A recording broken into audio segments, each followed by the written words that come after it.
Boy. So, I'm not sure if it's just me and the bots here or not. It says I have 5 viewers somehow, but I have my doubts. Just,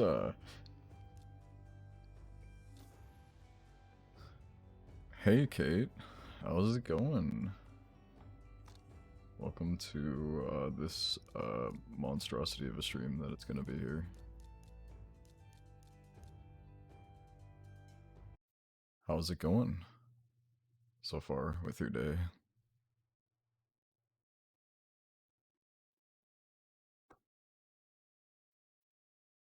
You have no idea why you can't see me? It's because I'm on my starting soon screen.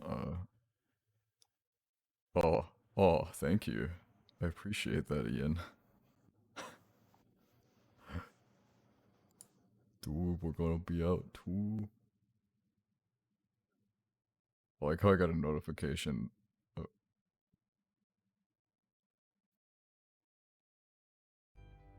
Alright, cool.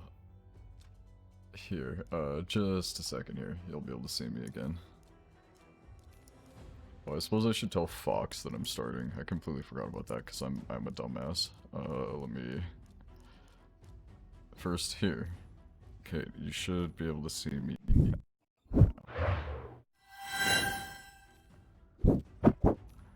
Hello. Alright. This is already scuffed as fuck. Alright, so we are going to... Okay, you guys can't see this, thank god. I'm blowing up Facebook because I had somebody that wanted me to bug them. But hello, Kate. How are you? Um...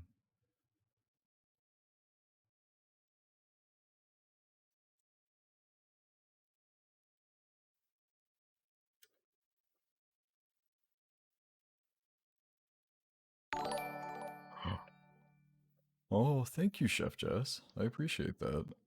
I appreciate the host. I'm right. How are you? I am doing good. I... I'm excited for my graphics card to come in. I purchased a new power supply today, just in case. Just in case the other one wasn't big enough. You know, the usual. Um... Ooh, yeah, I know, right? I'm excited for it. But, anyways, enough about me. How was your guys' day going? I know that several of you were, oh god, stream elements, no, stop it. No, just kidding. So, as you guys already know, this is indeed a sponsored stream. Uh, Completely unplanned. I didn't even know that they had sent me a sponsorship offer until this morning when it told me it was expiring soon. So, goes to show how on the ball I am. But, uh, as you can see here up at the top, the fact that I'm level 82, I unironically play this game off stream quite often. Oh god. And so, like, personally, I think the game is really fun. It's a pretty good, like, turn-based game, turn-based RPG. It has been rough to say the least for me. LOL looks like a great day for you, though. Oh, I'm so sorry, Jess. Is everything going okay? Like, just work being the butts, or any other issues you were having? And so basically, in Raid, there's like an absolute fuckload of heroes you can get, and they all have like different individual abilities, which is kind of cool. And a lot of them, especially the newer ones, actually have like quite a bit of design. I had a reactor explode on me today. Holy shit. Wait, how big of a, what? A fucking, wait, how, like in my brain, all I can think of is like, uh, Chernobyl, which obviously not like that. Oh, 100-liter reactor. Okay, okay, okay. That's a lot less scary than I was thinking. I was thinking you were meaning like a literal like building like fucking just collapsed on itself today, or something. But at least nobody was hurt. But I definitely understand the struggle of like having. It's taller than you. Okay, that's still pretty fucking big. Oh my god. I am so sorry, Jess. I would be dying right now if something like that happened at my work. Oh my god. I would be crapping my pants. But honestly, I like this champion a lot because it looks like the Solaire of Astora son here. Unironically, I want him really bad, but he's insanely hard to pull, so like the odds of getting him are pretty low. And as you can see, I kind of have a lot of the champions unlocked already. I may have had a couple hours spent playing this game, just a little bit. Oh yeah, it was a huge pop, and then Steam started filling the room, and the content started spilling on the floor. Holy shit, I screamed and ran the fuck out of the room. I don't blame you. I feel like most sensible people would. They'd just be like, yep, I'm out, bye, fuck you. Oh, there was a specific champion I was gonna show you guys. Well, this guy, because he's got, you know, them sick nipple rings. I mean, honestly, the character design in this game is pretty flawless. Look at that shit. You can't tell me that that's not the epitome of masculinity. I am jealous. You're jealous of the guy with the nipple piercings? That's understandable. Meanwhile, my one coworker just stood there and stared at it. We were yelling at him to get the fuck out of there. Oh god, was he like traumatized? He just saw it happening and it was like he was watching like a car crash. He was just amazed at the intenseness of it. Oh, also, oh, they also have the Grinch they added recently. He's pretty fantastic. I don't actually use him ever, but he's the Grinch, so I mean, like, he's cool. He just froze. Honestly, I don't blame him either, cause like something like that terrifying happening, I could see myself potentially freezing up too. I would hope and pray to not freeze, but like with my luck, I would freeze up and just like die because the fucking reactor would explode in front of me or something. But I gotta admit, some of the characters are a little fucking weird looking. This guy's got like tar coming out of his eyes, I guess. You know, he's healthy. He probably thought cool, just wanted to see it through. Yeah, he's like, dude, this is awesome. Shocked me so much I instantly went, fuck this, and left. I mean, that's a reasonable reaction. Alright. Cat got off my lap, so now I can grab my laptop. Nice. And something went wrong in chemistry labs. I mean, to be 100% fair, in my chemistry class, we never really had anything go wrong, like, not on purpose. I think in high school we had, our chemistry teacher made, like, a giant fireball appear in the room, but that was on purpose. It was cool looking. Scary as hell, but it was cool looking. Oh, also, when I first started this game, I got this guy as my first legendary champ. And at the time, and even now, he's considered the best champ in the game, and he progresses your account, like, by tenfold when you get him. So, I kind of got a little bit of a cheat code when I unlocked him. It was, interesting. If it were small scale, probably wouldn't have reacted like that, but 100 liters, no, fuck that shit. Yeah, 100 liters, and the fact that you said, when you said that it was bigger than you, I was like, oh no, like, that's, that's big. That's massive. Oh, cool looking champion. Right, some of the champs are actually really cool. Honestly, that's one of the biggest appeals Raid has, is that the champs look fucking awesome. Dude, look at this guy's got like, I don't know, he's wearing like Spartan armor, but he's also a giant pig, so I don't know how to feel. Like, he feels like he'd be super cool looking, but he's got a giant fucking pig face and body. And then hooves. Fucking hooves. I don't know. I get a little bit triggered over like some of the characters that are very weird looking. Oh yeah, there's that one. Monka TOS. He's bacon here. I'm bacon here. You just slap him into the Hearthstone trailer and call it good.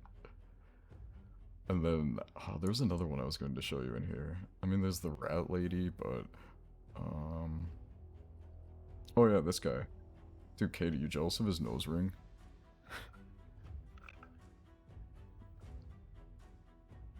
And also he's wearing a, like a literal fucking noose that's attached to his penis. So I mean, like, dude, this guy's pretty fucking ballin', honestly. Like, I don't see any issue with it.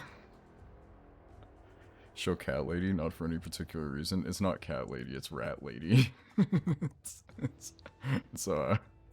she's not a cat. She might get eaten by a cat, but she's not a cat. There is a cat lady though. She's like a panther thing. It's Moonlight, guys. It's Moonlight right here. She's got the same metal claws Moonlight does. Ink eyes. Dude, it is ink eyes. Magic the Gathering. Whoa. Dude, poggers. Honestly, she's an incredibly good champion though for Clan Boss, which is a section of the game I'll eventually show you guys. I wanted to show you the champions first because the champions look really cool. There's a lot of them that look really cool but suck beyond all reason, which is kind of an issue. Like this guy, for example. One of my first champions, first legendary champions. I was so excited, and then I realized he fucking sucks. He is so bad. Even the reviews for him are just garbage. Because he's just garbage. And they tried to fix him like twice, and he's still garbage. Rats off to you. oh, they also got this guy. He's got like metal teeth and stuff. I mean, I'm kind of jealous of the fact that he has a literal fucking skeleton attached to his shield, but like, this champion's super cool too. More horns equals more fun. Oh yeah. I mean, yeah, honestly, he's kind of rocking it. His abilities look super cool too. Like the way he activates his abilities, they look so cool. The animations for it are great, but honestly, the champ himself, absolute garbo. I got this lady recently. Normally she's like super duper good for accounts, but for mine, she's just another random person that chills in my inventory. Another one that I was kind of excited to show you guys. I'm not sure. I don't think she's in here. She's hot. Oh, okay, Kate. I mean, there's a lot of very naked characters or very lewd characters, not actually naked, but very lewd characters in this game. Oh, here's Alarak from StarCraft. That reminds me of whose line is it anyways, right? Dude, I love that show so much as a kid. That show was great. But this guy's cool because he's a StarCraft 2 reference, and I love StarCraft 2, and I just recently got him, and he's absolutely amazing at what he does. Oh, Kate, if you wanted to see like, oh, there's also this guy. This guy's pretty fucking cool looking, honestly.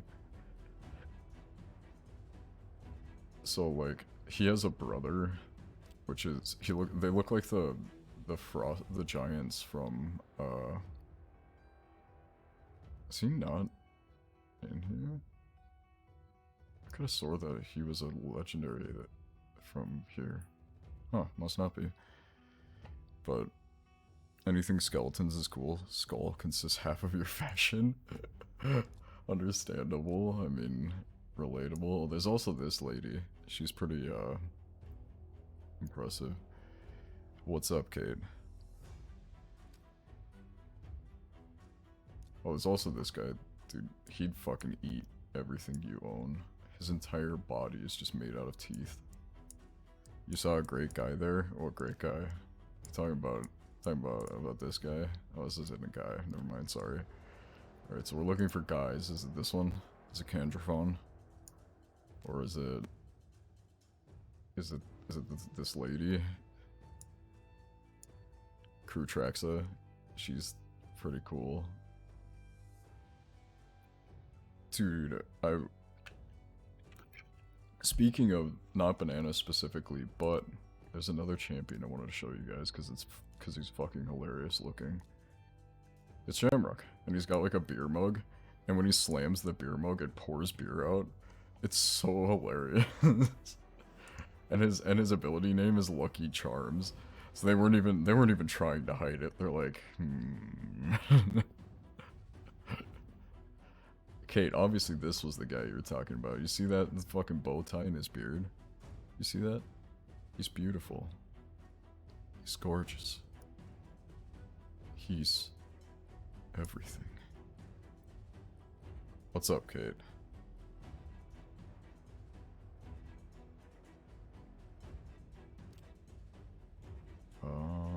Oh yeah, there's this guy who has a ballista on his back. I don't own him yet, or I don't have one yet, but he has a ballista on his back. Mom, just know. Kate, but like, you telling me that this isn't the guy you want to take to prom? You telling me this isn't him? Look at that.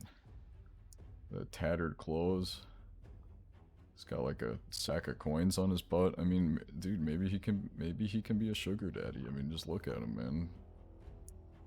He's terrifying. Oh, yeah, there's also this guy. I really like his aesthetic. Flying E-boy. Dude, Kate, is this your long lost dream? How about his wife? Oops, let's not exit the game. Where's his wife? Right here. How about his wife? That guy looks hot. What about his wife, Kate? Is his wife hot? He looks like Ethan. Ethan Klein? Or what Ethan are we talking about? I don't have this character, but I wish I did. She's cool. Thank God you were pansexual. Oh, you're pansexual? Alright, I got someone for you then. Look at that. Any sexuality could love this thing. Just look at him. Just look at this boy. He's got like a whole bunch of dead people trying to grab up on him. Osmosis Jones and Jenny. He does kind of look like Osmosis Jones, honestly. It's got like that same like blue tint skin that glows. It has a hole in the stomach. Yeah, it's just the void where he fits all of his love for you, honestly. Like, it's just the void. It's how much he loves you.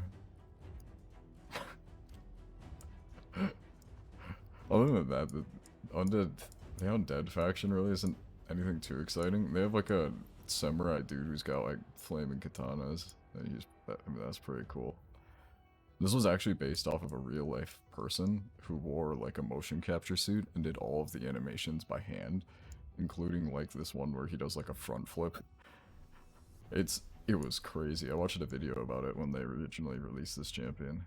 He's super cool. And I like how they're like, hey, how do I get this character? They're like summoning it. They also have like this lady. She's just based off of like those horror movies where it's like a doll that goes insane, kind of like Chucky type deal, you know? It's got like the fucking Wolverine claws and shit. Ready to kick some ass. I don't know. And then also a beating heart in the middle of her chest, because sure. Oh, this guy's really cool, and he's one of the best characters in the game. I just don't have him, and I'm totally not jealous at all of people that do. I don't cry at night because I don't have one. No, that just doesn't happen, okay? I clicked the link, but it doesn't show up on your contributor list. Oh, so it shows up after for the contributor thing. I think it's tracked based on how like finishing. Oh, there's a kitty cat on my bed. Yes, there is a moonlight here. But here, just a second here.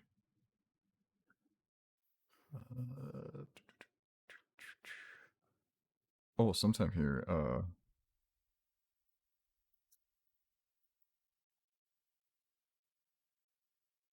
click on that one, the rare. What one? Fourth girl. In the rare, this lady. Kate, is this the face you want to come home to at night?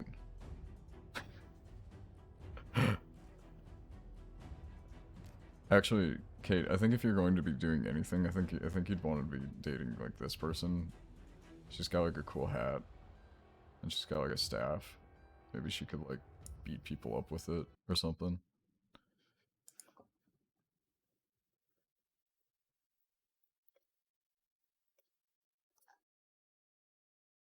Uh, Other than that, sorry, I had to answer a quick message. No. Okay. Understandable. Have a good day. How about this guy? This guy is actually super cool because he has, like, bats that fly around him. They're, like, super low quality when he's not in a battle, apparently. Hello, Asterix007. How is it going? We're just checking out Raid Shadow Leggings right now. Checking out some cool champs that I wish I had. Sir, guitar is hot. I don't think anybody has a guitar.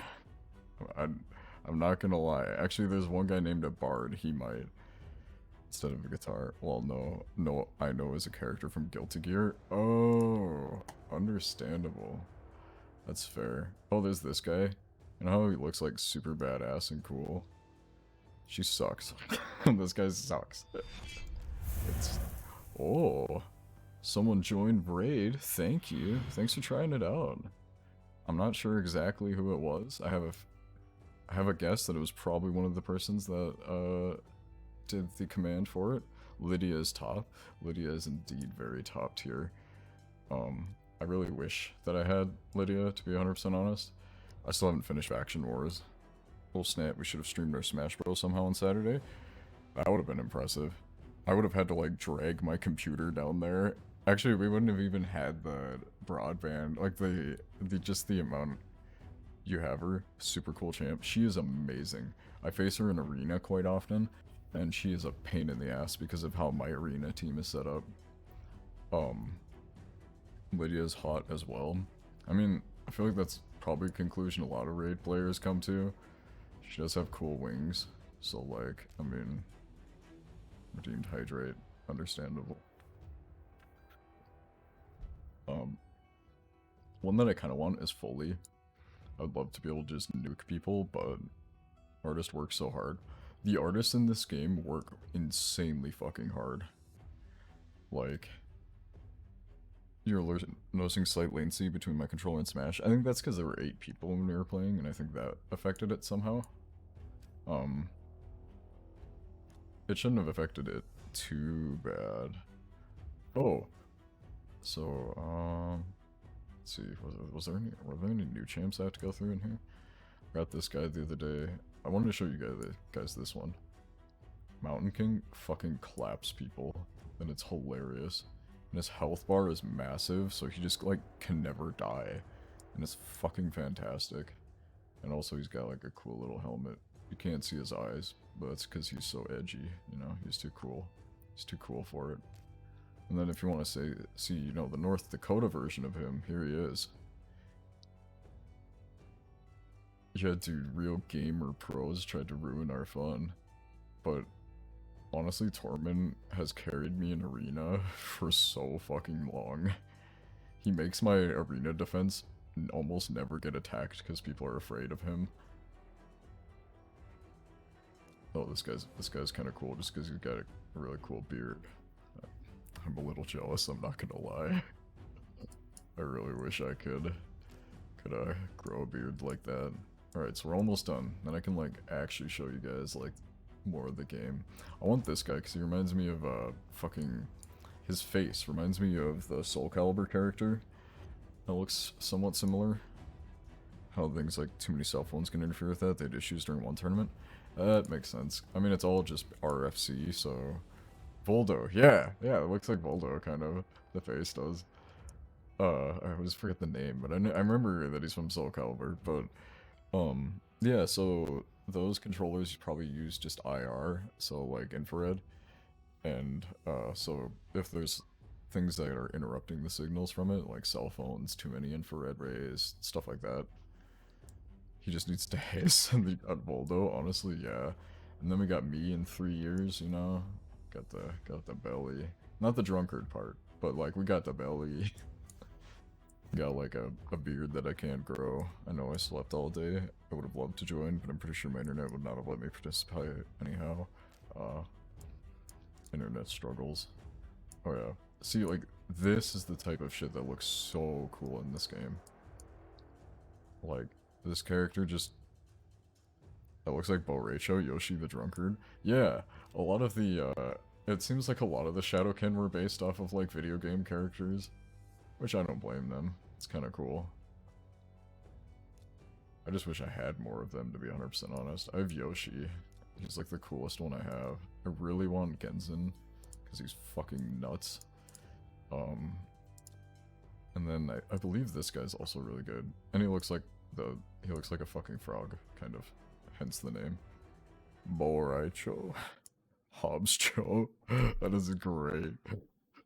Oh god. Yeah, no. Oh yeah, there's also the Edgelord, which is kind of cool. To be 100% honest, I think he's kind of neat looking. But yeah, that's it's like a quick overview of like the champs. And then if we want to look at the disgusting amount of champs I own, guys, I haven't played this game ever before. Never. It's just, and then also, guys, I haven't played this game before. I don't know anything about it.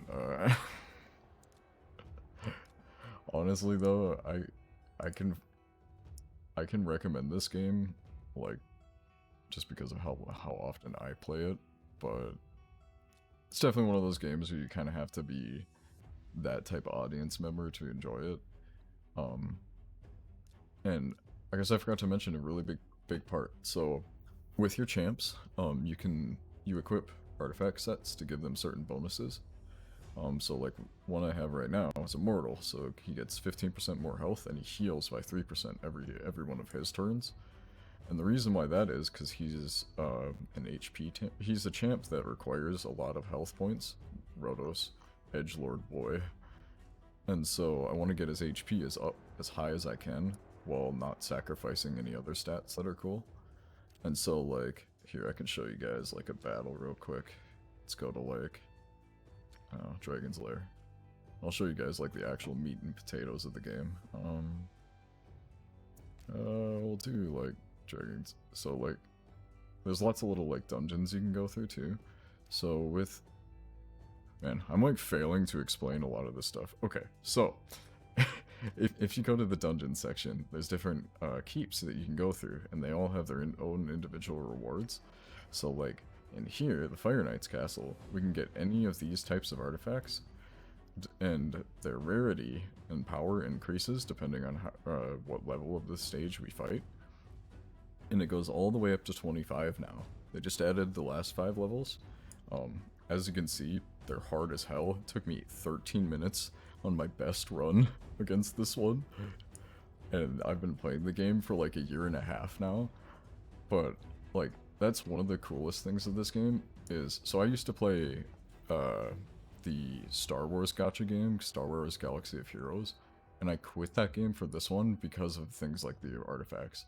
Because like all of these different artifact set have unique abilities that are powerful in their own right. Whereas in that game, it was literally just all stat based. Like you just had to have the fastest character, otherwise you'd fucking lose. And that was all there was to it. But with this game, you can kind of like pick and choose. Like, do you want to just make your people super tanky? Well, then go for life and defense. If you want to make it so you do more damage, do like offense and then critical rates. You get critical hits. And it's really important to like slowly level your way up through these. But since I'm on my end game account, it's kind of a it's kind of a little not realistic, but to like say that, oh yeah, we're gonna take our like level 1 champs and we're just gonna annihilate stage 25. It took me like a year and a half to get to the point in the game where I am, because like now if I wanted to, here we'll take these 2 guys. They should be able to solo the dragon. And here, we're gonna do it on manual the first time, just so I can show you guys what the actual game is like. Alright, so right now, it's my turn, because I'm fast enough to the point where these guys only have half their turn meter. This little bar here is whatever turn meter they're at. That means that as soon as that bar is filled, they're going to take a turn and attack me or do something to me. So my goal is to either try and kill them, or slow them down enough, or mess with them enough so that they don't get a turn, or they barely hurt my guys. So the champ that I'm using right now, his name is Bad Alcazar. He has his first ability, he attacks all enemies and then heals his team based on how much damage he dealt. Or I can remove all my debuffs, and debuffs are like bad things that happen to your champs. So like poison or like decreased defense, just abilities that hurt your champions. So I can remove all of them and instead place a heal on my team and give poisons to these guys. And what poisons are is every turn they deal percentage-based damage to the champion they're placed on. And it's just kind of like a way to kill champions with massive health bars like these guys have faster. So what I'm going to do is I'm going to place the poisons on them. And then Rotos' turn is up. So they're at about half their turn meter still, because Rotos is fast as well. And so his abilities are all based on like HP. So he either gains a lot of HP, decreases the defense, which is like the tankiness of the opponent, or I can attack and ignore part of their defense and ignore unkillable or block damage. So like if like these guys were unkillable at the moment, Rotos could still murder them. So like your best bet, my best bet right now is I want to increase this champ's maximum HP, and the easiest way to do that is attack somebody who's got a lot of HP, like this guy right here, and bonk. And so I stole part of his max HP bar there and added it to my own, making it so that Rotos can now have more health than he originally started with. And since his only ability is on cooldown, we just can only do the one. So they're going to take their turns, because I didn't kill them or stun them all in time. Alright, so Rotos is taking a decent amount of damage, but we should be able to keep him alive. So basically the point of the game is right now, is we're just trying to get through this wave here. And once we get to the wave, we can fight the boss a little bit later. And that boss will be a little bit, honestly, will be easier, because Bad Alcazar should be able to help a little bit more against the boss. Alright, so we murdered that guy, so he's down for the count. Now all we have to do is heal up a little bit and keep rocking. What we want to do is just kind of evenly spread out damage between these guys so they all get knocked down at the same time. And bonk. And since he killed a champion, he gets an extra turn, so we're going to go ahead and try and kill another one. We almost did. And we're going to place heals on our guys again. Some poisons on the enemy team. So he died from poison because his health was so low. And then, let's see. Oh, thought we were going to be able to kill them. Bonk. Alright, so then we go to the second wave. I know, this seems a little tedious, but normally this runs on auto. So normally I'm not even controlling this. This team just runs on its own and does everything. And they only can do that because I have my team, because I've spent a lot of time setting up my team so that they're strong enough to do it that way. Excuse you. I see how it is. Just because you don't like my commentary doesn't mean you have to fart in front of the audience. But anyways, the game's actually quite a bit of fun, because like setting up this team was a lot of like kind of like hard thinking of how I should handle it. You're welcome. Oh yeah, thanks. Alright, so we're gonna try and heal up a little bit. Rotos might die. Yep, Rotos died. Okay, so we're gonna all be depending completely now on Bad Alcazar to kill everything. He might be able to do it. Alright. Bonk. Alright. And then we're going to try again here. So we want these poisons on here because their health bars are so big. And so that I deal more damage to them when I swing. And so this game's quite a bit like your standard turn-based RPG, so like there's lots of different abilities, different champions, different combinations you can do. And the tutorial walks you all through it. Oh god. And the hiccups.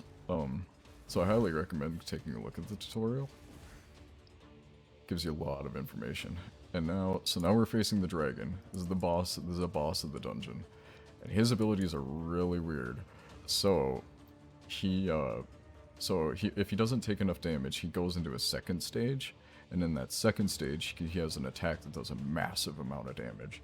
But so our goal is to get him to deal enough damage to him so that when he's in that second stage, he falls out of it instead of killing my champ. So what we're going to do here is he's really weak to poisons, because look at how big that health bar is. Percent-based damage against him is really good. So what we're going to want to do is, since this ability puts 2 poisons on him, we're going to want to go ahead and do that right off the bat. So this is his second stage. So what I need to do is I need to deal enough damage to him to remove that purple bar before this cooldown is done. So what it does is he loses his turn meter and then does the huge amount of damage. So I have 3 turns to knock this down, 3 of his turns. So we'll see. Oof. Okay, I was wrong. I miscounted. So he just does it immediately afterwards. So it did a massive amount of damage, but my bad Alcazar is meant to kind of tank this alone. So here I'll let it kind of play through a little bit. And so what we want to keep doing is every time that poison ability comes up, we want to give him poisons, because that's our way of killing him, because otherwise we don't deal much damage to him.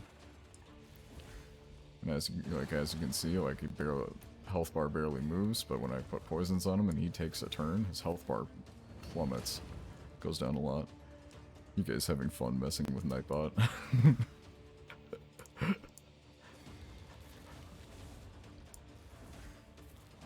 I'm very passionate about this game because I love playing it, and so when they gave me the opportunity to be sponsored, I was like, hell yes, sign me up. I would love to be able to work with you guys. Since I played the game like 24/7, may as well talk about it. Alright, so far we're doing okay. Our health is dropping a bit, but I think we might be able to scoot by.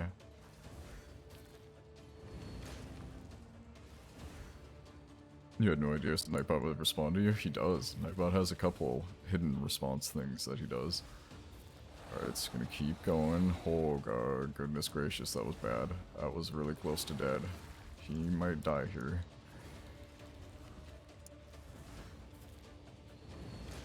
Oh, never mind. Maybe we got this still? Okay, so this is really close. But Bad Alcazar might be able to solo it. So we did it. Alright, cool. You definitely should. Honestly, the game's super fun. My biggest recommendation though is even if you don't use my referral code, use a referral code of some sort, because they're giving you a shitload of stuff for this referral code. Like when I first signed up, I got like a rare champion and some gold. When people sign up now, they get 3 ancient shards, which I'll show polling. I have 3 ancients, which all give you 3 chances to get really good champs. An epic champion, which is pretty hard to get for early game, and 100,000 silver and 50 gems. So like easy clap, exactly. So this is pretty bad for my account, that artifact. But so see, I got an artifact from there, and I leveled up my champion a little bit since there was the experience is pretty high per character because there's not much room to share between 2. But yeah, if you ever want to check out the game, it's definitely fun. I would honestly recommend just going through some sort of referral code, just so then you get free bonuses, because otherwise these are because like with these, so they're called ancient shards, you get a 91.5% chance that it's the rare champion, 8% chance it's an epic, and 0.5% chance it's a legendary. And legendary are the big orange ones. These are the ones you want to see, the gold. Because these just annihilate sometimes. But one of the cool things about this game is, as you can see, I do have a lot of legendaries that are max level, but I also have a lot of epics that are max level and a lot of rares that are max level.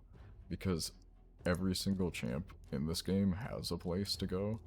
So like if you get a champ and it's like, let's say it's Belor, he's just a rare, but he has 8,000 reviews because he's super good in certain areas of the game. Which, like, is kind of nice, because, you know, like, he's a rare. Yes, he is void, so he's a little bit harder to get. But he's a rare, and I put him up to level 50 and spent millions of silver getting all this stuff ready, just because I thought he was good.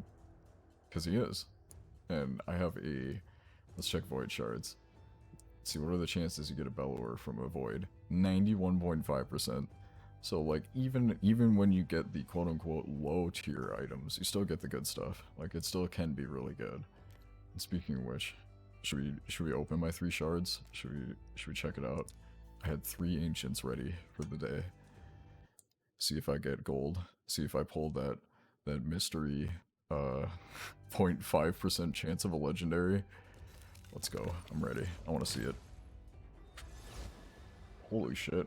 Hey, it's the frog! We were just talking about him. Nice. I actually really wanted this guy. He's super good against clan boss, and he's also really good in the faction wars, and I needed that. Because my faction wars for Shadowkin is pretty bad so far, faction wars team. So the frog's good. Alright, we got 2 more. Let's see if we get lucky. Come on, gold. That's not gold. Alright, totem. 89 reviews. All of them mediocre. Okay, so this champ is probably one of those champs where I'm probably not going to use her very often. I might just get rid of her to level up a different champ, but let's see. Got one last one. Let's see if there's gold. Gold hiding here. Damn. Oh, Executioner. This was the champ I got when I signed up forever ago. So he's not bad, but compared to what you guys get when you sign up, he's shit. Like, this guy's so bad in comparison. I think he's not a bad champ to start out with, but in comparison, it's not good. But I'm excited about the Froggy, Taragi. Let's go check him out. Let's check out his kit. See what's going on. Oh god, he has 5 abilities. Goodness gracious. So he plays a decreased attack. Well, that's pretty good because you want to make sure that people don't hit you too hard. What's this? 50% chance of placing a provoke. Ooh. Yeah, exactly. So like in this game, there's a lot of champs that have like the same types of abilities. So like with this, where it has decreased attack, there are a lot of champs that have decreased attack. But the thing is that there's factions in this game, and you need to have like teams for every faction if you want to complete faction wars, which is a way to just get more free resources every day. So it's good that they have decreased attack on a ton of different champs, because then you can use them in the faction wars, and also each of them carry their own benefits. Like this guy has decreased attack and what looks like a heal. Let's see, he places a shield, also heals this champion and places reflect damage. Nice. Then this heal increases by 2.5% for each poison debuff. So he's really meant for like clan boss or bosses where you want to put a lot of like poisons on the team, so you're constantly healing your own team. Let me just look at that tongue. Just think about how many lollipops you can eat at once. I mean, it's pretty pog. I mean, honestly, Taragi, the pog frog. I mean, look at him. But honestly, I'm kind of excited about this champ. When attacked, has a 50% chance of placing a 5% debuffer. Oh wow. Okay. So no wonder he's really good in clan boss.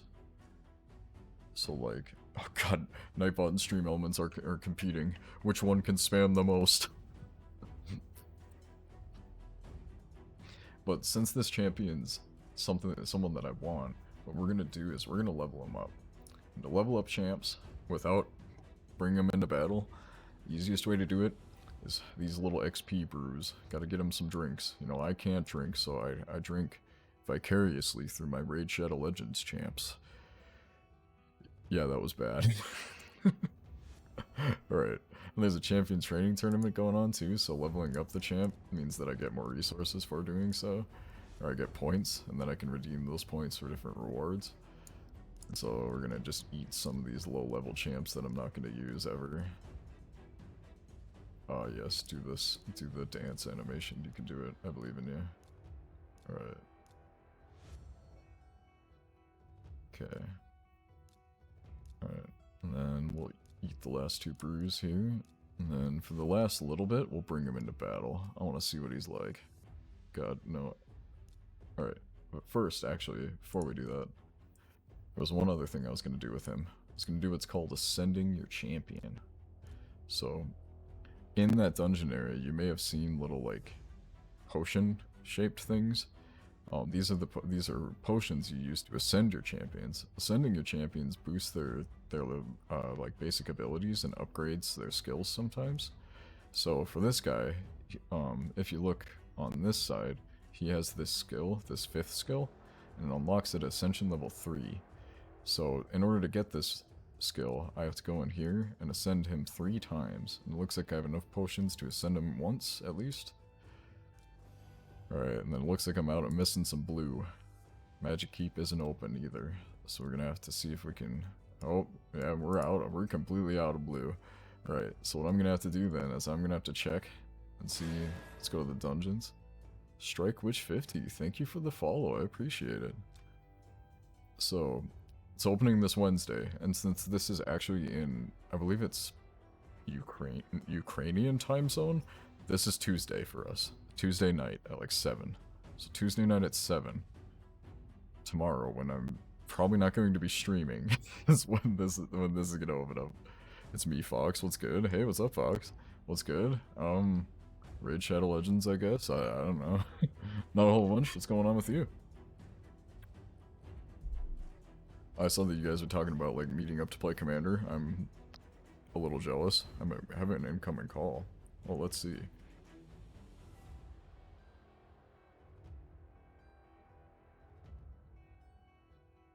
So far, it's literally just dead silence.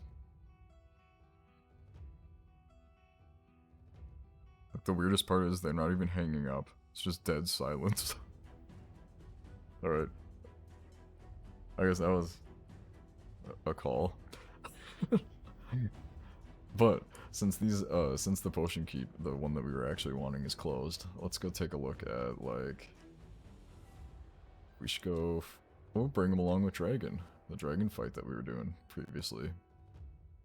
But since I showed you guys kind of the basics of the game, I wanted to show you something a little bit, kind of show you like what you can kind of do when you get used to the game.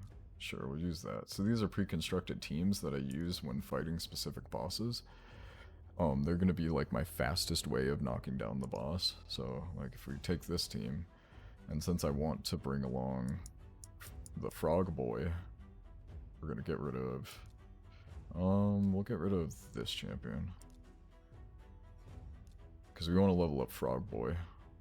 And so our best way to do that is kind of make it so that he's in the team, and then there aren't as many champs as normal in the team. So I think this should be fine. He should gain a decent amount of experience, but we'll go ahead and give it a try. We're gonna run it on full auto because we want to see what this team can do.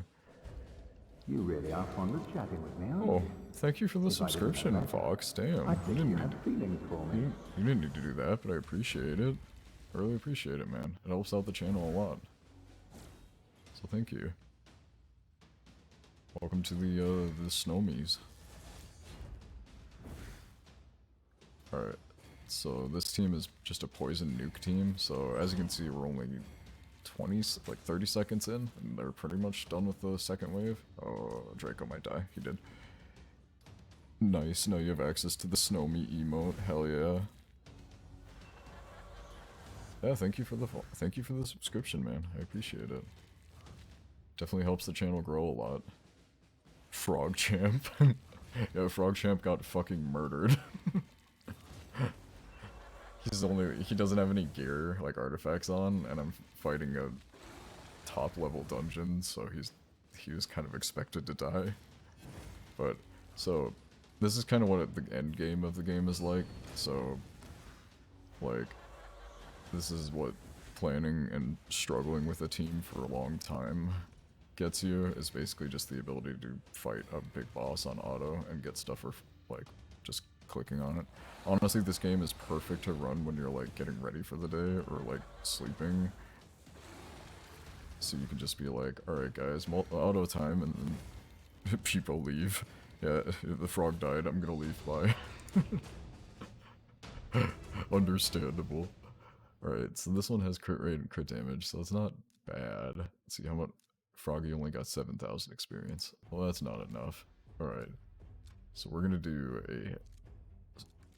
speed run a section.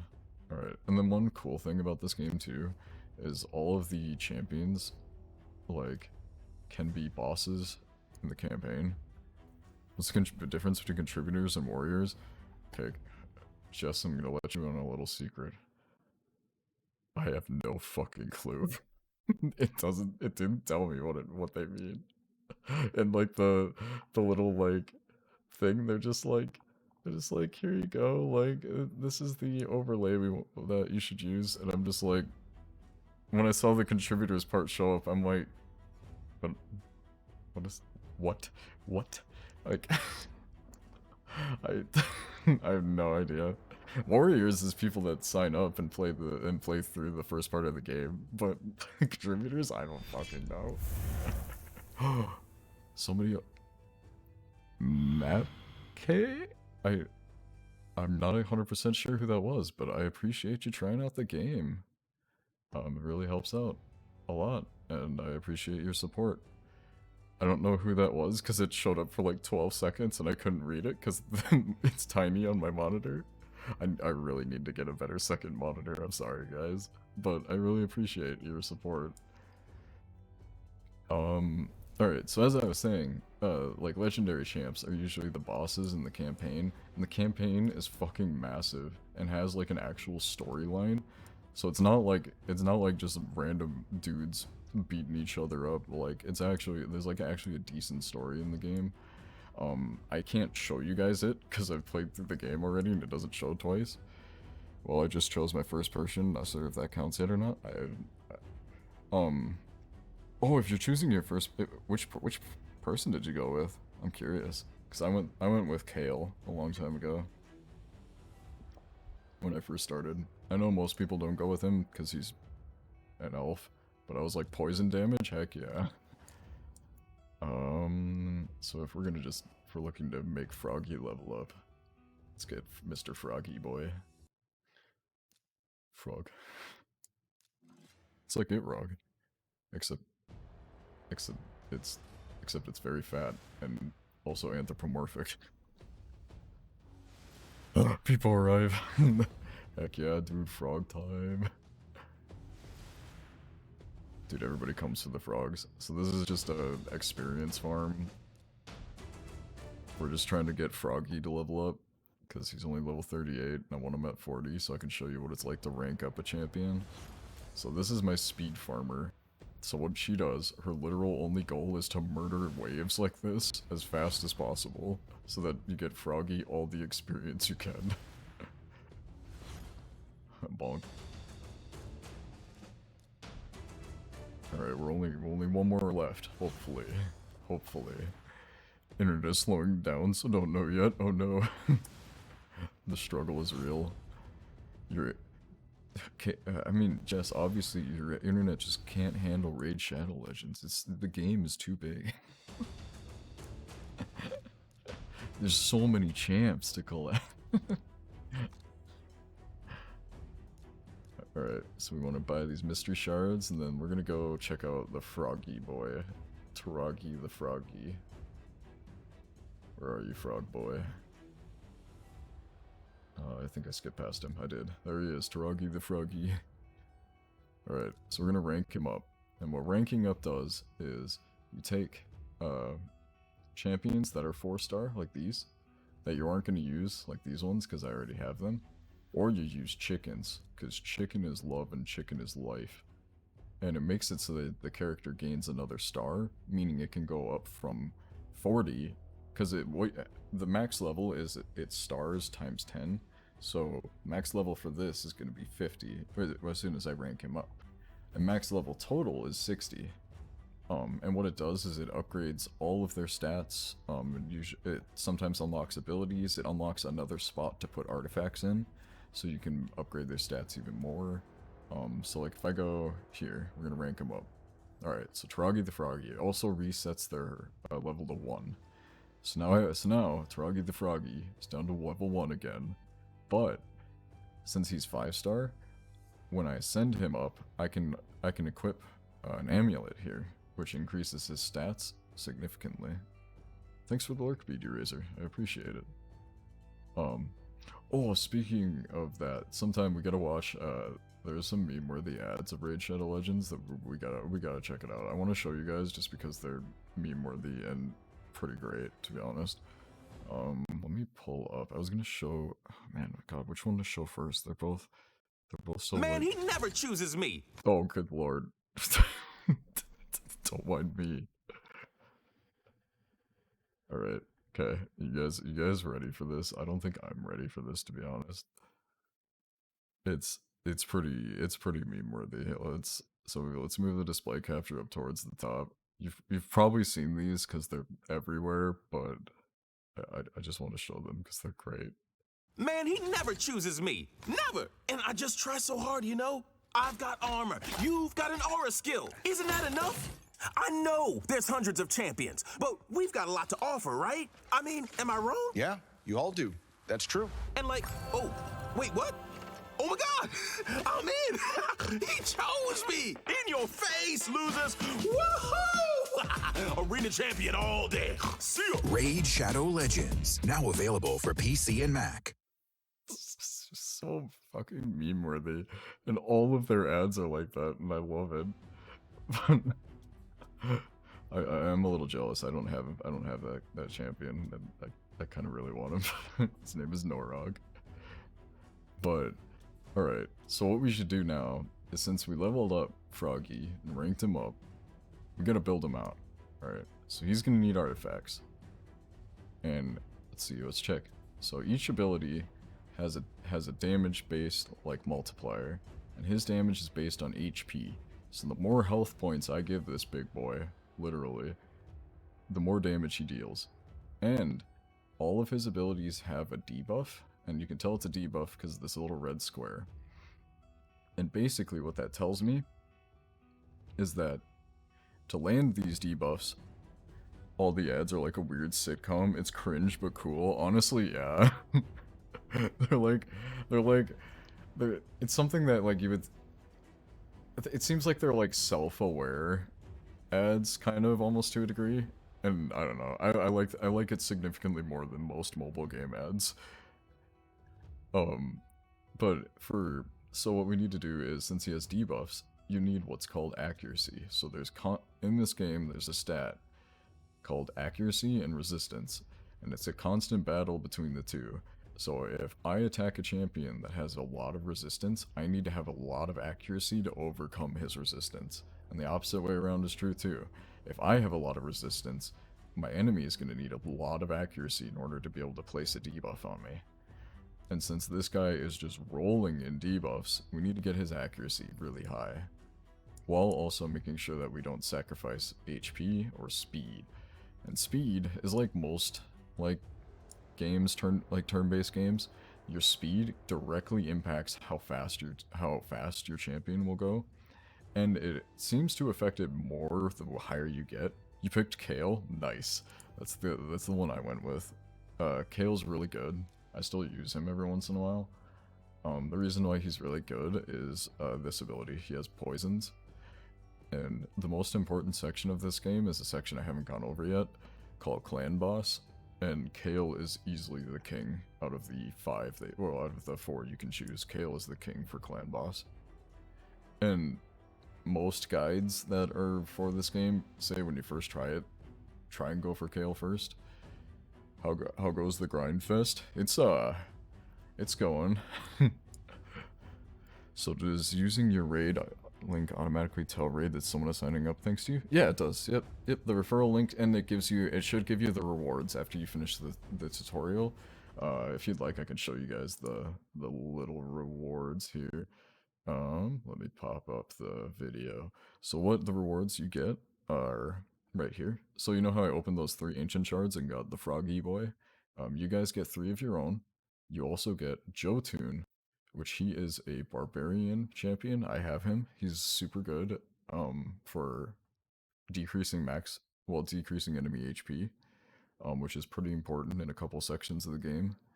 And then also you get 100,000 silver, which is double what I got when I signed up. And you get 50 gems, which is also double what I got when I signed up. I didn't even get ancient shards. I got 3 mystery shards, the ones that are below this one. Raids just like, they're just really rolling out the stocks. I don't know what the reasoning or logic is, but you know, it is what it is. But anyways, the grind's going well. We leveled up Taragi the Froggy a little bit ago, ranked him up, and then now I'm just basically describing to anybody that's new how debuffs work and what accuracy versus resistance is.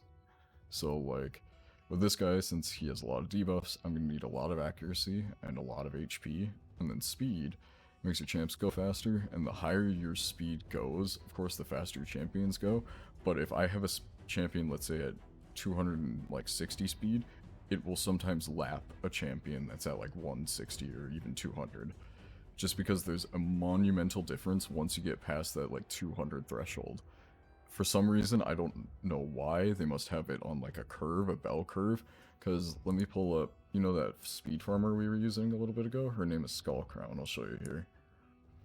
So my Skullcrown goes twice before anyone else does, and she's at 203 speed. And she goes twice before anyone else does, so she gets to attack twice before they get to do anything. And that's all just because I focused a lot on speed. And she's a really good champ, but yeah. She's also got a cool crown thingy. But you know, that's unrelated.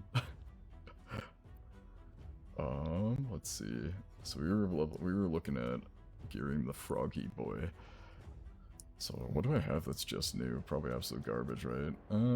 This is keepable. It's pretty bad. It's meh. Meh. Bad. Arena reset was today, so I got a whole bunch of artifacts for free. Most of them garbage. Oh, that one's okay. No. That one's good. Alright, so we're gonna sell those so that we have even more money to level up the Froggy and his artifacts. So let's go ahead and so we're looking for speed, accuracy, HP percentage, and we don't want to do equipped. So this has got, ooh, it's really not great. It's very meh as well. This is a good weapon. This is a good one though. So I think I'm gonna go with these two here. And what I just did is now I enabled a set bonus.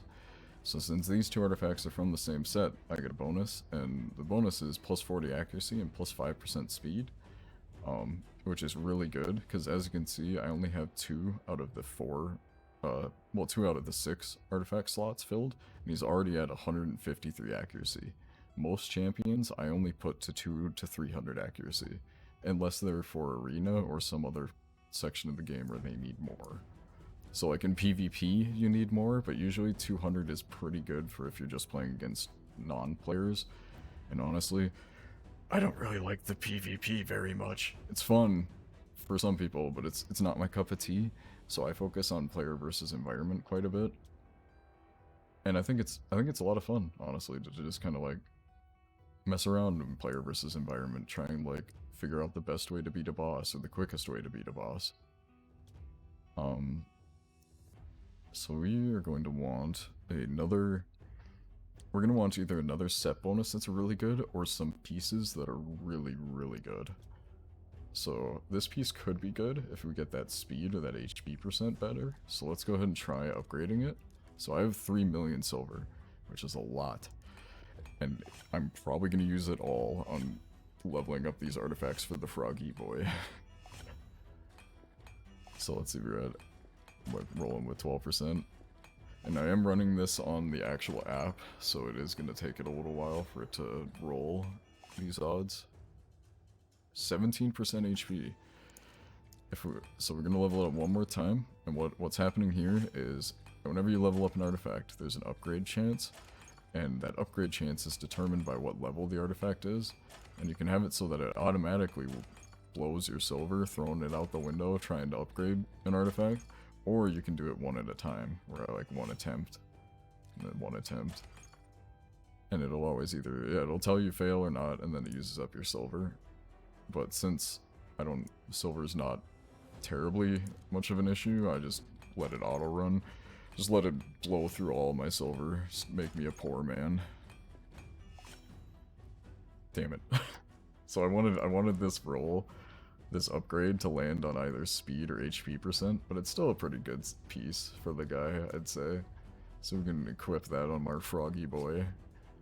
Alright, so then now we want one more piece of this perception set, so that we get speed and accuracy a little bit more, and it has to be not a part of what we already have equipped. So our best option is probably going to be this helmet, and the helmet's not bad.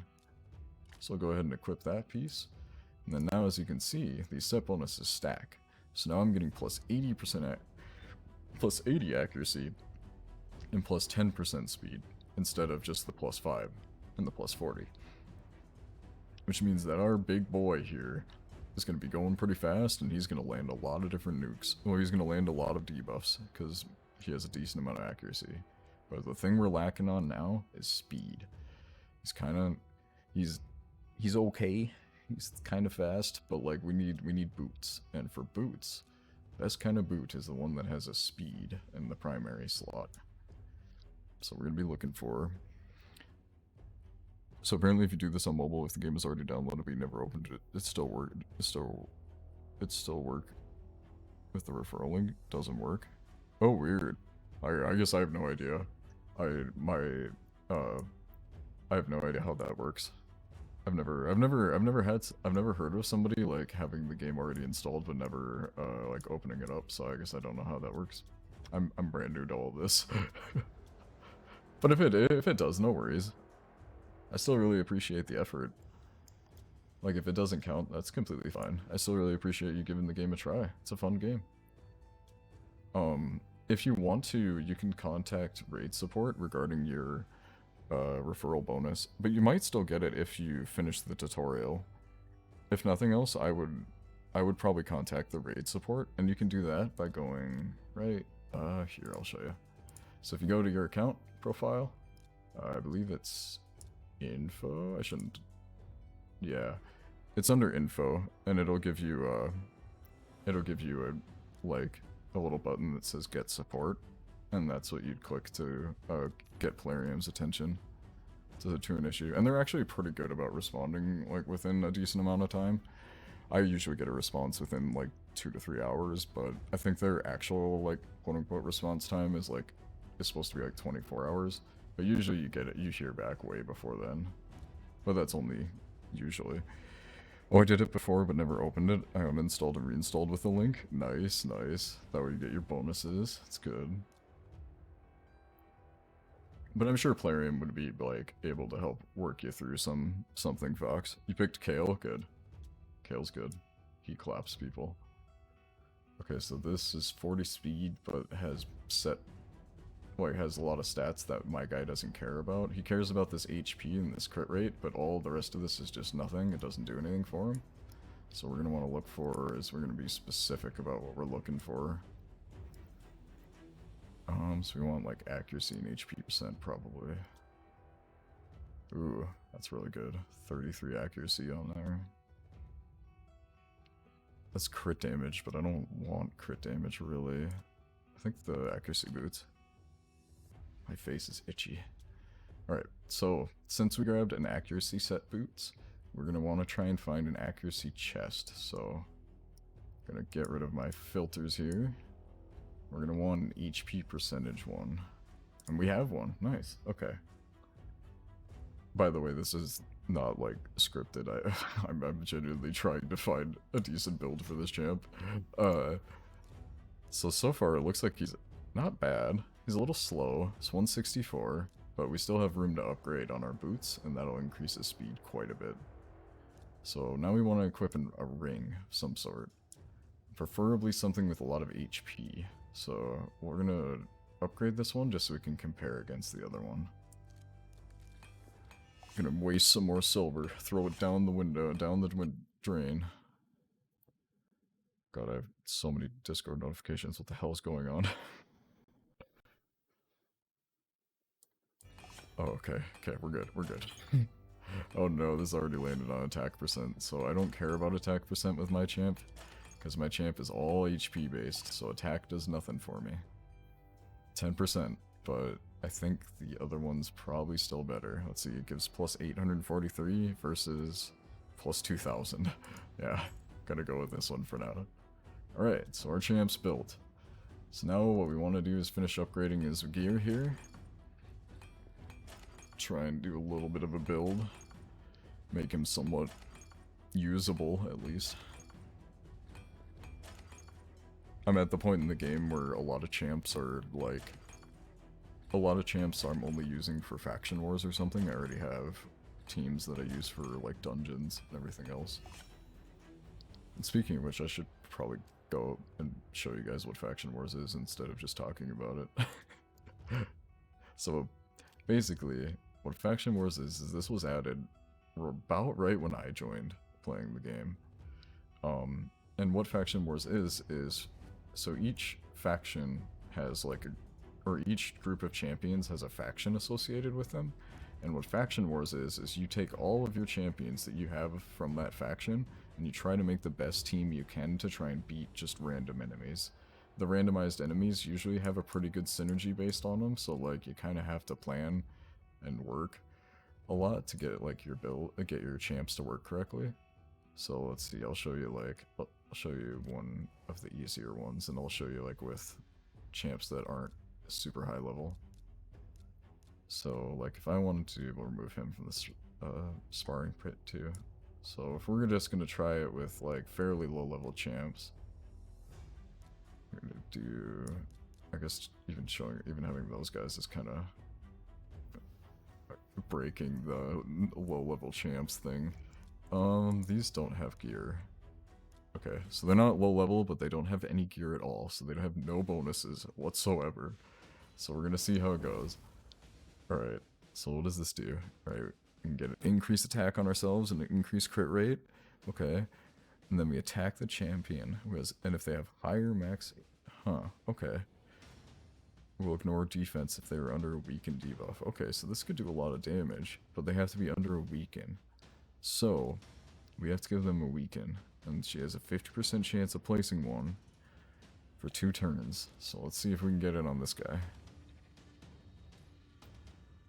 Genshin Impact. I've heard a lot of really good things about the game, but I have never played it myself, actually. This attack will always be critical if there are 2 or more dead allies. Damage increases according to the number of dead allies. So that one's not great. And that attacks on enemy has an 80% chance of placing Provoke. So Provoke's really good because it forces that champion to just normal attack you with their A1, so their weakest ability. So we're going to probably try and give it to him. Oh, he's dead. Alright, so now we're back to our head champion here. Let's go ahead and... he's fairly low health, so I think we can just try and kill him. And our best bet is to use the single attack. Bonk. Alright, that didn't kill him. We'll try this ability. There we go. Dead. So we're on to the second wave. Alright, so if this champion is faster than the other, so she's going to be faster than all of these champions because she went first, so all of these are really good to hit. And another thing is in this game there's kind of a rock, paper, scissors system. So red is really good against blue, blue is really good against green, and green is good against red. And so it'll show that with these arrows. So if there was somebody on the enemy team who is red, like this guy, he would show up as a red arrow, indicating that my attack against him will be very weak and won't do as much damage. So what we want to do is we want to focus on whoever is our best matchup, so it'll be either of these two, because they're both green. Give it a whirl sometime, it's fun and visually stunning, it's an open world as well. I'll have to take a look at it sometime. So like, boom, there. Knocked her dead. And then for this guy, he's good against these 3, so I have plenty of options. And he has an ability that attacks everybody, so we're going to go ahead and try that. Did a decent amount of damage. And so this person, she's purple. Purple exists outside of the whole rock, paper, scissors. It's like playing rock, paper, scissors, shotgun. And purple is shotgun. Except, so basically there's no downsides to purple champions, but there's also no upsides. So like she can't do bonus damage to any champion, but they can't deal bonus damage to her. So it's kind of a trade-off. It works pretty good. So we're going to go ahead and try and murder that guy. We got him. Alright, so as you can see, there's 2 bad affinity matchups here, so I don't want to attack either of these guys because it could give me a weak hit. So I'm going to want to attack her. And there we go. Annihilated her. And this guy, he's good against either of these guys, and they're both fairly low, so I should probably attack them. Otherwise I would probably place the increased defense on this guy. But it's better for me to just go ahead and try and get some damage in. Alright. And then for this, if the target has any buffs. So neither of these guys have buffs, so that doesn't matter. So we'll go ahead and hit the guy with the highest health. And He's down. Alright, and then for this, it has good affinity matchup. He's low on health, so it doesn't really matter, so we'll just bonk. And we bonked him to death. Alright. So this is where the hard part comes. Is these guys, this is the final wave. I'm not 100% sure if this team is going to be able to do it, considering we're all level 1s and then ungeared level 40s, but I think we might be able to. So we're going to want to pick somebody with a good affinity matchup who's not really low, because this guy is going to die to anything, so we may as well get some damage in on somebody else. So it wasn't a ton, but still not bad. We're going to go ahead. She's about to take her turn, she has a decent amount of health left, so we'll go ahead and try to kill her. Okay, perfect. So then she doesn't get a turn, of course, because she's dead. Alright, that's that provoke buff. So as you can see, I can't control my champions during that. They just attack. So they just use their first ability on the enemy that provoked them. And I don't get a choice. Alright, so I don't want to attack him. He's super low still, so we're going to go ahead and get this guy. Try and get him. Alright, and then we will just finish out. There we go. And then for here, you get different different items, ones that let you craft more artifacts and ones that let you upgrade artifacts. So since you guys have seen now that, here I can show you what a bit more. Let me go to this side. So this is going to be with a team that's a little bit more built out.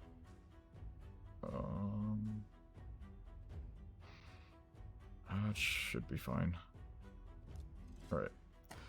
So, with this team, the goal is to just deal as much damage as possible, as quickly as possible, so that they don't get much of a chance to retaliate.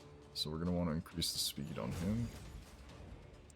And then this has decreased defense, so this makes it so that they take more damage on the next hit. And as you can see, it landed on 3 out of the 5, so not too bad. And then we'll go ahead and try and destroy some people. Didn't really kill anybody, but we'll pretend like it did. I recently did some editing to this team because I don't use it as often, so they're a little bit weaker because I stole some gear from them. But the good thing is with this team is they're really hard to kill, so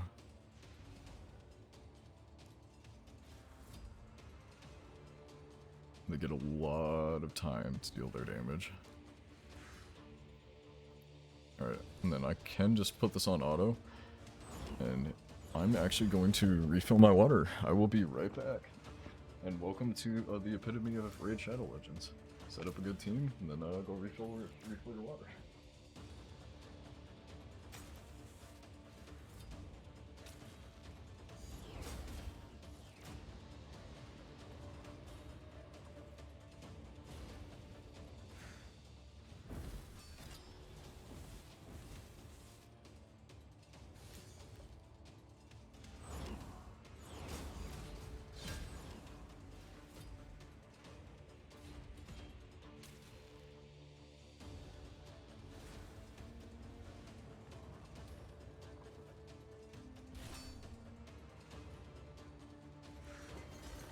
Alright, so, as you guys can see, this team's still working at it, still doing their job. And, as you guys have noticed, a couple people have died, actually, on my team here. So, I have Arbiter. She's the lady that talks to you in the start of the game. You unlock her by doing a whole bunch of quests. And she has what's called a revive ability, where she picks up anybody that's dead and says, hey, like, boom. And she summons them back. She takes an extra turn if she ever does. Summon people back. So then these guys are ready to go. They're back alive. They're probably gonna die again, but we'll try and keep them alive here. Alright. So then I can throw her back on auto. I just wanted to show you guys though what a revive ability is. Cracking open a cold sun-kissed with the boys. Whoops. Clicked out of the game for a second there. Alright.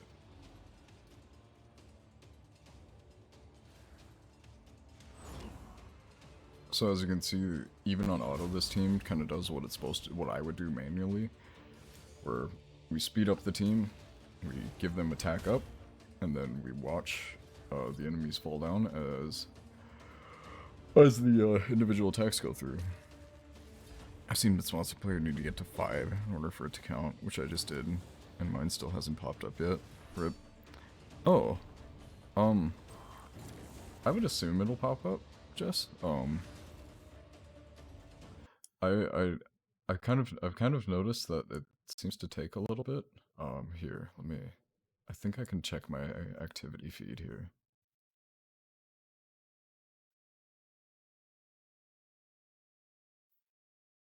Confused why it didn't. Oh, it doesn't show it. It did yesterday, or it did earlier today, even. What in the world? Well, I mean, if it doesn't, did you get your did you get like the login rewards kind of, or not the login, but the referral link rewards, or?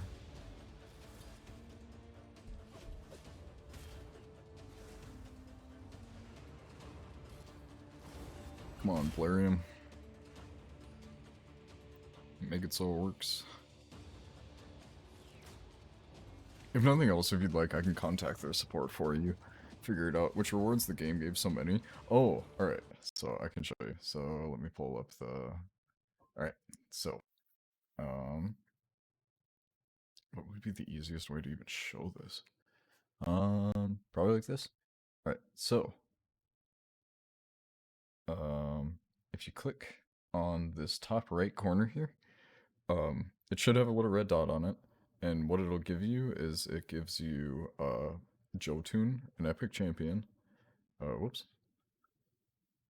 Ah. Oh god.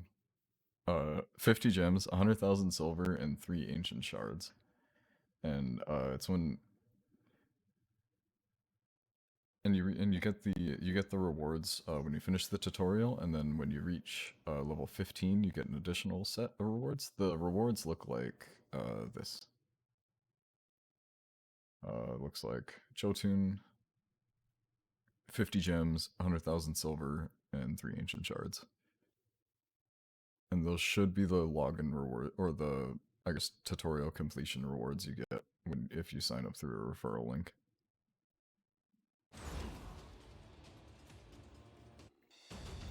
Okay, I didn't get that yet. That's a little weird. And you've completed, like, the tutorial, and, like, you're off on your own now? Arbiter has stopped asking you to do all the millions of things? I'll try to get to level 15 then. Yeah, that's so weird. I might have to contact... Jess, sometime, if you don't mind, do you want to send me your your player ID? You think you're on your own? Okay, you probably are, because if I remember right, the Arbiter bugs you until you finish the tutorial, so you're probably on your own already. If you'd like, I can contact the support for you, or if you'd want to, you can contact the support as well. It's in underneath info. Your Twitch username is your ID. Oh, okay. Because, like, I think, yeah, if you go to settings, info, support, it should give you, or oh shoot, it customizes the link. Otherwise, I would totally just send you the link, but it customizes it based on who's logged in at the time. Damn. Okay.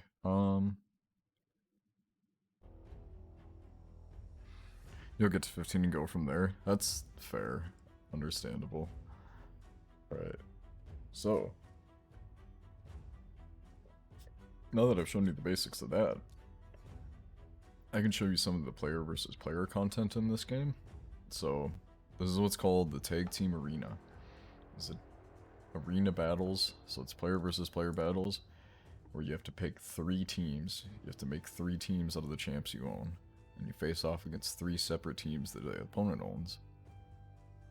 And usually this is like the hardest section of the game for people. Because Like, you have to, like, there are some clever people out there, and they design some good teams, so you have to be clever too. Thankfully, this guy's teams just contain 2 champions for some reason.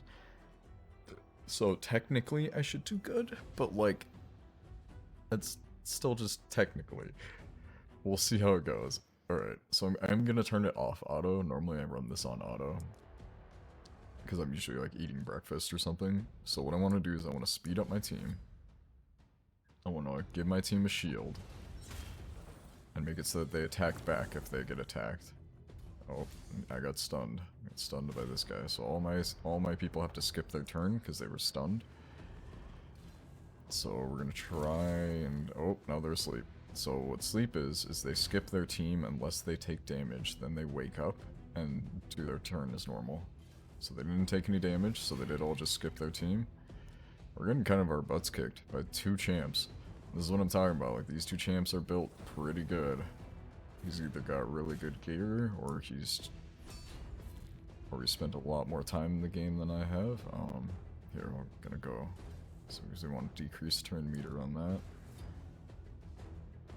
And then we're gonna go in for a nuke, because as you can see, he's got decreased defense on there, which means that I'm gonna do more damage, and he's got decreased attack, which means he's gonna do less damage if they hit back. And this is my Trunda. She's the hardest hitting champion in the game. I was lucky enough to get her recently, and she should just kill both of them, and we'll see here.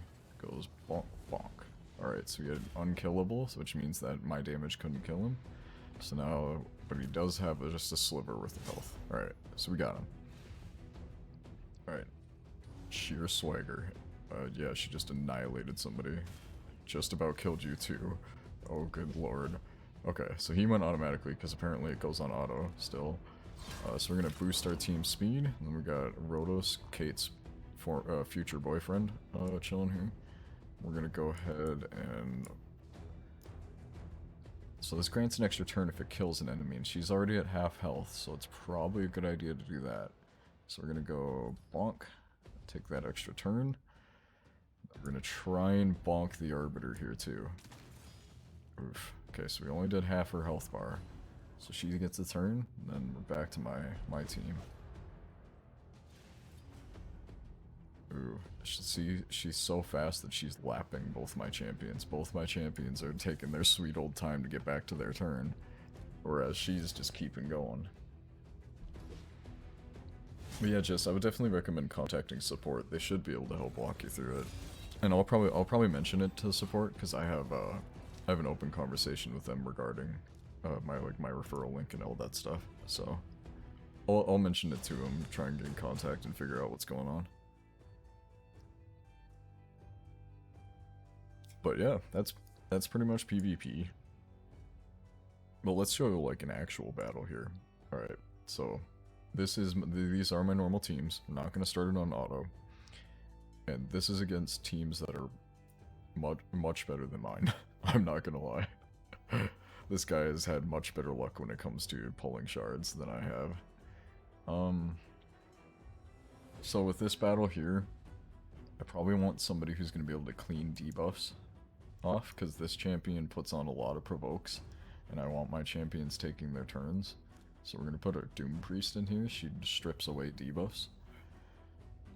And then we're going to go ahead and give it a try. I think they're going to win because they're probably faster than I am. Because I don't focus on arena much, so I usually don't go too fast. Okay, so I do want to increase their speed, but also at the same time they have Valkyrie, and she steals speed from people basically by boosting her own turn meter. Oof. Yeah, it's not good. Yeah, I think we might die to this Fushan. Yep. So as you can see, he went a little bit faster, and that's gonna be the death of me, because yep, that Fushan does a lot of damage for a Fushan, damn. Okay, so this team, they went before I did. Jeez. My champs aren't slow either. It's just this guy's a lot faster, fuck. Alright. Yeah, alright, so this one we might win, because we got to place the block debuff so that she can't provoke. They also have block debuff up, so I was dumb when doing that. Increase attack here. Ooh. Okay, we needed Candrafon to take his turn. But he got skipped because he ran out of turn meter. Because of Rosin here. Alright, Candrafon should be able to nuke at least the Blind Seer. We'll see here. Oof, she has reaction set. Or the Swift Parry, sorry. So she's unkillable. So I can't kill her right now until that buff goes away. So I'm gonna instead kill Rosin because he's my next big threat. Alright, so then let's go ahead and we're gonna kill the Blind Seer because we need to. Play some debuffs on these guys since we can't kill them because they have block damage on. So my attacks do nothing to them until that block damage goes away. Oh god.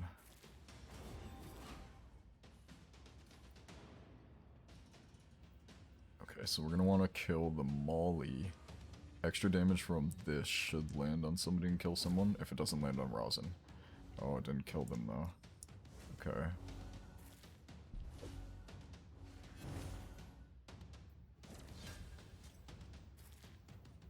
And this is where like Raid Shadow Legends really shines, or the PvP section of this game shines, is like a battle where you have to like actually think instead of just hit auto and call it good.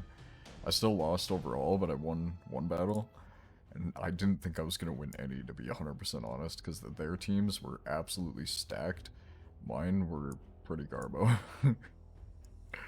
in comparison. It really depends on the speed for this team. They're probably still going to go first and schwack me, but I kind of also want to try... I'm going to switch out these two. So what will happen is Tormund's going to freeze either the Rollbar or the Valkyrie probably, and not maybe Trunda. It really depends on how much resistance this person has. Okay, so it froze. We froze the... So Tormund's passive is that whenever an opponent gains turn meter or a buff, he has a 30% chance to freeze them. And what freeze does is it increases that person's defense, but makes it so that their turn is skipped. So they can't do anything right now, but they take less damage. So my goal right now is to not boost my turn meter really too much, because there is a Valk here. But I need to, because these guys are running low on health, and my turn meter boost also heals. So we're going to go ahead and turn meter boost. And then we're going to do the counterattack and shield buff. So this will increase the amount of health I have here. First champion to choose, a lot of people, yeah. So you want to choose Kayle, because one of the most important sections of the game is called Clan Boss, and you need a lot of poison damage to be able to beat Clan Boss easily. And Kayle is the only one who has poison damage out of the group. Alright, so we're gonna do the nuke from Trunda, knock people over. So now we just need to kill the last two remaining ones. Especially killing this Arbiter is important, so that she doesn't pick up these guys. Yep, so we're good to go. Killed her. Now we just need to kill the Valk. Cleanup time. But I would recommend Kayle, if you want to do PvP content, the other three are the best, but Kayle's the best for overall progression, like, throughout the game, because he's good in dungeons, campaign, clan boss, he's good everywhere. Whereas the others are okay everywhere, is my best way of putting it. Alright, so we're gonna decrease the defense on all these guys. We want to kill somebody and get an extra turn, so we're gonna choose the probably weak Draco. Yep, killed him. And then we're gonna want to kill Kymar if we can. We'll see how he does. Oof, dead. Can you get the other ones later? Yep. Yeah. They come out of those ancient shards, the ones you get 3 of when you get to pass the tutorial. Oof. Oof. Oof. Alright, so we're gonna want to kill Altan. Altan has an ability that can revive people, but it's pretty rare. Oh, damn, I got feared. Okay, we're going to try and hurt Altan. That Altan's still alive. Try and kill him. Nice. Okay. Alright, now we just need to deal with Madame Saris. She's more annoying than, like, actually threatening, because she has a shield she gains every turn, but she should die pretty quick. There we go. Not bad, not bad. Okay, this team I'm a little bit scared of, because they're going completely first. Oh, fuck. Okay, so, my Candrafont lived with, like, 3 health left. He needs to kill everyone here, because these guys can't be picked up, because they got killed by her ability, which is a block revive, so they can't be revived at all. Alright, time to hope for Candrafont kill. Oh, god. Okay, so he killed some important ones, but not the Lydia. Okay. You might have to type your answer in chat, because my internet apparently does not like Twitch open at the same time. You're just on endless buffler. Oh god, okay. Camille is the best, because he is good everywhere. And he is the best in the most important section of the game, the clan boss, because he offers poisons and nobody else does. There we go. Sorry about that, Dr. Eye Patch. I apologize that your grandpa or your grandparents' internet is butts. Hopefully that will eventually get better here.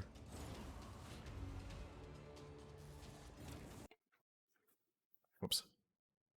I had to click outside of the game for a second there, and it freaked out at me. It doesn't like it when you do that. The game goes silent. Alright, so we won. Won all 3, actually. I don't know how. His teams are good. Oh shoot, yeah, I forgot to type out that part. Yep.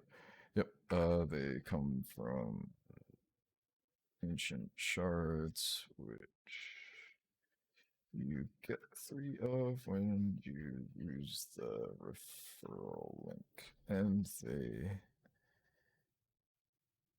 they are fairly common.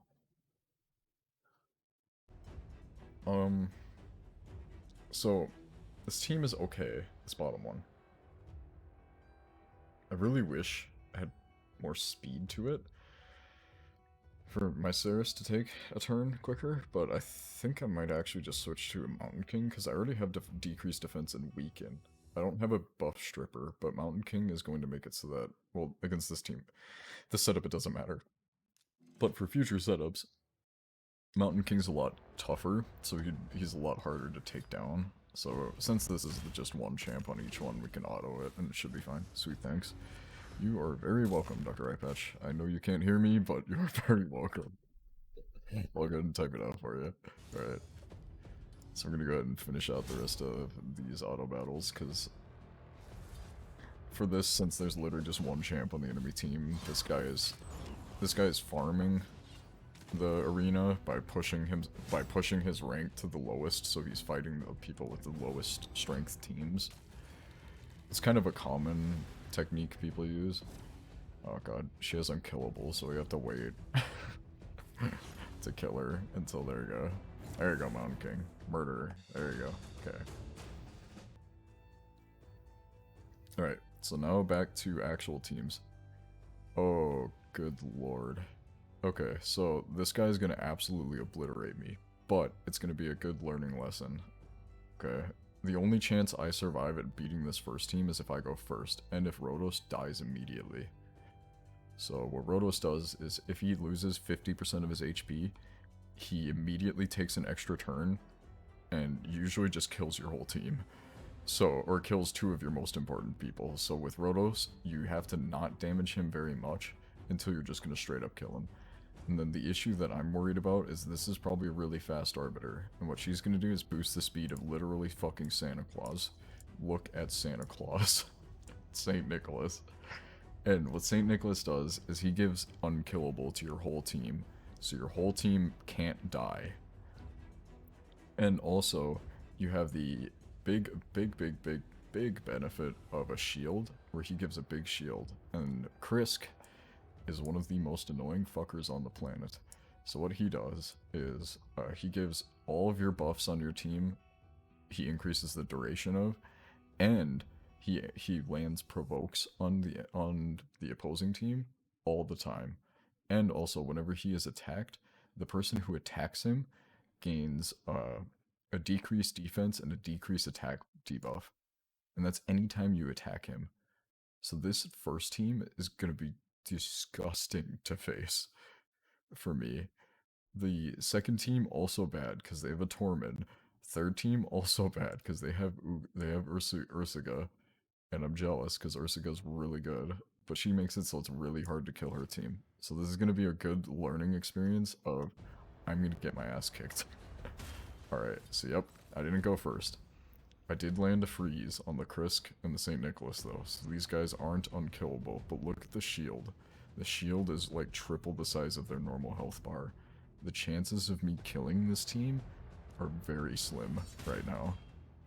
My odds, my bet is going to be that I'm not going to be able to kill the team, I'm just going to be able to fight them for a while. So what I want to do now is I want to provoke all of these guys because I have a counterattack debuff, so whenever my Tormund gets attacked, he immediately attacks back at them. And so I want them to all attack me. And I landed it on one of them. So they have a lot of resist, and that Rotos is about to take his turn, and I can't kill him in one hit. So, oh god, yeah, yep. So Rotos just murdered part of my team. So we're gonna try and revive him, pick him back up, and they're gonna throw an attack out there. Okay, so now we want to freeze people. So we're gonna try and Tormund freeze by just slamming. And we stunned Rotos, which is good. That buys us more time. Alright, and then we want to make it so St. Nicholas doesn't take a turn very quickly. Because if he takes a turn, we're in some deep doo-doo. So let's go ahead and attack here. Almost killed St. Nick. But Rotos is also back alive and on rotation. Okay, so we freezed Rotos. Go ahead and kill St. Nick. Try and damage Rotos. Because these guys are provoked, so they're going to attack Krisk. And Krisk is just a tank, so there's no reason to attack him. Almost ever. So the best bet to do is just attack the weak guy. And the weak guy is going to be that Rotos. And by weak, I mean insanely strong still, but weaker. Okay, so we provoked Rotos, so Rotos will attack my tank, which is good. And we're gonna keep messing with him. Let's go ahead and pick up back our Trunda. I missed that last turn. Trunda's my damage dealer, so she should be able to put in a little bit of work. Go ahead and try and freeze him. There we go, nice. Okay, so now I want to try and kill Rotos. There we go. Okay. I actually won it. I definitely shouldn't have. I got really lucky. Alright.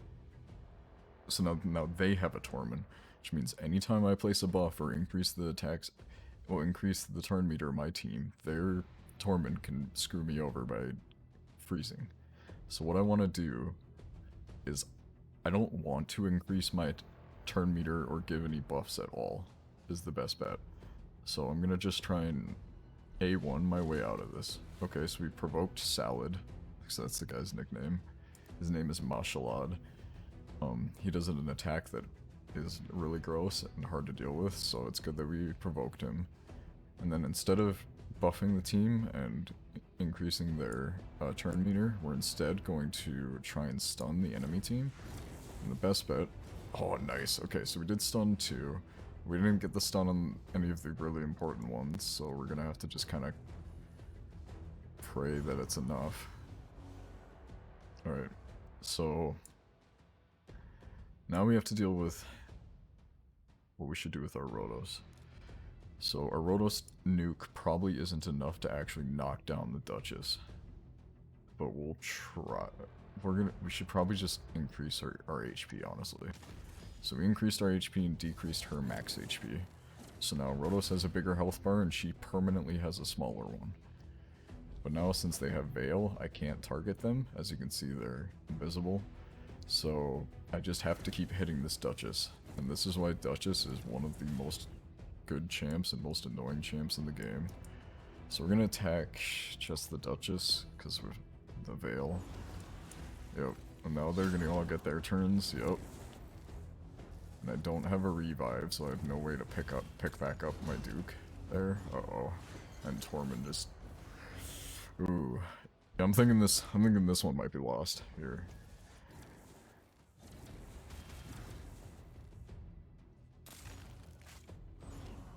I'm not sure if you guys care about the chess level explanations of this game, but it's just like what's going through my head as I'm making my decisions. We're gonna try and kill the Mashalad. Okay, so I got an extra turn, which is good. We're gonna try and take advantage of the Tormund, because he should have a decent amount of HP.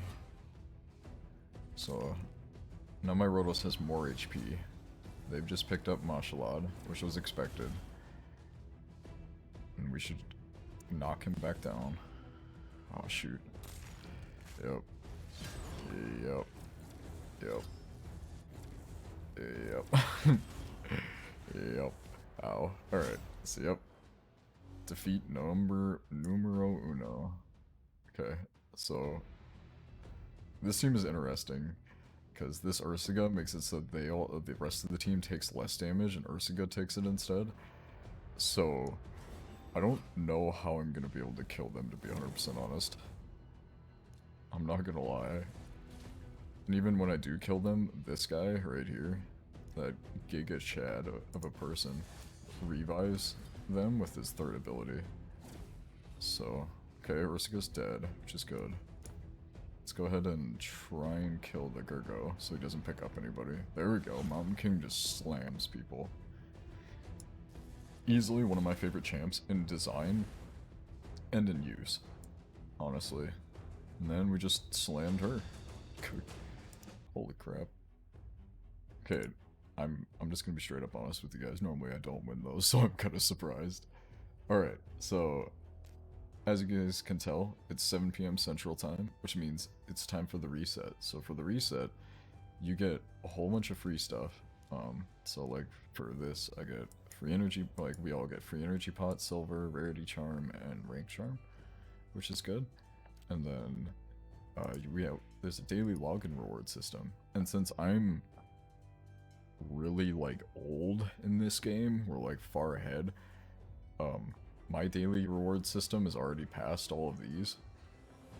Oh, and one huge thing for people that are new, don't get rid of these champs. At least don't get rid of Haikatun, because she's one of the best champs you get early on. Don't get rid of Sile of the Drakes. Don't get rid of Grush, and definitely don't get rid of Vizix.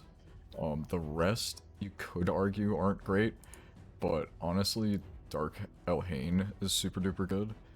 Yaga is a good champion for starting out in Clan Boss. Otherwise, definitely keep at least Haikatun, Sil the Drakes, Grush the Mangler, and Vizix. And then I get my pity pack, as one could say. That's what we say in the Magic the Gathering community, but so since the reset happened, all my quests are reset, and there's daily, weekly, and then monthly quests.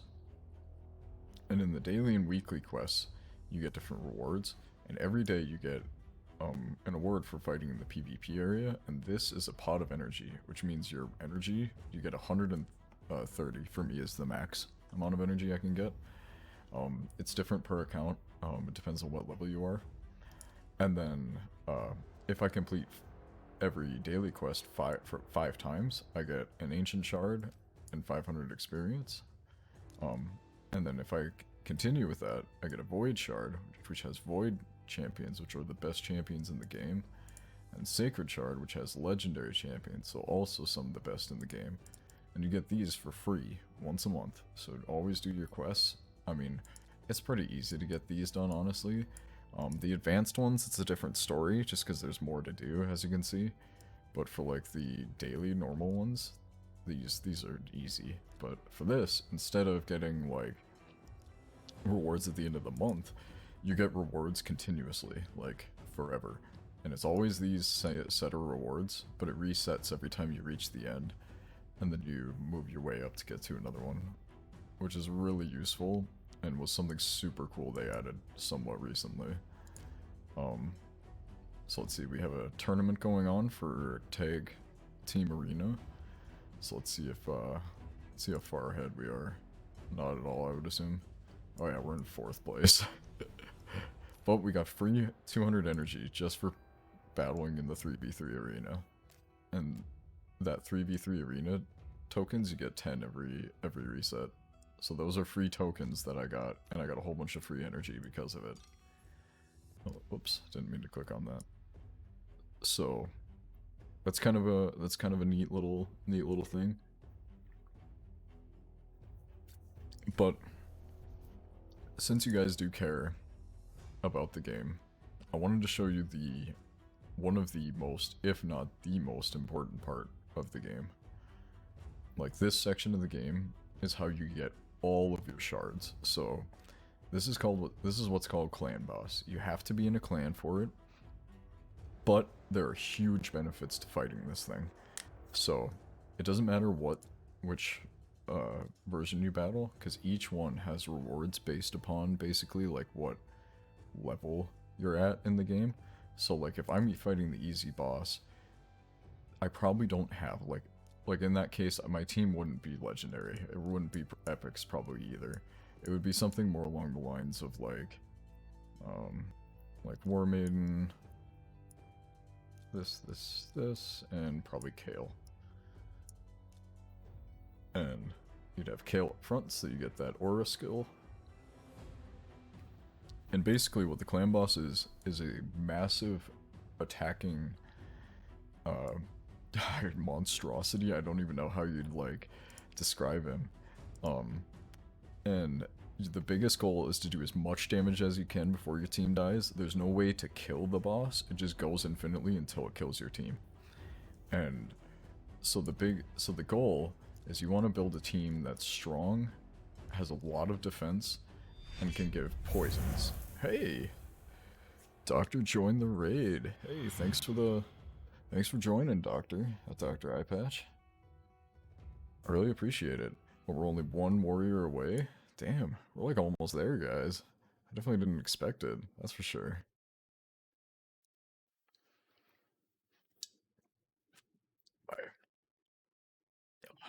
But yeah, it's like, so. Oh man, yeah, one away from the first goal. That's really awesome, guys. What was I saying? Oh, so the best way to do damage to the clan boss, instead of running like a lot of attack champions, what you want to do is build a team that can keep itself alive for a long time and have either a poisoner or an HP burn champion. So if we take a look at like some easy to get champions, so we're gonna say fuck my actual like team that I run. We're gonna go with some rare champions and maybe like one epic.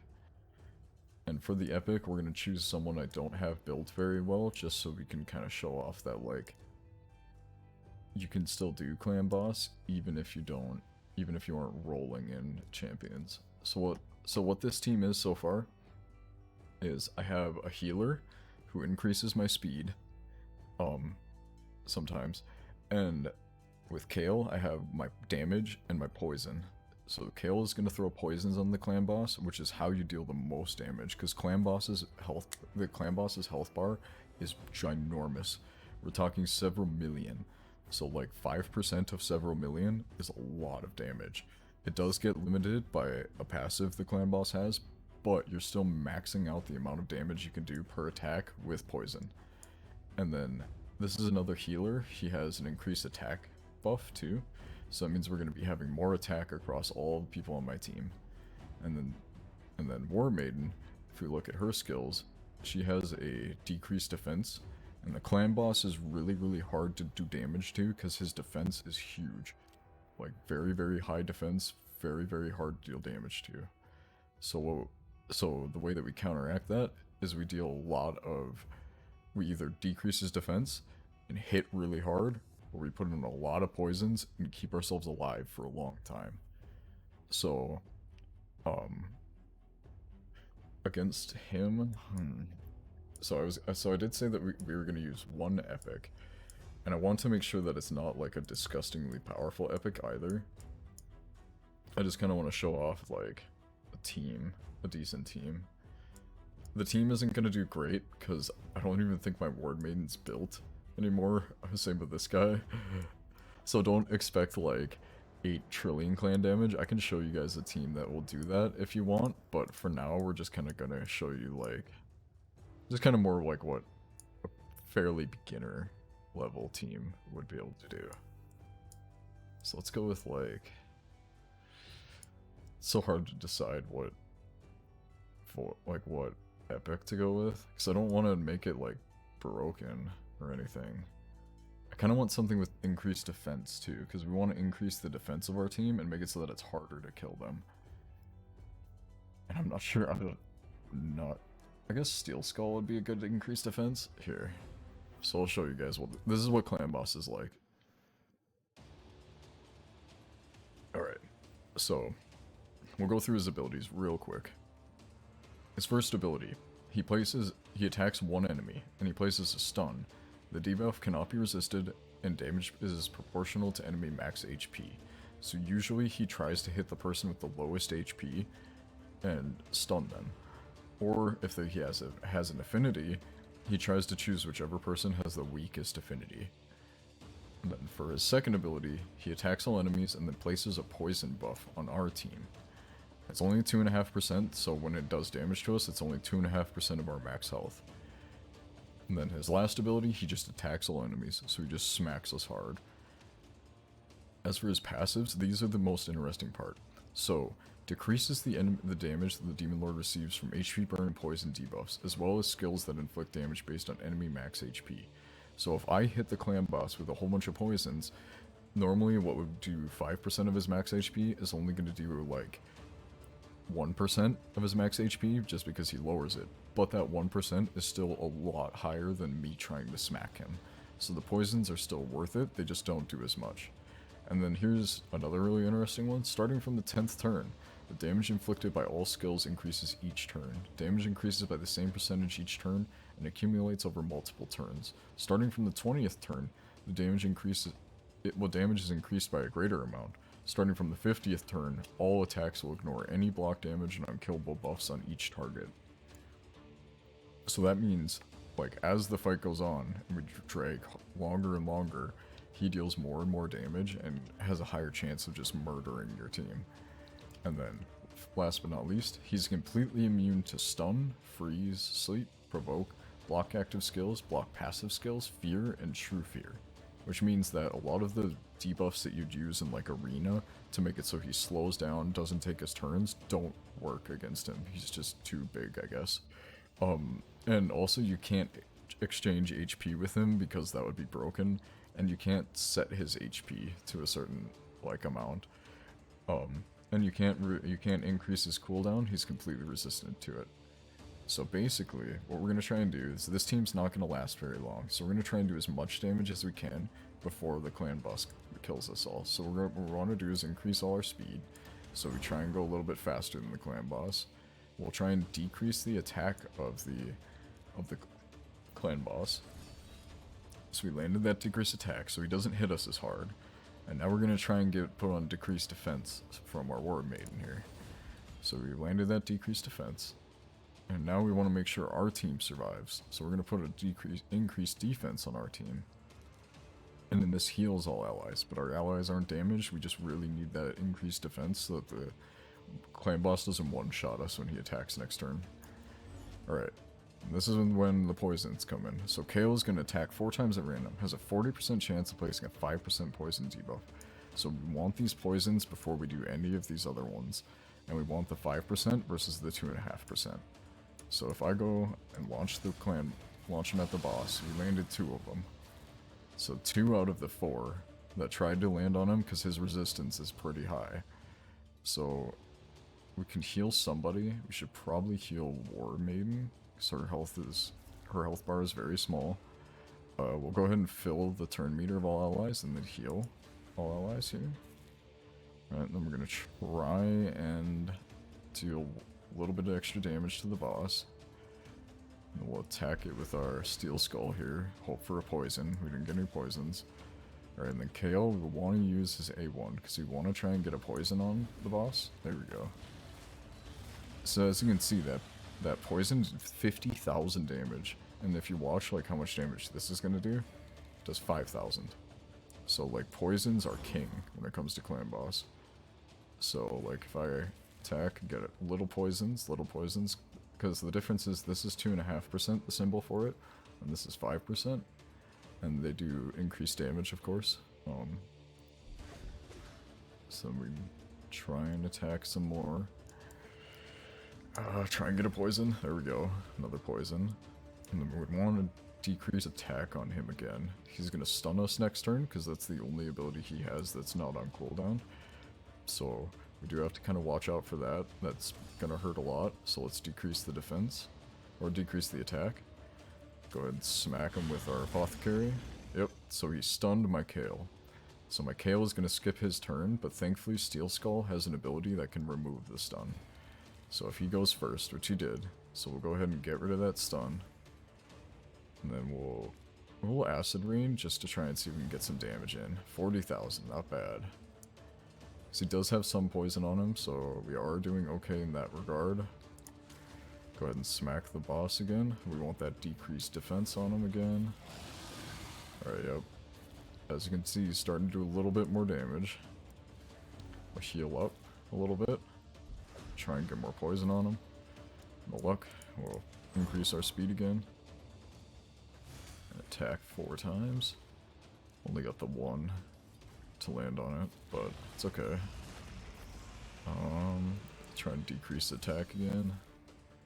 Alright, so now we need to heal up someone. And it's looking like I should just self-heal an Apothecary here. And then we'll go ahead and increase the defense again. Kinda almost wasted a heal on accident. But we'll try and get another poison. Good, good. Get some poisons on him. Another poison, good. Yeah, look at like the crazy damage poisons do. And then we'll go ahead and just kinda auto. Can't clean the stun off of Kale this time. Kale just has to deal with it. Alright, so we'll speed up our team. Yep, starting to put on the hurt. Alright, so we should probably heal Kale. So we need to keep Kale alive as long as possible. Decrease the attack, hopefully. There we go. Do some damage. Do some more. Hit. Oof. Yikes. God, I forget how, like, stressful like, clan boss is when you're running it with, like, a team like this. Trying to make sure that your team is doing everything correctly in the correct order. Oof. So, yep, I'm gonna increase the speed here. I don't think we're gonna be able to clean Kale, yeah. Steel Skull, even if Steel Skull had it off cooldown, he wouldn't have been able to, because Kale was too fast. Alright, so it's got 4 poisons on him. We're doing a pretty good job with that. We need to get that decreased attack. Nice. Yikes. War Maiden's taking some damage. Alright, let's see if we can land more than a couple more. Ooh, only landed the 1. Yikes. Okay, let's heal up a little bit. Heal War Maiden. Let's decrease that defense so we get more damage in. Hope for a poison. There we go. Alright. Yeah. They're starting to feel the hurt. Okay. Let's go ahead and attempt to go through a couple more hits here. Normally, this team would do a lot more damage because they would be built correctly, but right now I'm just kind of trying to give like a good guess of like kind of like how your clan boss experience will be for a while. Let's clean off War Maiden here. Try and hit clan boss as hard as we can.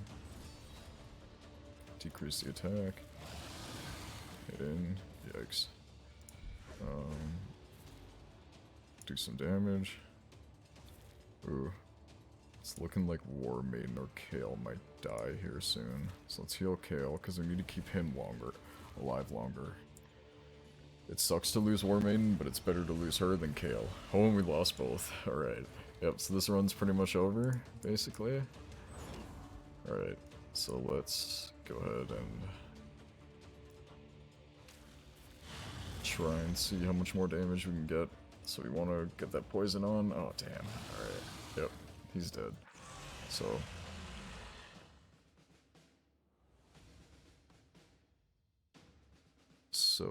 looks like I can collect the refer rewards after the quick 2-battle tutorial. I must be number 4. Huh, okay. That's interesting. Well, that team was against Brutal. Okay, yeah, that's... Brutal would be a lot higher than what this team should be fighting. So, if you want, I can give you guys a quick run through of Nightmare. It's not terribly exciting, to be honest, to watch my team. They do a lot of damage, but it's completely auto, and they're completely immune to damage, so it's kind of hard to, I don't know how interesting it would be for you guys, but I can show you right here, and I may as well, because I have to do my damage to the boss, to get my daily chest. But, so I don't want to start it on auto. So what this team does is there is a buff in the game called Unkillable. And these guys right here, the two that I have, they're man-eaters. They have an ability where they put Unkillable and block debuffs on all allies. So all allies can't die, and all allies can't get debuffs. So if I do that, all of my allies are invincible now for 2 turns. They can't take damage, and they can't get debuffed. And so what this team does is it cycles through and attempts to get man-eaters to run in sync so that the entire team is always unkillable. So and the clan boss, so the clan boss can't kill them until turn 50. In turn 50, he ignores block damage and unkillable. So he ignores the unkillable and kills the team anyways. I'll only show until we get to the max chest amount. So there's a very specific turn order I have to have here, otherwise they don't sync up correctly. So we decrease the cooldowns on the man-eaters so that they can do their ability. And this is the Dracomorph I was talking about earlier. So he has decreased defense and weaken, and he takes an extra turn, sometimes. Because he has this artifact set that makes him take extra turns, which means he loses the unkillable. So for the first 2 turns, Dracomorph is killable by the clan boss. But from there on in, he's completely invincible, and he does an insane amount of damage. Like, look at that, 100,000 just from just a normal hit. When the poison on the previous boss did less than that. And he does 100,000 in just a hit. Alright, so now we just put it on full auto. And then we just sit, and we watch as the numbers fly, as my team just obliterates the clan boss. Like, look at that, 108,000, 100,000, 130. Bonk, 40. Word of the wise, do not click on the purple champion portrait in the collect rewards. The game freaks out with a percentage bar and you can only exit the game. Oh god. The game's like, what, you're trying to redeem your Jotun? You can't. Not allowed. Trying to redeem that thing that was promised to you? How dare you? Alright, so what we're waiting for is for this to go up to 30 million total damage. Well, 39. I usually go to 40 million total damage just to be safe. And basically what's happening right now is, like I said, the team is completely unkillable. The clan boss can do 8 trillion damage and these guys can't die currently. Because anytime that the clan boss takes a turn, the entire team is unkillable. And this was all done using like a calculator and like theory crafting it out. It's a really hard to make team because it's hard to get man-eaters. But once you make it, it makes clan boss literally just turn on when you're about to go into the shower. Because that's what I normally do. Well, I finished eating breakfast, better turn on this and then go shower. Because, like, this can take like 15-20 minutes. So, what we can do, since this is completely invincible, what I think we're gonna do is, there was a second ad I wanted to show. I clicked to collect for the other rewards, but I directly clicked on the portrait for that one. Not sure if that made a difference. Oh, weird. I wonder if that, like, showed you, like, your percentage of the faction you have on or something. I'm not 100% sure, honestly. Okay, I just keep dying. Oh god, why is the audio so loud? Alright, so there was one other ad that I wanted to show you because it shows one of my favorite characters. Because he's a knight and he's funny looking. But, alright, let me pop it up here. Just since the clan boss is just going to run on its own. And it's completely invincible, so there's no reason to run it. Watch it do its thing. So we'll go ahead and watch this. This one's pretty great. Yeah, I just keep dying. Every time. I've got the right gear, and my player, he's just amazing. He's really putting the effort in. I'm starting to think maybe it's just me. Maybe I'm worthless. Worthless? No, we don't use that word in here. Okay, you're a 3-star damage dealer, right? That's his loss. That's the rad like Remember, coming out in of this his room, skin. we're all champions. Come on, you guys, bring it in. I think Skeleton needs a hug. Death Knight. My name is Death Knight. Raid Shadow Legends.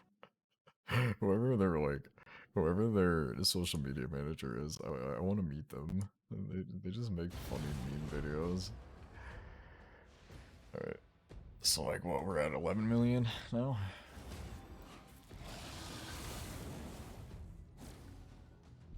$240,000 damage. God, Dracomorph is just disgustingly good.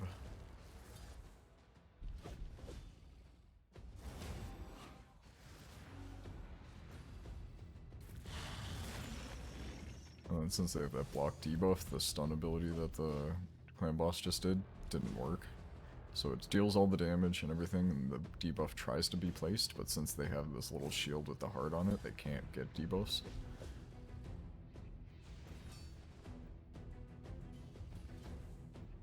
I think it said 14 to 16 for some reason. A progress bar appeared and kept rapidly filling up, then restarting. Oh, I bet it was downloading. I bet it was downloading the character models.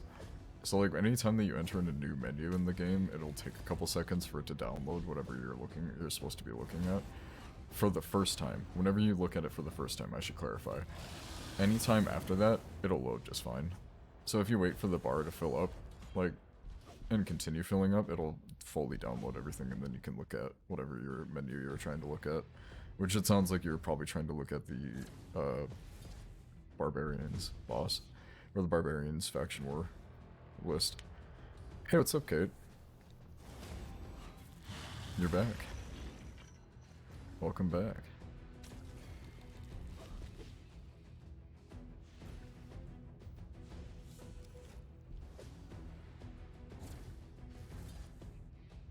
Welcome back, Kate.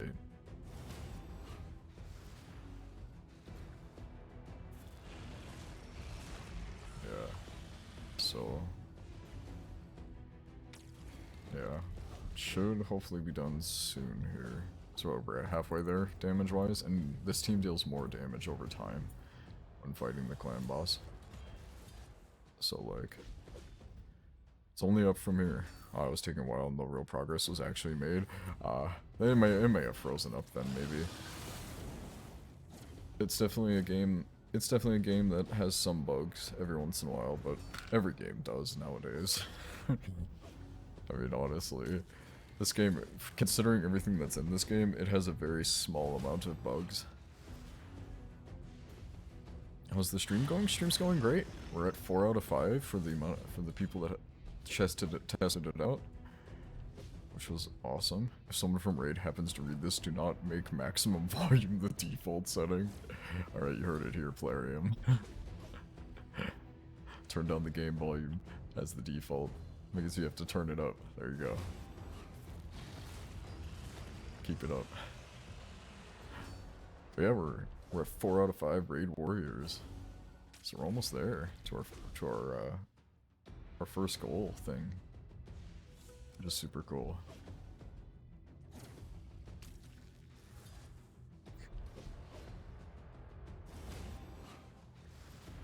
God, yeah, I just want to keep upgrading my Draco, but I can't really currently because a lot of the artifacts that I have on them are as good as they can be.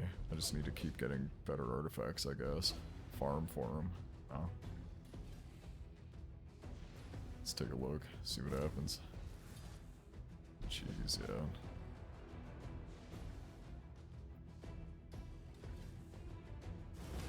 That is your only complaint so far? I mean, that's a fair criticism of most games nowadays. Is the max volume is the default setting. I feel like that's like every time I play a game on stream, that's like if I have to like open it for the first time off stream, so then I don't like literally make everybody deaf.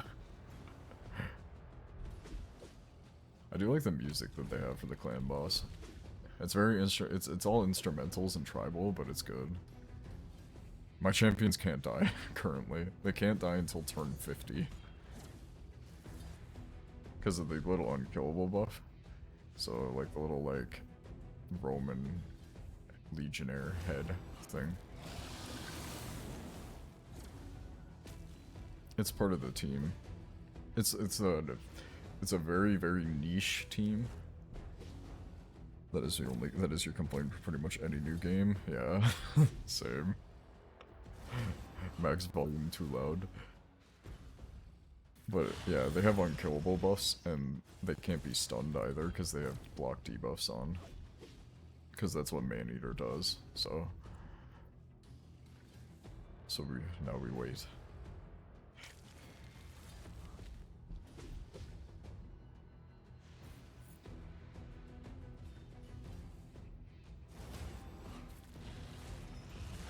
Not bad, not bad. So he's almost at the point where I can just quit and go back to like actual gameplay. Because right now this is probably not exactly exciting.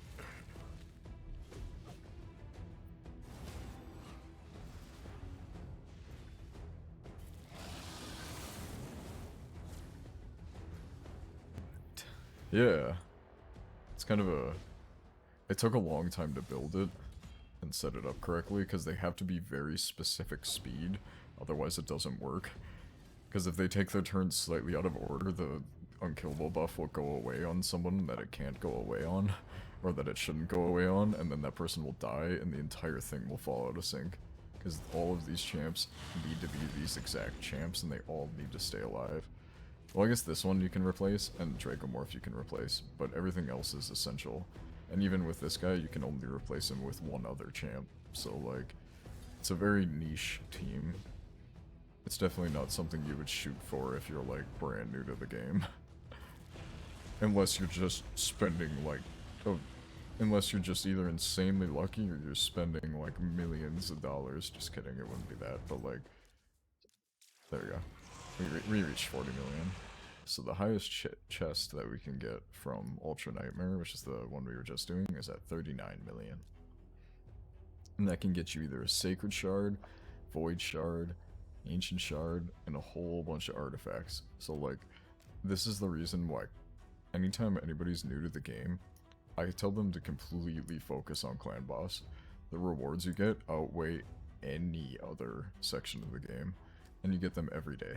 So like, even if you join a clan that you don't even speak the same language as the rest of the people in the clan, it's still worthwhile. That's how my first clan was. I was in a clan with a whole bunch of German people. I had a vague idea of what was going on, but not really. Alright, so I'm just gonna complete my daily rewards here, or my daily quests.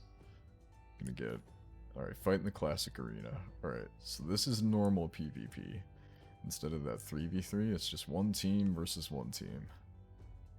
Then we'll not do it on auto, so I can show you guys. Alright, so we're gonna buff up my team. Block debuffs, increase attacks so that they deal more damage. Give them that counterattack buff and a shield buff. And then see Tormund just froze all of them because they got their turn meter filled and they got a buff. Besides Aethel, apparently. Aethel survived. But that's okay, because she's provoked now, so she's gonna attack Tormund, but I don't think they're surviving this hit. Yeah, they all died. Nice. We did it.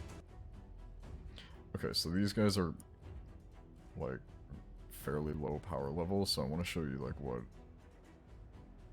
a more average fight would look like.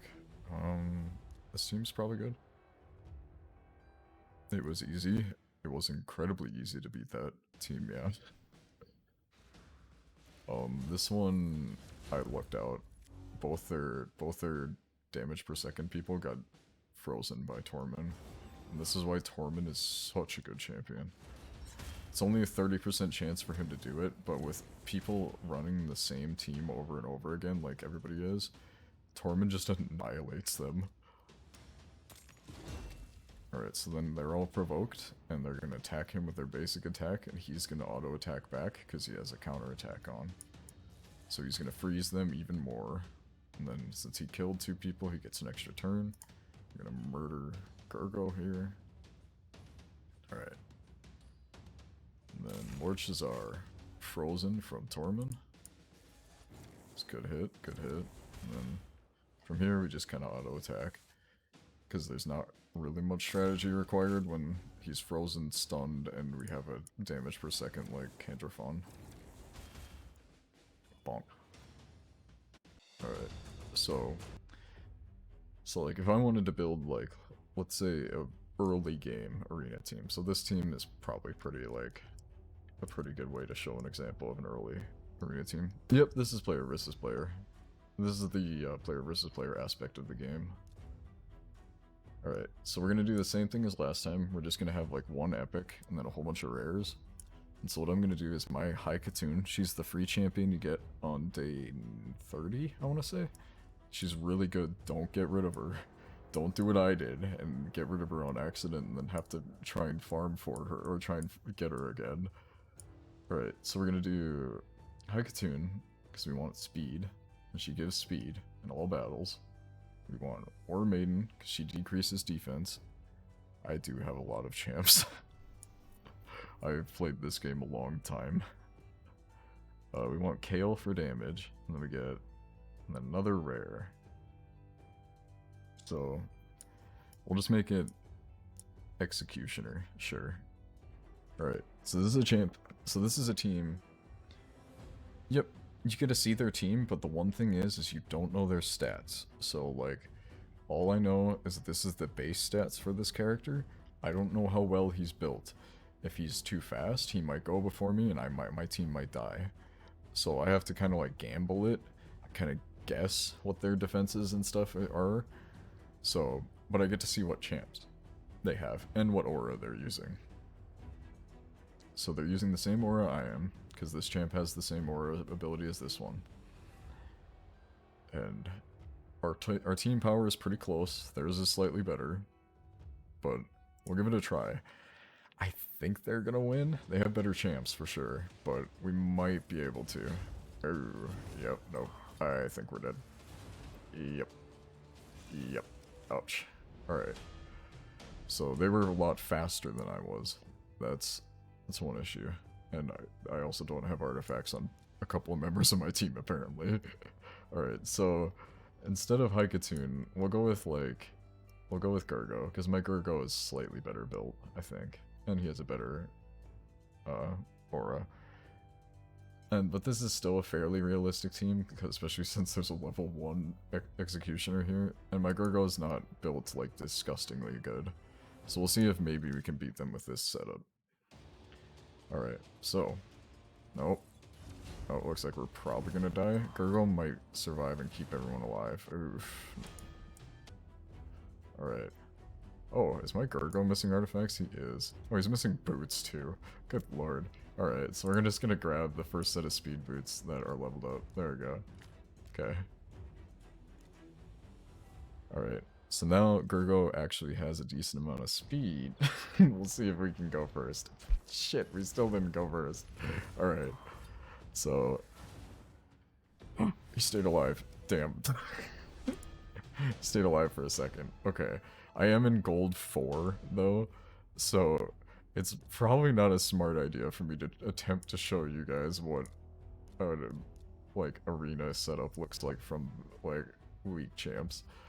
But, like, my actual arena setup works nearly every time. I'd say it has, like, an 85% chance of winning. Depends on what the enemy team is like. This team I should be able to just hit auto and it should win. It depends on if that Hegemon lands any debuffs, which he didn't. So yeah, this team wins. Bonk. Dead. Dead. Alright.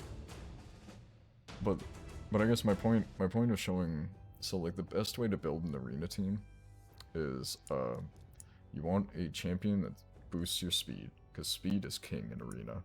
You have two options in arena. You either go first, or you are tanky enough to be able to go second and still win. So like if I was wanting to do like a tanky build instead, okay, we're gonna use we'll use all epics, just because I don't think Gold 4 can handle all rares that aren't built. So we'll use epics, but I'll try and keep it like fairly realistic. So if we're going, let's go Miscreated Monster. Yeah, pretty much, Kate. It's either you're extremely fast or extremely like tanky. Can't you be both? Kind of.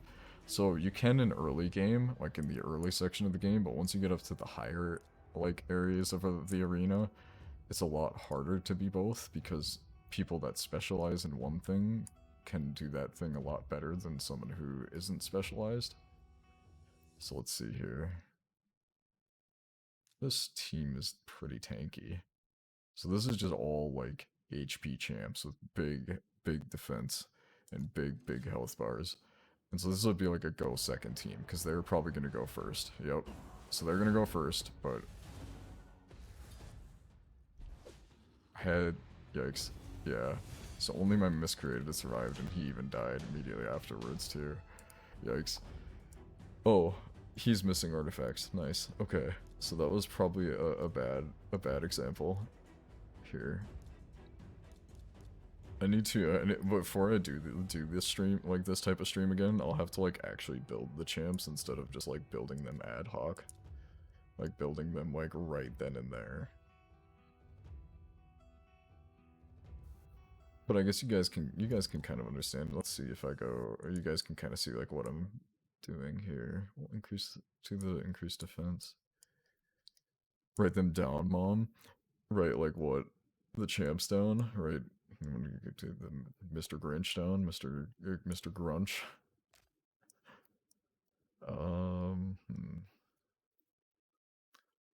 Let's do some, trying to do some thinking, because a lot of these champs aren't actually built out. We'll do this. This is like a perfect example of like a turn 2 team. They might die. Okay. So the enemies are really slow here, because I'm somehow going first. So I'm going to speed up my team. And then we're going to try, because this makes it so that then he has a provoke on his A1. So he has a 25% chance of placing a provoke. So we're going to try and land it on their speed booster so that she can't give a speed boost. Oof. No luck. Okay, this guy's got a counterattack. And an ally protect, which means they're going to be taking less damage, and they're going to be attacking back if they get attacked. So we're going to do that. Now, Miscreated Monster is a monster in the arena. But that's because he has a stun, a lot of HP, and he has an ally protect, and he gives out fear. And fear is one of the best debuffs in the game. Fear means you have a 50% chance of just skipping your turn, because you're afraid, I guess. And he places it all the time. Anytime someone's under an ally protect and they take damage, that person has the person who attacked gets a fear. So what we're gonna do is we're gonna try and stun these guys. And we stun the one. Alright, so the last guy's going. And he has a provoke, and he can land it on everybody. And he places a decreased attack for those who didn't get the provoke. So we're gonna try and get it on everyone here. I'll see how it goes. Got on one. Alright, yep. He's got a counterattack, so he'll attack again. Or he'll attack back. And then these guys will all attack back. He killed that one, nice. Alright. So this is a bad affinity matchup, so we should go attack him. Here. And then, same concept. It's a good affinity matchup. We should attack him. Alright. Yep.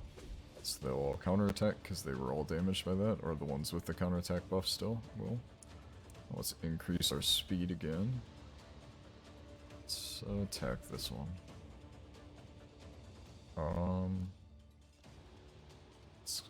we'll try and kill the Soul Drinker. It didn't work. Back to hitting the legendary, I guess. And then for this, we'll try and get the Soul Drinker down. There we go. Nice. See, and so that's like a typical Go second team. And I'm trying to build them like somewhat realistically because I know that most people don't have a roster like this. And most people won't for quite a while. They'll have a roster more like this team here, where you have like one legendary and like a whole bunch of normal champs. Because once you get one legendary, usually you build it out and he's kind of your carry, where they'll carry you through the rest of the game type situation. So like, if you wanted to see an example of that, let's do like these, and then we'll do, let's see how many, he has 2 rares, a legendary and an epic. Okay, so for our epic choice, we'll go with that. And his rares are level 60. Let's go with a speed booster. So this is my one legendary. Mine's 50, his is 60. His team power is almost double mine, so I'm probably gonna lose, but we're gonna give it a try. Because my team is built a little bit better than his. Just logic-wise. His team doesn't have a speed. His team doesn't have a speed booster. And my team does. It has 2 speed boosters, which means I'm gonna try and sneak in and get all my attacks through before he does. Yeah, he has little like bats and bugs that like follow him around. Ruel. This team seems like they got like a couple cool champs and just kind of like tossed it all together, and it's like a tank team. But there's not enough defense here. So like if I just speed up, so we speed everybody up. And then, so, Ruel's attacks are really dependent on them having Hex. The third one? Oh yeah, it's Queen Eva is her name. So we got landed Hex on 3 people, and he gets half of his turn again. So we're gonna try and boost everybody back up to try and make him take another turn. Queen Eva, yep, that's her name. Okay, got decreased defense, and now Ruel's gonna come in and we're gonna try and nuke them to death. And my Ruel is built okay. He's not built very strong, so we'll see how it goes. Yeah, not too terribly strong. Or too much damage. Ruel was probably the wrong legendary to use as an example, because I think he's missing all of his gear still. Queen? Not you about to Google it? I mean, you could Google some sick champ builds with her. I don't own her, so I can't help, but... So yeah, his tank team won. Which, granted, he does have double the power, and apparently my Ruel is missing stuff. God dang it. I need to stop using champs that are missing things. Alright. Ignatius, are you missing... How much... Let's take a look at his stats. He is slow as fuck. He must be missing his boots. Let's see, what's another champ that's not, like, disgustingly good or hard to get? Is my Bistofus build? How built are you, Bistofus? 126, you're slow too. Rail Huntsman, I know that I just took parts off of you. Let's see, 100 speed, yeah, that's not very good. Alright. Actually, now that I think about it, Umbral might be built decent enough. Let's try this out. So, Umbral isn't much of a nuker, but she can put some damage in. And instead of a legendary, I might just go 2 epics. Which is pretty epic. So we're gonna want like a control champion. Well, I guess we already have a control. We'll probably want like another nuke. Because Umbral will nuke pretty okay, but not like really strong. So we're gonna want like another nuke of some sort that's not like pay to win, even though I'm not pay to win.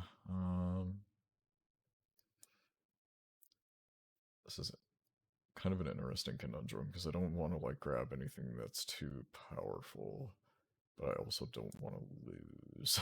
Oh, God I wish Yoshi wasn't. I wish my Froggy wasn't level 1. Need to level him up. Broad mod to like speed everybody up maybe and revive. Broad mod's a free champ. Why not? We'll see. Okay, we're gonna speed each other. We're gonna speed everybody up. We're gonna attempt to decrease the turn meter there. Right. Now this is where the important part. We're gonna give everybody provoke. So that means they have to attack her and they have to use their A1 for 2 turns. Which buys me 2 turns worth of damage on them. Which technically, I should be able to kill them by then. Or I should be able to at least get in some good damage. And Umbral should be fine. She's good at keeping herself alive. And Umbral is going to be my damage dealer, so we want to knock out their damage dealers, which is going to be Queen Eva and Kale. So we're going to try and get Queen Eva dead first, because Kale's not as scary as Queen Eva. She's frozen, so that buys us more time. Alright, yep. So, hit Kale. Try and get Kale down a little bit more. So we're getting pretty close. Boost everybody's speed up again. Okay, yep. Okay, so now they're all back. They don't have their provokes anymore. So I need to try and get rid of them as soon as possible. And she doesn't have unkillable anymore, so she can be killed again. Froze Kale. I'm not as worried about the Zelata and the, I think that's a Myrmidon, I think is his name. I'm worried about Kale nuking us, so... Uh-oh, they put my team to sleep for a second there. Oh, Kale might get a turn. Oh, no. Okay, we're gonna revive her and put a block damage on her. So that Kale can't nuke her. We're gonna give her plus speed to increase her chances of being able to survive it. Okay, okay. We're gonna increase our speed again. And then we almost have enough turn meter to be able to do Undying Evil again and provoke them, but we can't this turn, so we're gonna use our other ability. Try and decrease that turn meter again. Weak hits, so it doesn't land. Get rid of Kale. There we go. Okay, that's fine. And let's try and provoke again. Yep, so that buys 2 turns of being able to hit whoever we want without any punishment. And like this is like a pretty realistic team because it's filled with it's 2 champions you get for free. Well, Broadmaw's kind of free. You have to fuse him, but his materials are super easy to get, so you kind of get it for free. Okay, yep. So she's doing her work. We need to get this Myrmidon down. Then Zelatosh should be fairly easy to kill afterwards. Go ahead and increase our speed, boost it up. Zelatosh is probably gonna kill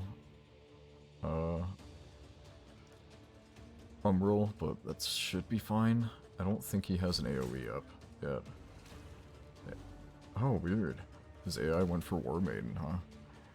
That's intriguing. Well, that's fine by me, I guess. Anything to keep my Umbral alive a little bit longer. Alright, so we're really hoping to be able to get some good hits and that Broadmaw will survive. This Broadmaw's got my revive. So we're gonna speed up. Yep, it's fine. That's so weird why he's not killing Umbral. He must have good affinity matchups against the other 2 or something. Because otherwise it doesn't make any sense. I returned from dinner. Welcome back. We're discussing PvP, basically. And how to build a good team even if you don't have the best champs. And this is, and guys, and do keep in mind, guys, this is gold 3 and 4. This is the end game. Don't panic if you can't win against something like this. And my champs are built okay. They're not built, like, disgustingly good. Because, like, disgustingly good would be, like, here, sure. Should be fine. I think Rotos can solo this team. Depends on who goes first. PvP sweats. In other words, not you, my man. Exactly. I don't usually like PvP in games like this, but I don't mind a PvP as much in this game. It's just not my favorite part of the game, for sure. We're gonna kill the other damage dealer. she's gonna bring him back. I think Rotos might be too slow for this. If that Arbiter is like super fast. They had a pretty low like PvP when it's pay to win always feels pretty bad to me. And honestly, the PvP in this game isn't terribly pay to win. I mean, you definitely, like, if you get up to the top 200 players, which is called Platinum, yes, then it's pay to win, kind of, but, like, I've been in Platinum before, the rewards are okay. it's not, like, fantastic. It's cool. You're like, cool, I was in the top 200, where can I have my swag money points now? But, like, or, oh god, it even goes past 200? They must have extended it recently. But, like, this is Platinum tier, and it's top 300 now. Neat. But, honestly, I stick in Gold 4 all the time. Gotta get them good boy points. Oh yeah, man. Dude, so you get all of the, so you get everything in life to go well for you, man. So just say good boy, just have good boy points. I'm trying to think of, like, what champ would actually solo that, but I have to have a champ that's, like, super fast. I'm not sure what champ I would want to do for super fast. My Nethril might be able to. It's 203. And how fast is my Rotos? Because my Rotos almost went first. And Rotos is slow. He's 173. So this might be able to go first. If it goes first, I think I win. I still might win. Oh no, she got block debuffs up. Never mind. Yeah. He's dead. Alright. So we need faster than 203. Because I know that I'm pretty sure that, like, if I find one of my champs that's faster than that, I should be able to go and win, but I don't think my Candy is. Candrafon. What's him before? Oh, I guess I could try Tormund too, but I think Draco's like 220 something, isn't he? Yeah, 221. We can try Draco. I don't know how well it's gonna work. Okay. Even that's too fast for my poor boy Draco. Fucking Harry Potter looking guy. Draco Malfoy. So yeah, it looks like I would just need to run like a 2-person team, but sure. If I don't limit myself to 1 person, I should be fine. And yeah.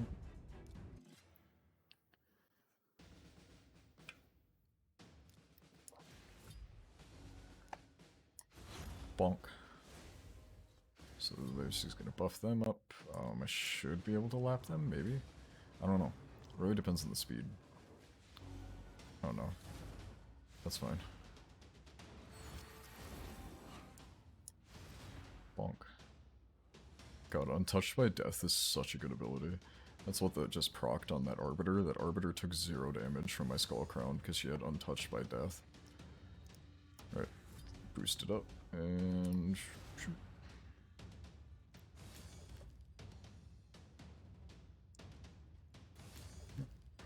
And shoot. Yeah. So, like, I don't know. Arena's just definitely, like, all about how you build your team. It's not about having the best champions in the world. It's just about using your champions correctly, but once you have, like, the best champions, Arena becomes, like stupidly easy. It's just literally just start on auto click. And this is how it is until Gold 4. Like, once you have the really good champs. Like, they just went through their entire nuke cycle, and it didn't kill my team. Because my team is meant to go second, so they're tanky. So it's literally just like... It's just this. This is the...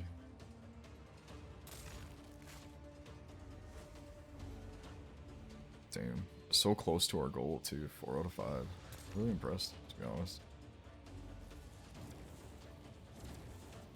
What's up, DG Blaze? Thanks for the follow, man. I appreciate it. How's it going?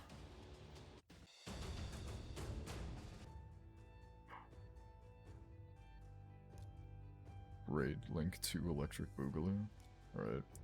So now that I've completely like launched myself out of Gold 4, let me go back to it. It shouldn't take too long. Especially since this appears to be a bot page. There are sometimes like bots in the game, in Arena, where it's just players with really low level accounts that somehow got to Gold 4. According to like, but people call it bots even though it's just really low level like players and teams.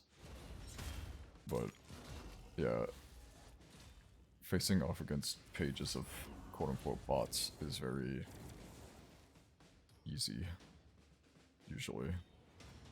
This Ghostborn is super tanky for some reason. I don't know why Ghostborn of all things is your tank, but I'll take it. Hey, there's like an actual team on this page. I think I should be okay. Huntsman might be able to nuke somebody. We will see. No, because he didn't use his third ability. I think I should be fine. Yeah. I should be okay. Wow, they survived the Kangaphon nuke? I guess they were all frozen, but should be fine. Elgaeus just like got himself killed, I think, yeah. Maybe? No, he didn't die from Kangaphon, never mind. Oof. See, that's what I was worried that Huntsman would do from the first hit, is just straight up murder somebody, but no, he decided to use his AoE first. I think the AI is still like... He must not have changed the AI for Royal Huntsman, because I think that's how Royal Huntsman runs normally. You don't want to run Huntsman normally in Arena. At least not in my opinion. He has an ability that literally completely ignores defense. There's no reason for him to try and do an AoE decrease defense. But yeah, this is PvP once you have a strong account. It's just kind of like, oh, is my team built better than yours? More than likely not. I don't know. Changes. But yeah, it just turns into like a climbing fest at this point. It doesn't really matter who I choose because I'm in low level Gold 4 because of the reset, but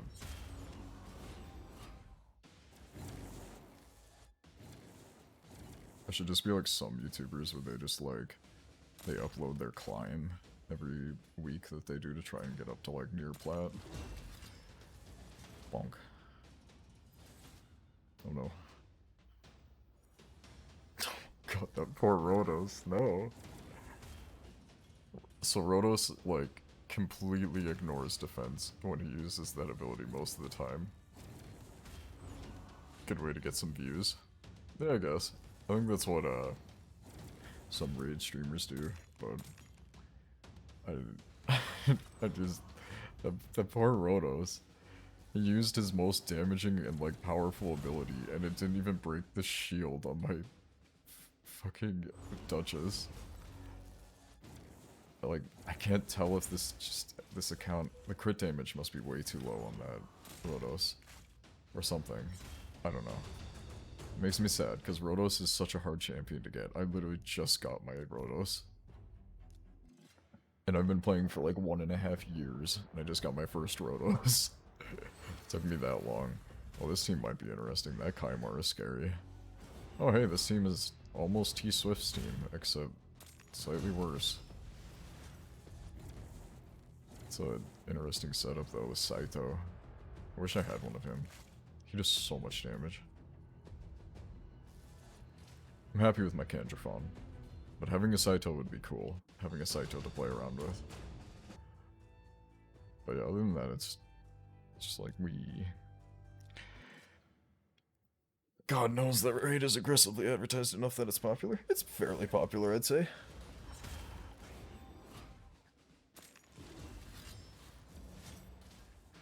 They advertise it every once in a while, yeah, that's for sure.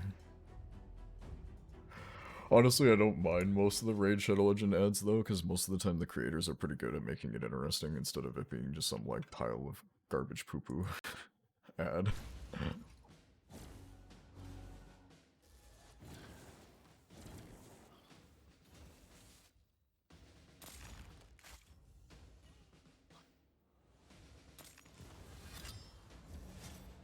Bonk.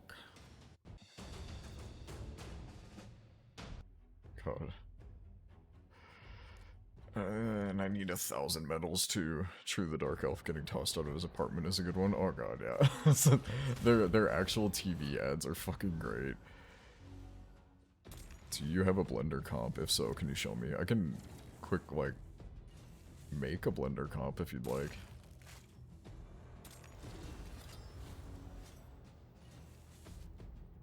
Just a second here. As soon as this fight finishes, I'll show up.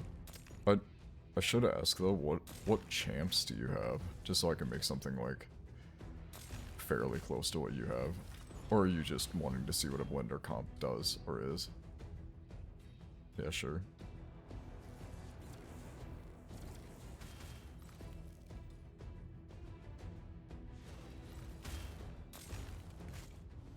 God. This guy has clan versus clan accessories on. That's why he's so hard to kill. This Tormund. He keeps putting leech on literally everything, everybody that attacks him. Okay, there we go. Tormunds, for my team, aren't impossible to kill. They're just more annoying than anything else. But, yeah, if you'd like, I can show you a Blender comp. So, let's go against, like, this. Here. You're mid-game? Okay, so... mid-game account. It's 110,000k power. So let's do like, where's my Skull Crown at? Skull Crown, boost. We need to decrease attack and defense, and then we need a team attack. So let's go like Krila. Where are you? Where are you, my darling? I don't know why I said my darling, but I guess that's just my life now. But if we go first, we're fine. If not, okay, so on auto, it would go like this. They already have block debuffs up, so that's spooky. I can use one Lego. Alright. One Lego is Krila so far. So, it's not speed tuned because I don't run this in arena, but this is how you would do it, so... And that's pretty much the Blender comp. It didn't kill them all because I couldn't land decreased defense because the fucking block debuffs was on. So there was no decreased defense, but that's how you would normally run it.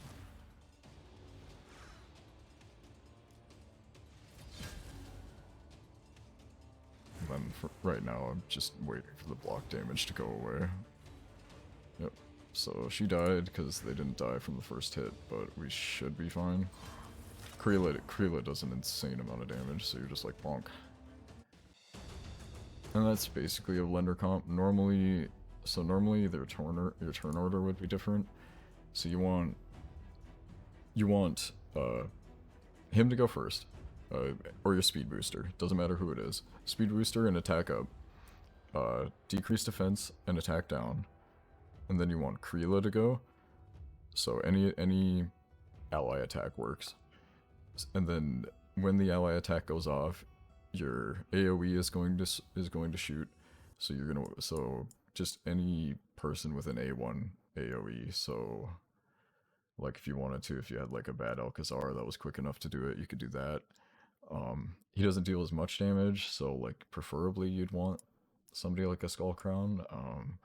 Before I had Skull Crown, who did I use before that? I guess I didn't use a Blender back in the day for that. I just used the typical, like, speed boost, attack up, attack down, and then control comp.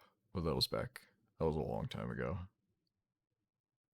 But that's your typical Blender comp. You can do some, like, weird mix-ups of it, too. Like, here, let me show you. This. So if I grab this, I don't know why the music stopped all of a sudden, but dead silence here. Okay, we don't need 2 Skull Crowns. Let's just grab my Skull Crown, attack, and do a control champ like this. And then we need our increased speed. There we go. So something like this. So then... this is a team with still 1 Lego, but Krila could be replaced with literally anything. And her AI would need to be changed so that she does ally attack on first turn. So, like, if I don't start it on auto, I can show you more of what your team would do. You'd want to set up the AI to do this automatically. Oh, we might die here. Yeah, that's not good. Oh yeah, he landed his sleep, bastard. Alright, so they were slightly faster than me, so then you'd want to switch out for like a better ally speed. So like, where's my Gurgo? There you are. Something like this, except no, I still want to have him in. So this would be if you're not doing an ally attack. This isn't going to work very well though. Oh god, yeah, they still went first. I think we're still screwed. We'll see. The tankiness, maybe. Nope. Yeah, no, we're screwed still. Never mind. Skullcrown won it up. Skullcrown nukes are really good. But yeah, that's kind of a blender comp. I don't know your exact account, so I can't really like say for sure if that would be what would work best for you. But if you wanted to sometime, like you could send me a picture of your account or something. I can try and give you some advice on what I would do with what you have.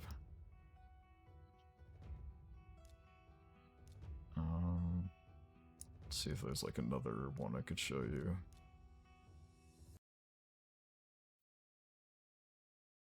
Where's my Mausoleum Mage? There you are. Team isn't bad. We'll see what happens.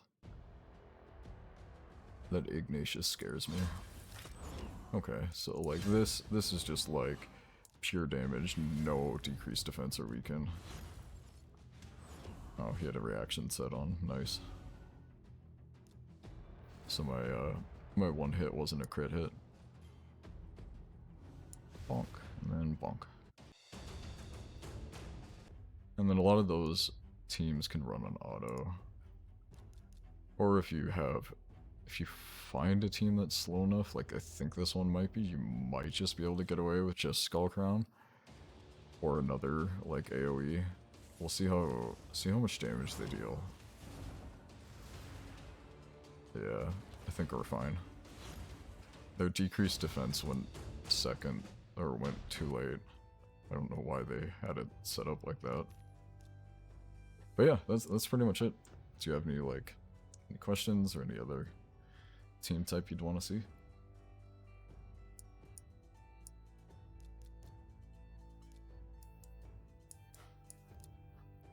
I like using Rotos, even though he's not great. Well, even though my Rotos isn't the greatest.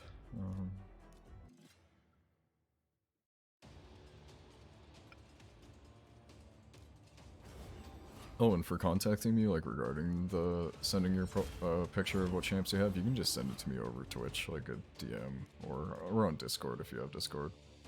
Works too. Try and kill the Duchess, nice. And probably kill Kayle, because I can't kill Zargala, or I might be able to kill Zargala, but not as easily. And then nuke, bonk.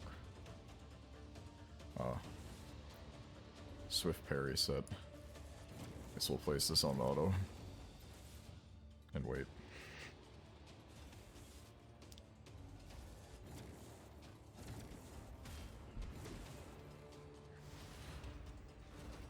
Bonk.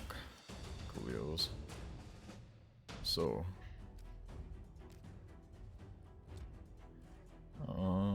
Oh, there's also Doom Tower. I haven't gone over this yet. So Doom Tower is an event that they just recently added. And basically what it is it's a whole bunch of levels that you have to do. Anywhere from 1 to like, I think it's like 120? Yeah, 1 to 120. And there's normal and hard. Hard, I actually get stuck on this fucking boss. I probably can beat it. I would just need to do a little bit more time, like thinking than I want to do. For easy though, or normal, I can easily get to here. But so basically what the concept is with this, with how you want to build like an actual team, we're just gonna say I don't own Legos for a minute here, and we're just gonna go through like what kind of like what a mid game level account, like mid game account you'd want to do. So you'd probably have like, I would say probably epics. So if we go just epics, and we're not going to use void epics because Skullcrown's kind of cheese to use. Gonna look and see what I would use. I don't have a ton of epics built correctly anymore because I don't use them very often. Something like no, I need more damage. We'll get rid of Uga and Duke. Ugo is actually good. We'll get rid of Duck, and we'll go with, let's say like, say the nuker is like, fuck. I'm trying to think of like what would be the actual best like example of something that would be okay to use. Basher, sure. My Basher is somewhat built if I remember right. I think he's built for Skinwalkers, Faction Wars. We'll see. Alright, so the goal here, sorry I turned on my light. Goal here is you want to build a team that is tanky. Sorry, this started on auto. I'll show you like what you're gonna do on not auto. I don't have artifacts on my Ugo. Nice. That's okay. Oh, hey! We got there, guys. Holy shit. Thank you. I really appreciate it. I didn't get to see who that was, but I really appreciate you. Whoever just finished signing up. That's awesome. I can't believe we actually did it, guys. Holy shit. You got it to work? Nice. Nice. Pog. Okay. That was awesome. Thank you, guys. I really appreciate it. And try out the game. It's actually legitimately fun. People meme on the game quite a bit, and even the developers themselves seem to meme on the game, but I genuinely enjoy playing it quite often.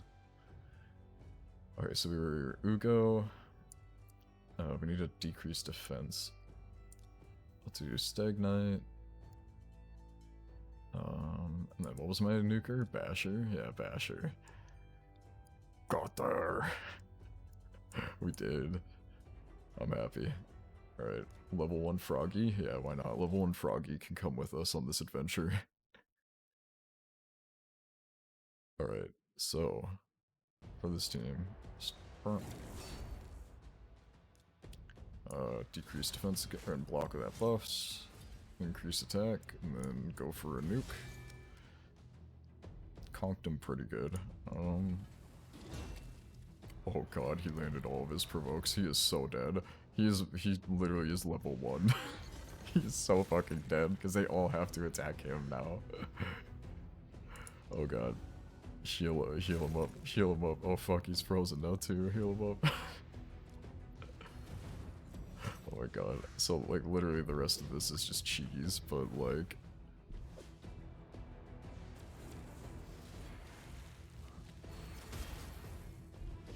it's just kind of funny that, like, he's level 1 and he's able to survive because the rest of the team is just keeping him up. Damn.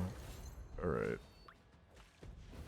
Well, I actually have to go to the bathroom, so I will be right back. What I'm gonna do is I'm just going to go, like,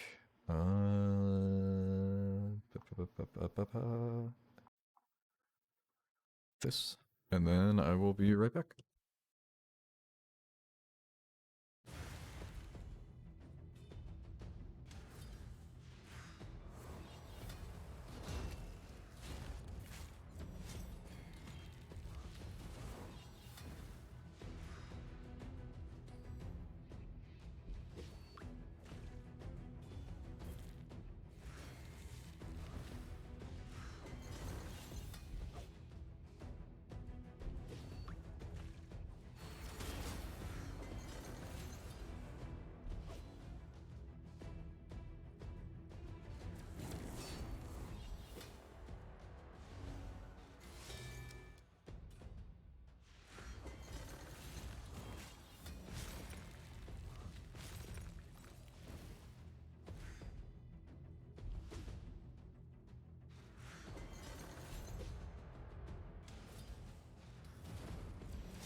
Bruh.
Oh, I see how it is playing bro while I'm not here, so I can't even respond. Well, dude, that's not very nice, Lindsay.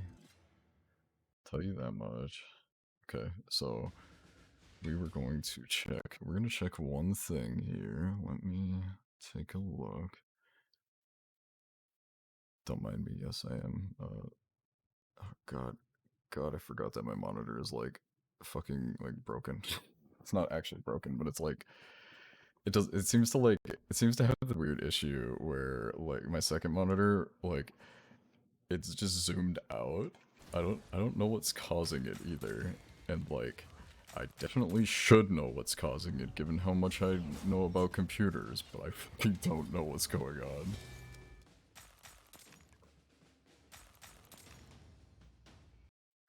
This is just... Yeah, so this is...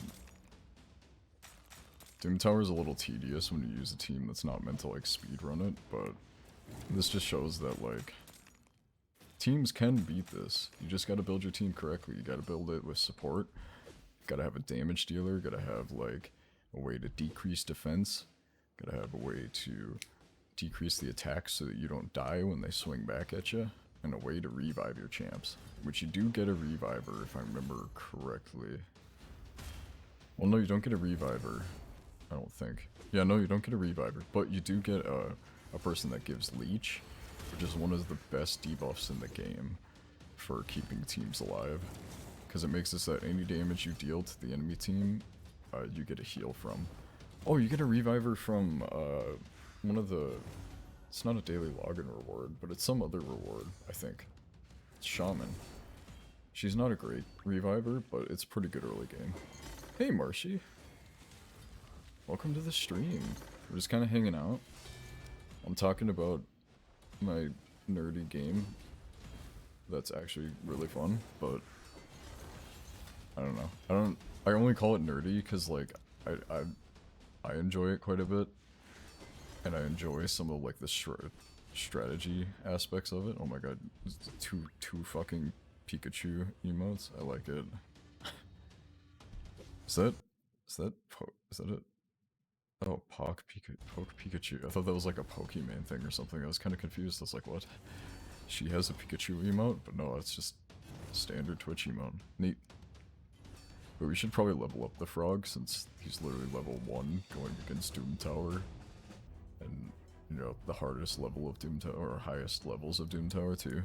I'm still playing, but been lurking. Well, I appreciate the lurk. Definitely helps out the channel a lot. And yeah, we're just kind of vibing. We're not doing anything too terribly like expansive or exciting here, but we are summoning some champs right now to get to my 3 daily login, or my 3 champs that I'm supposed to summon. So far, hey look, he was in the commercial. It's Death Knight. I don't know why he has such good reviews. He's an okay champ, but like, I guess he counterattacks? I don't know. Early game he's pretty good, but like late game, I genuinely don't even remember this lady. Okay, I understand why I don't remember this lady. Her reviews tell me why. Alright, so we need to win a campaign battle 7 times. So let's go level up Froggy. Or Duragi, the Froggy. Oh no, I just got rid of him off my team. I'm dumb. Where are you? There it is. I could recognize that tongue anywhere. Alright. So our quest is to beat this 7 times. So what we're gonna do is we're going to run it on auto. Let's go. Let's go, Duragi the Froggy. Holy cow, Duragi actually took a turn. I forgot that his speed's actually fucking high for what? For him being a level 1. But we'll see here. I like how he just makes the run take longer because his turn does nothing. But hey, he leveled up like what, 4, 5, 6, damn, 7, 8, damn, 9, 11, 10, 12. I can count. I promise, guys. 14 times in one go. It's pretty good.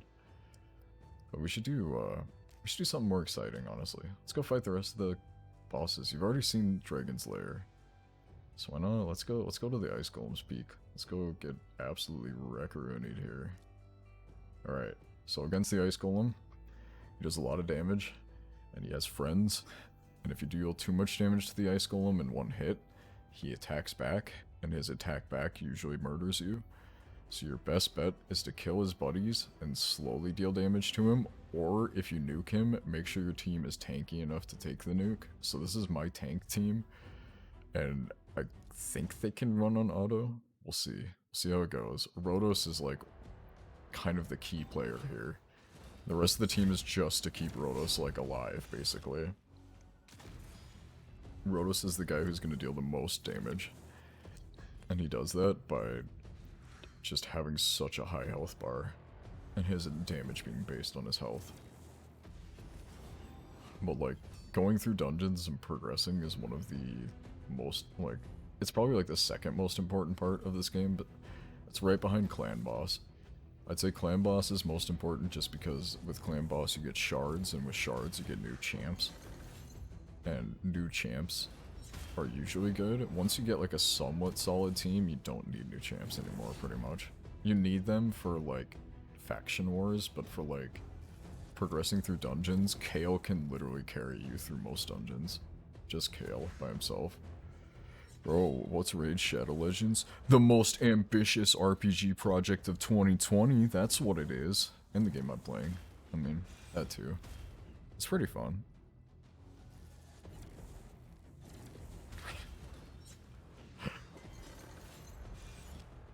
But, yeah, because this Rotos, oh god, this team takes forever though, good lord. I need to probably do a little bit of editing on it. I could probably switch Altan out for somebody else. It seems like Altan's not doing a ton. Still 40,000 there, which is pretty good. But like, nothing to the 102,000 that Rotos just did. Raid. Are you gonna join in as well? You're gonna test out the Raid Shadow Leggings. I like all of the like nicknames that content creators have given the game over the years. Raid Shadow Leggings. Internet Historian has made like half of the new names for it, and it's great. He's like one of my favorite content creators just because he's so meme-worthy. He's definitely a content creator I would try to get a hold of just because he seems cool, but like I doubt he would even see my message.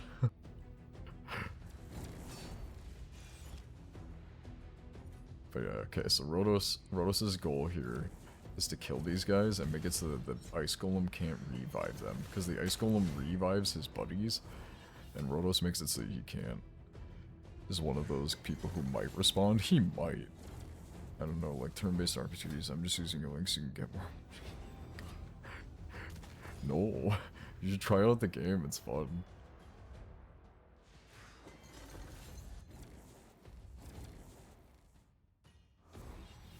But Internet Historian is pretty cool. Why the fuck did I don't autocorrect to I don't know? Cause I don't know is very good. Because autocorrect is clearly the easiest and most well-designed part of any program. Any mode.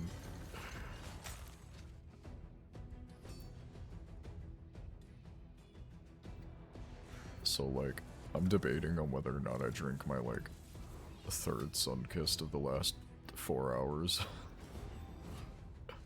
I'm not very healthy, guys. Anytime we have soda in the house, it's a bad deal.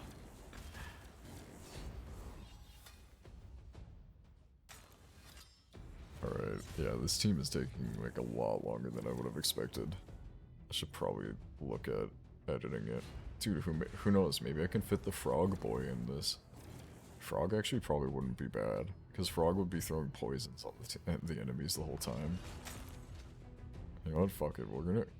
As soon as we build up Frog, we're gonna... I guess I could build him up by just having him in here. All 10... I don't know who I'd throw out, though. Kinda need everybody. I don't know. Why is depression a tag you have? Because I do. Because I suffer with depression. So, like, the new tag system is basically to make it so that content creators can add, like, things that they struggle with to kind of, like, better relate to their viewers, or, like, find viewers that also struggle with the same thing. I would totally put misophonia on there as well, but that's not a tag. But I don't blame them. Only 0.02% of the people in the world have misophonia, and I'm just lucky enough to be one of those poor bastards. But yeah, like, I did contemplate a depression gang. Heck yeah. Gotta find meaning in this life. Doing it with friends makes it a lot easier.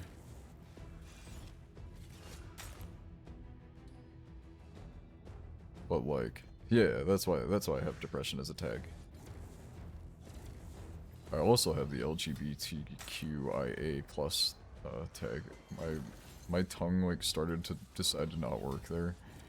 Misery loves company, as they say. Exactly.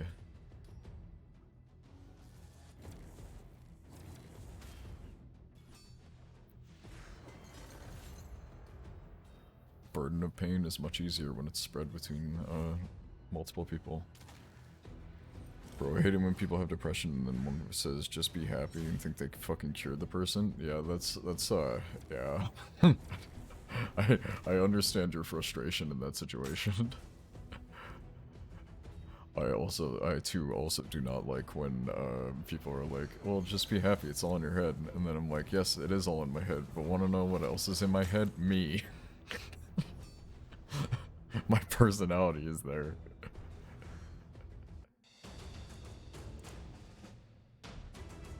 And at first I wasn't sure if there is a cure.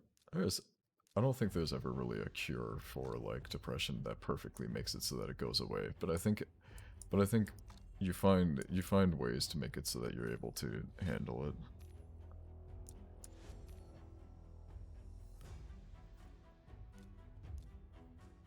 Alright, so we gotta level up Froggy Boy. I guess we could do the potion keeps. Froggy Boy can help with that. I don't know if he can help with Ice Golem. Froggy Boy probably isn't very good for Ice Golem. Alright, Frog, where are you? I need you. Level 14, beautiful bastard.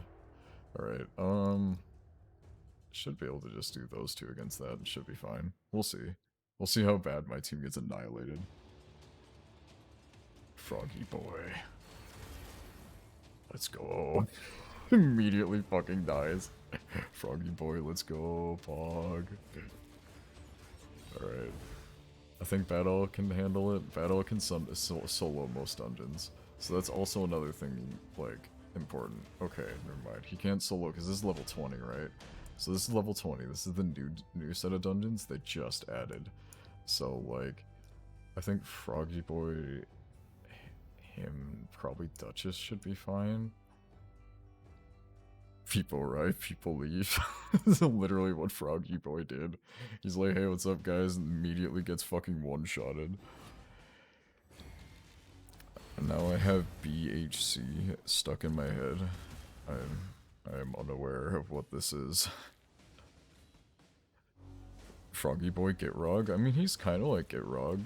Except if Gitrog was anthropomorphic and had a giant sphere and, well, spear and kept dying every 12 seconds. I mean, Gitrog does that. That's true. Gitrog dies all the time, so that part's pretty accurate, actually. But since this is the level 25 dungeon, I should be able to do it. Big, huge champions. Oh, BHC. Oh, yeah.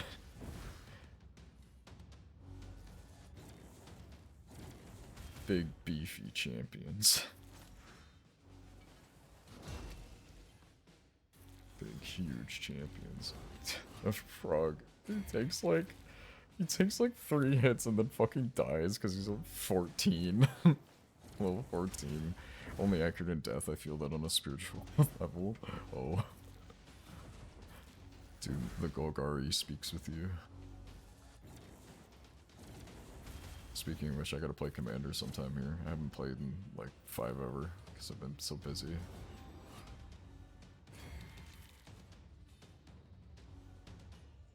If I could just stop being busy. Where do I apply for that? We miss you. I miss you too, man. It's been a while. I went to the group chat like once in the last like week and a half and then saw a Potoro meme and immediately just was like, yep, bye. I like check it every once in a while, but the one time that I go in after like a week of not really checking it too often and I see a Potoro meme is the first fucking thing and I'm like, god damn it, I'm out of here, bye.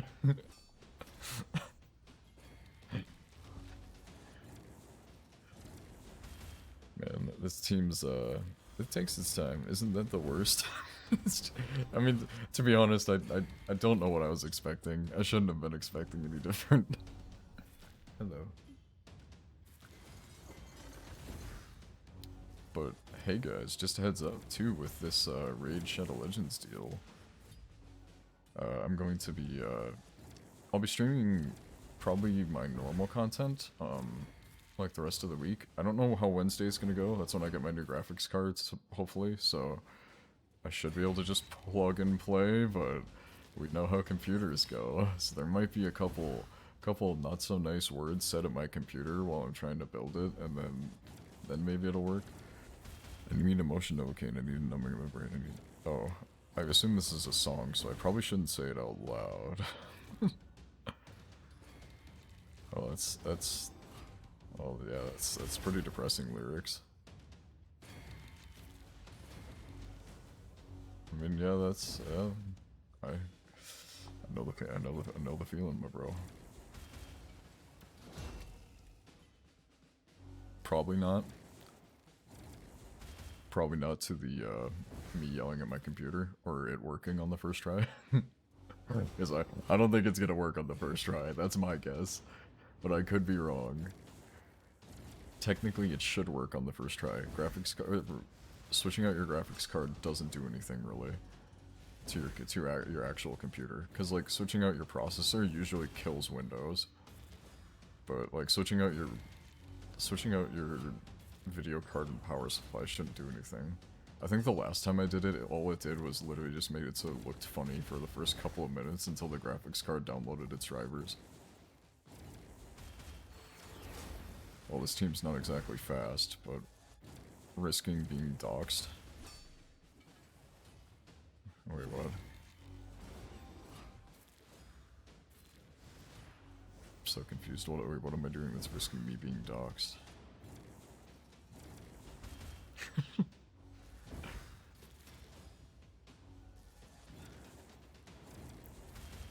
Is it just like, just me talking about graphics cards?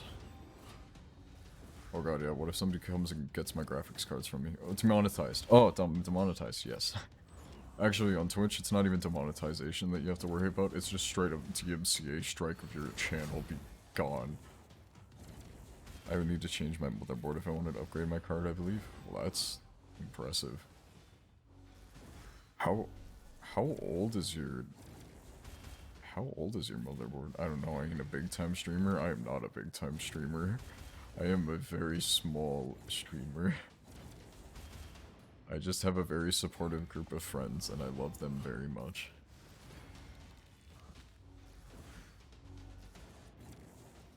But your motherboard must be, like, pretty old if you're actually, like, if you need to upgrade it before you can upgrade your card. It would have to be, like, really old, because my motherboard's pretty darn old, too.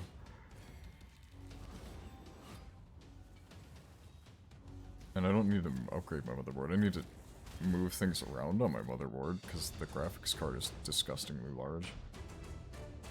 It leveled up once. Asus C170A. Alright, we're gonna take a look at this bad boy. Do you happen to know why you think it doesn't let you do that? I'm just curious. Well, Z170 Pro Gaming. Aw, damn. Let's check this bad boy out. Accept cookies, sure, why not? Oh god.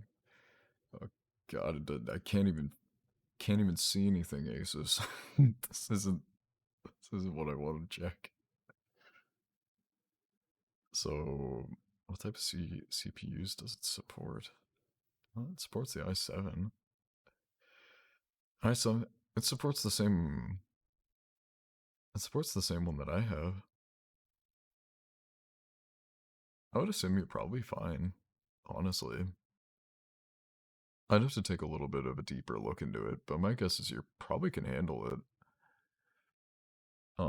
It might not have the PCIe slots that are used on the 30 series cards, but all that does is it just means a 6% loss in performance, which is nothing, honestly. With the new cards, 6% is not what you'd be worried about. The new cards can run like 17 instances of Skyrim at ultra settings for no real reason. They're insanely powerful. Alright, Froggy Boy, we're just gonna level you up the old-fashioned way, and by old-fashioned way, I mean we're gonna burn a lot of silver and you're gonna be drinking lots of brews, buddy. I like the animation that he does, where you like he's excited, man. I mean, the hardware connection issue. Weird. Stream if you want to, look up Nash Broken Heart. That got me through the hardest point last year when I didn't want to continue like anything Lost on Mission for everything I like. I'll definitely look into it. John, thank you for sharing the name of the song. I had a couple songs that I like listened to a lot too, to like try and like get through things basically. Music's a really good way to express your emotions and let you kind of heal. So I definitely understand.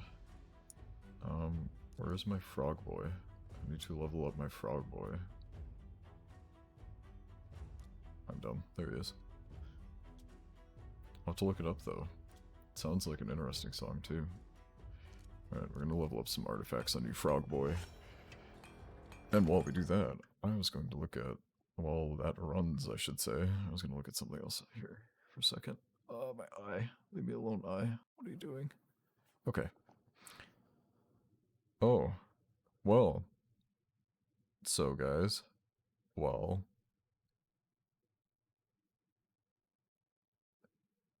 music for healing. I think I'm making myself her playlist is Hollywood Undead. I mean, to be fair, I'm kind of in the same boat, Fox, except it's not Hollywood Undead. For me, it's Ghost and, like, Cold Driven, or Korn. Korn is definitely a band I listen to a lot. I write song and I post them, they're gonna be copyright free. Nice. See, I wish I had the talent to do that. I would love to be able to do that, like, hey guys, check out this song I made. Do whatever the hell you want with it, because I don't want the copyright. But, like, I just don't have the skills to be able to write, or sing, or make music. Huge middle finger DMCA. I'm kind of glad there are a decent amount of people that are doing that now. Honestly, I was kind of worried they wouldn't do that. Alright, so guys, I do have a special surprise that is going to happen since we reached our goal. What I'm gonna do here is first we are going to run this for we just run it once, like manually here. You're gonna spend a whole 3 months of streams just listening how to mix music. Oh god, just like story time basically with the chat. Like we all hang out together and we all all right. So I also make beats that are free to use. Dude, dude, you should totally send them over my way sometime. I would happily promote you. Like how I have my intro music that I use. It's from a guy on Twitter that I met a long time ago. But you'll have to send him off. You should send him in this if you want like people to use it and for people to call you out, like call your work out. You should put it in the streamer resources on my Discord. People would totally love to do that. All right, but I have a surprise for you guys. Since we reached our first goal, I'm going to do something cool. It's raid related, so just a second here. I need to turn off. Where's my game capture? There it is. Alright. So you guys aren't gonna see anything for a second here. But that's because you guys probably don't need to know my personal information. At least those of you that don't already know it because you know me IRL. Alright. So let me see here. My arm has been bugging me for a little while here. I have to read something. Okay, here we go. I might, but I can't get my SoundCloud to work, so I'm having difficulties posting it. Oh, shoot. I'm sorry. Is there another, like, way you can post it? I guess you could post them on, like, YouTube. Just have some generic animation that plays for, like, the 3 minutes or whatever. I guess that way you'd even see if you have issues with, DMCA with your music. But I've been finding workarounds. Well, that works. Alright, guys. So, since we reached our goal, we are going to do a shard opening meme stream. Are you guys excited? They're shitty workarounds. I know the feeling.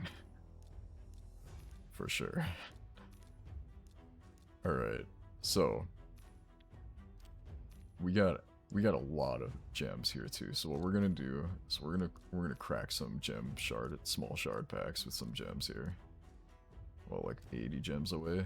Alright. So let's go grab the shards. And we are going to do one of the most exciting, coolest things in Raid. Opening and praying to God you get good like heroes or champs. I'm hoping for some good luck. My Mercy is pretty close. Thanks for the water. Reminded me to drink water. I think my Mercy is pretty close. Because there's a Mercy system where if you don't open a legendary in a long time, you kind of get better odds, you know? So let's see. Somebody named Fart Smella just opened up CSGO. I don't know how to feel about that, to be honest. Alright, we're gonna do it now, though. We're gonna fucking see it. Let's go. Let's get some gold. Right here, right now. Okay, that's a blue. Hey, Flailer. Attacks on enemy is 75%. Raid has a pity system? It does have a pity system. Kind of. It's like a mercy system, is what they call it. Attacks on enemy has a chance of placing a provoke for 1 turn. No, it's not bad, actually. On this champion, an ally with the lowest HP also fills this champion's turn meter by 25%. Okay, that's pretty good, too. Attacks on enemy has a 25% chance of decreasing the turn meter by 10%. That's actually pretty good, too. It's not bad. I don't think I would use him in faction crypts, just because the boss ignores defense. But I would use him in the early levels of faction crypts, I think.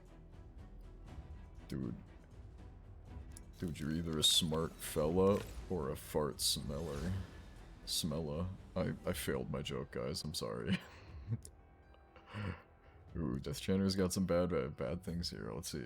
He's got bad reviews. Attacks on enemy places 100% heal reduction. Okay, yeah, that's not too great. I mean, at least it just places it. There's not like a chance. Damage increases according to this champion's current HP. Well, that's interesting. Plays a shield on him for 2 turns. The value of the shield is equal to 20% of the damage inflicted. Oh, damn. Okay, so that's pretty impressive, honestly. And then let's see. Increase ally defense in arena battles. I'm surprised this guy has such bad reviews. I feel like in the arena he'd be pretty okay. At least arena defense. Because, like, he does have a pretty good aura for it. And, sure, he's not... Well, and he gets a shield. It's only 20% of the damage inflicted, but it's not bad. I'd say he's probably okay. Probably a little bit better than the reviews make him out to be. Oh god, is this Chopper? It is Chopper.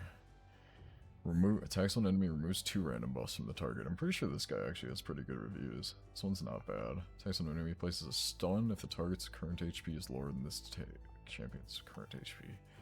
It's so weird that he deals with, so many of them deal with current HP. Attacks on enemy, places a decreased defense. Damage is based on speed. Oh, that's interesting. That's super cool. So he does more damage the faster you make him. Arena offense 4, yeah. I feel like on Faction Wars he deserves it better than that. Because there are a lot of enemies that place buffs on themselves, so him stealing the buffs is great. Alright, let's take a look. Come on. Gold. Gold. At least purple. Something. Damn it. Alright, Flinger. Let's see. This skill will always inflict a critical hit. Okay, that's really good. So you don't even have to worry about crit percent. Just crit damage all the way. Attacks all enemies, so he has an AoE, so you can put him in a stun set, so he stuns people. That's cool. Decreased defense, weak version, so not as great, but it's on an A1, which is pretty impressive. And resist and faction crypts.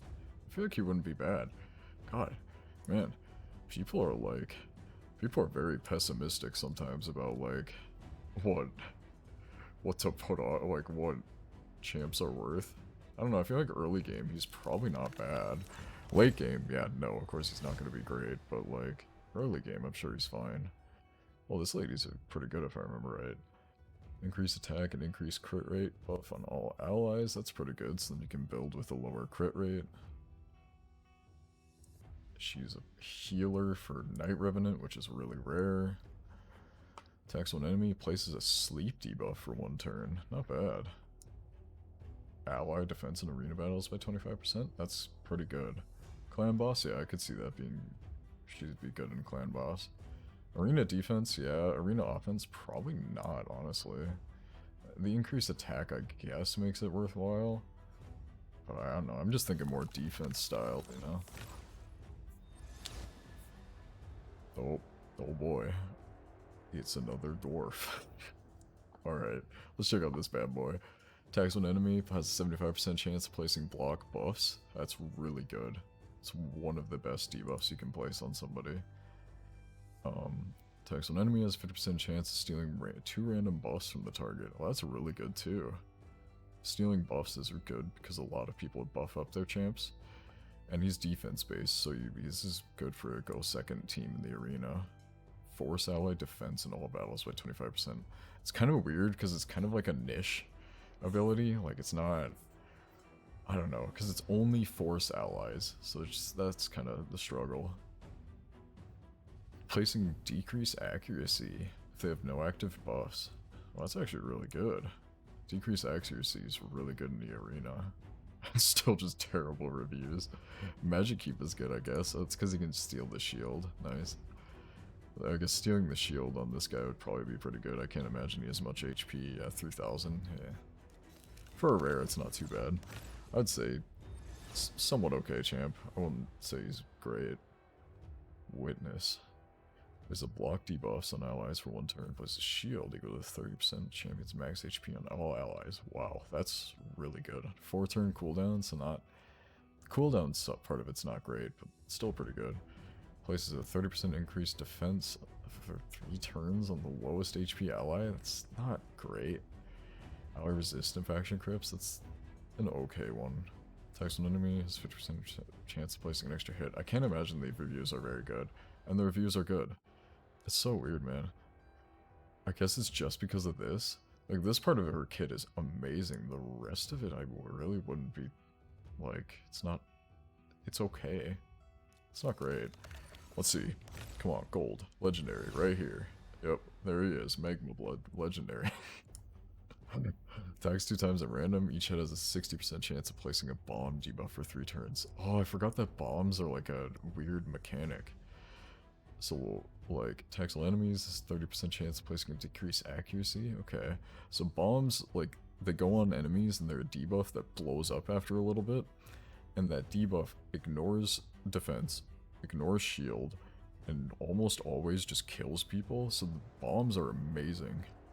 but it's just so hard to get him to go off. Attacks on enemy has a 15% chance of placing a stun, and that goes up to 25% chance of placing a stun. It's not... He's not good. I'd say... Oh god, he has perfect reviews. Oh god, is it just because of the bombs? I mean, the bombs are cool, but like the rest of it, I don't know. The rest of his kit's not great. Alright, what are we looking at? Educator. Attacks do 8 times at random. 50% chance increasing the cooldown of one of the target's skills by 1 turn at random. That's not bad. Increasing the cooldown of one, but it's only 1 target skill on 1 person at random. I'm not a huge fan of that. Has a 50% chance decreasing the turn meter by 20%. That's really not good. Has a 20% chance of placing a 50% heal reduction for 2 turns. So weak heal reduction on a 20% chance that books up to 30, 40, 45% chance. That's really not all that great either. And what's her increase accuracy in all battles? Not bad. Yeah, that's kind of what I was expecting. Is very mediocre reviews. Alright, alright. So we got 2 more here. Ooh. Headsman. Nice. He's a literal executioner. Inflicts 15% more damage to targets under heal reduction debuff, so that's really weird. Attacks all enemies has 30% chance of placing a strong heal reduction debuff. Nice. Okay, that's pretty good. Any AoE attack is good in this game because you can put stun sets on people so that they... So what stun set does is anytime they hit an enemy, they have an 18% chance to stun the enemy for a turn, which is one of the best debuffs in the game. Attacks on enemy 2 times. Each hit has 10% chance of placing a fear debuff that books up to 20%. So you have a 40%, quote-unquote, chance of placing fear, which is pretty good. I'd say he's okay. Not great, but not bad. Those reviews are very fitting. Alright, let's see. What do we got going on here? Runic Warder. If I remember right, this guy's actually pretty good. Reflect damage, alright. And a continuous heal on all allies. That's pretty good. And a 3-turn cooldown, not bad. And it's 2 turns of it, so you only have 1 turn where you don't have a bonus. Okay, attacks on enemy 2 times. Each hit has a 30% chance of placing a 50% decrease attack. Well, that's really good too. This decrease attack is really important. Attacks on enemy 2 times. I'd say he's okay. I mean, in dwarves, you're really missing a lot of continuous heal. So just heals in general, which is pretty cool. He looks kind of cool too, to be honest. He's got like a little dagger back here. Dude, he's about to stab some people. Alright, what do the reviews say? Fire Knight's Castle, really good. Oh, because of the reflect damage, duh. Clan Boss? I'm not sure if he's good in Clan Boss. I mean, he's okay. Faction Wars, questionable. Alright. So we get to open up 1 Sacred. We got 1 Sacred in a Dream. Got that 6% chance in a Dream. I don't know if I'm on my pity system, because it doesn't show you in game, and I don't keep track of it very often. So we're gonna see if we can strike gold. We can hit that, like, legendary right here, right now. Damn. Adriel's good, though. Alright, so she attacks all enemies, a 50% chance placing a decreased attack debuff for 2 turns, 100% chance if this attack is critical. That's actually really good. 100% chance to land a decreased attack is really good. Heals all allies and places a 30% reflect damage on them. Oh wow, that's actually really good too. And then attacks on enemies, 20% chance, 50% decreased accuracy. That's super good. Magic ally speed in all battles by 21%. I might actually build her out for Faction Wars. My Faction Wars team for Sacred Order is definitely lacking. Speaking of Faction Wars, we should go do it.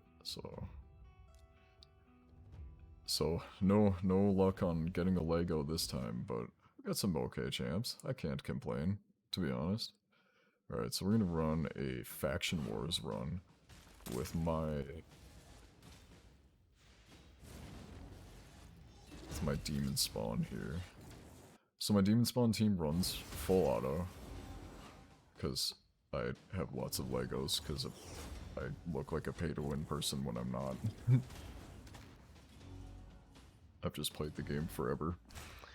And I mean, if you follow the advice of focusing on clan boss, you can look like a pay-to-win person too. The game's really not pay-to-win. You just gotta be smart. Paying just makes it so that you progress in the game faster. It doesn't mean that you're gonna progress better than other people. Bonk. Just as you focus on clan boss, make sure that you get your daily stuff done so you get your monthly rewards. And then wait for 2x events. Don't pull shards when there aren't events going on, like I just did. Pull shards when there's like a 2x chance to get a legendary. For those of you that are going to play this game and keep playing that, keep that desperately in your mind. Don't get like pulled in by the 10%, oh, the 10x events. Those events are good for like people like me who have most of the champs in the game and are looking for very specific champs. Otherwise, you want to pull in the 2x event so you have a twice the chance of getting a legendary or epic. I just got 4 Discord notifications all at once. There must have been a graphics card drop or something. Oh yeah, 3090 and a 3080 Ti. Both graphics cards I don't think I'd be buying because I don't think I can afford to do that on top of the graphics card I already have coming. But yeah. So like, yeah, like if for any of you that actually continue playing this game or continue on with it, if you ever have any questions or want my help in figuring out something, definitely let me know. Even if I'm not playing a game, even if I'm not playing Raid. Like, I'm always willing to help. I even offered to help, like, one of Lindsay's friends, because I noticed he played Raid. And it's kind of, it was interesting. So far he hasn't asked for anything, but I think he plays the game, pretty nonchalantly, just kind of chill. So, and I feel like he has a pretty good solid understanding of the game. So, he probably doesn't need help from, like, someone like me.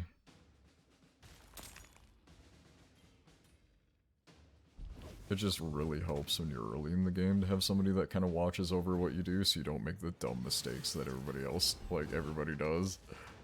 So, like, cause, like, there are a lot of times where people make mistakes that are regrettable. I made quite a few when I first started the game, like getting rid of a lot of champs that I definitely shouldn't have because they were good, I just wasn't using them correctly. Or, like, getting rid of champs just because I needed the food, I needed the chickens, the 5-star chicken that the champ equated to. Ooh, neat. Okay.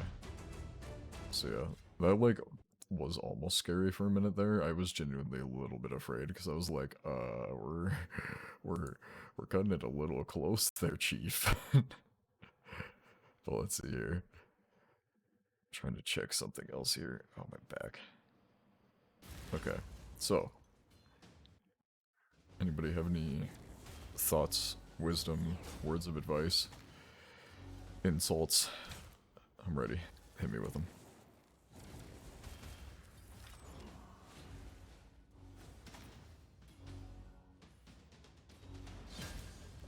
I really wonder if that DJ Blaze guy actually, like, created his Blender team.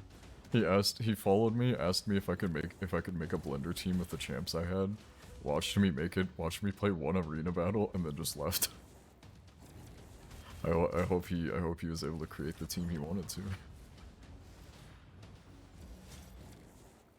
I always feel like awkward offering people help in this game because I don't know if they like genuinely want it. Usually bigger content creators like try and help out people, so I'm like, hey, I'm a content creator too. I'm just not massive. I still finish like top in the arena sometimes. It's not like I'm bad at the game. I just don't have a ton of people to watch.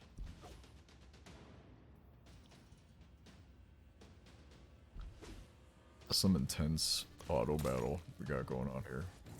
I'm tempted to go grab another orange flavored sugar toxic drink, but I don't know if I want to. I think I'm going to. I'm giving in. Screw it.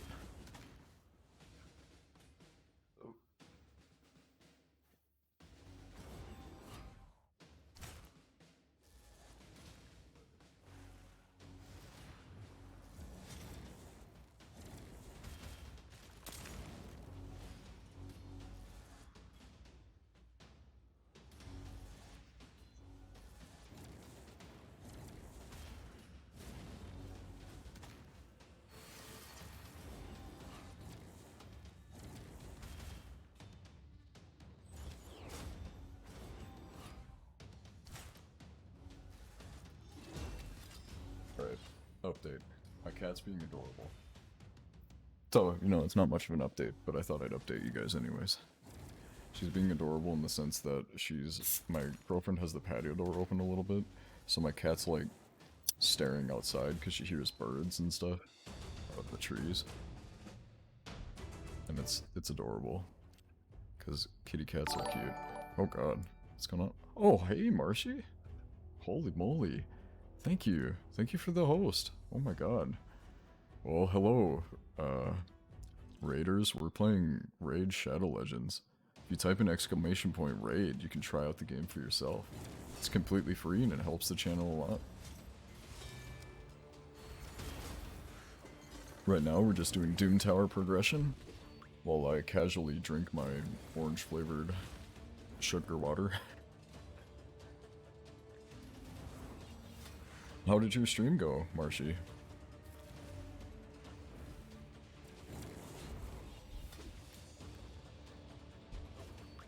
Yeah, feel free to give it a try. It's a fun game. I play it a lot, like, off stream. So when they were like, hey, you wanna... Is this the game? It is the game. Yep, this is the game. So, like, it's a... Here, I'll turn it off auto. So it's like a turn-based game, and, you have, like, selection... There's over 400 champs, I believe, now. New champs added monthly, pretty much. And it's actually a lot of fun. I've played the game for like a year and a half. You don't like these types of games? That's fair. It's not everybody's cup of tea. So, I completely understand. But, yeah, it's fun. I play it off stream a lot. I've played it for about a year and a half, I'd say. Year and a half, 2 years maybe. And so, like, I'm not just doing this just as a sponsorship. I genuinely enjoy this game. So when they were like, hey, do you want to, like, play the game on stream and, like, talk about it? I was like, sure. I'm heading to bed now. Hope you have a good one. Good night. Good night, Marshy. Thanks for the raid. I really appreciate it. I hope you had a good stream, and I hope you have a good rest of your night. I will be chilling here. We'll be hanging out, and, yeah, good night, Marshy. We'll be hanging out. Talking for a little while longer.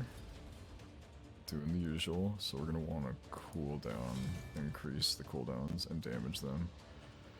They're all really low, so I don't want to waste an AoE attack that has extra abilities. This AoE isn't as important, so that one can go off. Alright, so we're gonna want to either deal with Arbiter or Venus. Venus is gonna do the decreased defense and decreased attack. Hello, the only hawk. How's it going? So we want to do decreased defense, lower that defense on them. Fight Venus for sure. So they already have block buffs, so I don't need to do that. Let's go ahead and see if we can weaken that one. Yep. Okay. Go back to hurting Venus, since Venus is the scariest of them all. Decrease their attack. Try and hope that they can't kill anybody. You're doing good? Oh, that's good to hear. Did you have some fun in Marshy's stream?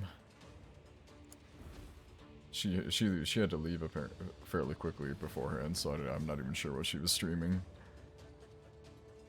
Well, that's good. Marshy's is fantastic. I aspire to be as good of a streamer as Marshy is. That was a 14-hour long stream too? Damn, she's done like 2 or 3 of those in the last couple of days, hasn't she? PUBG mostly? Nice. PUBG's good. Ooh. Walk revive too. Yikes, that's not good. This is going kind of rough, to be honest. Okay, so we need to like think a little bit more. Increase the cooldowns here. Block the revive there. Yikes. Hopefully these two can do it. They might be able to. I don't know. I might have to switch up my team comp a little bit. Because I was showing people how to play, like how to do different missions with just weaker champs, but I'm missing artifacts from a couple of my champs, so. She streamed for 27 hours and then she streamed for 14 hours? Good God, Marshy. You're crazy. That's a lot of streaming. Like, And I can't imagine she got much sleep in between that. Marshy's really dedicated. Like, definitely, for all of you that are in my chat, like, okay, you should go check out Marshy Mala00. There you go. Just go check her out. Go show her some love. She's dedicated to her community, and it's nuts. She got 11 hours of stream. Jeez. Yeah, that's... Of sleep. Oh, 11 hours of sleep. Okay, at least she got some sleep. I would be really sad if she, like, didn't get much sleep, not stream. Yeah.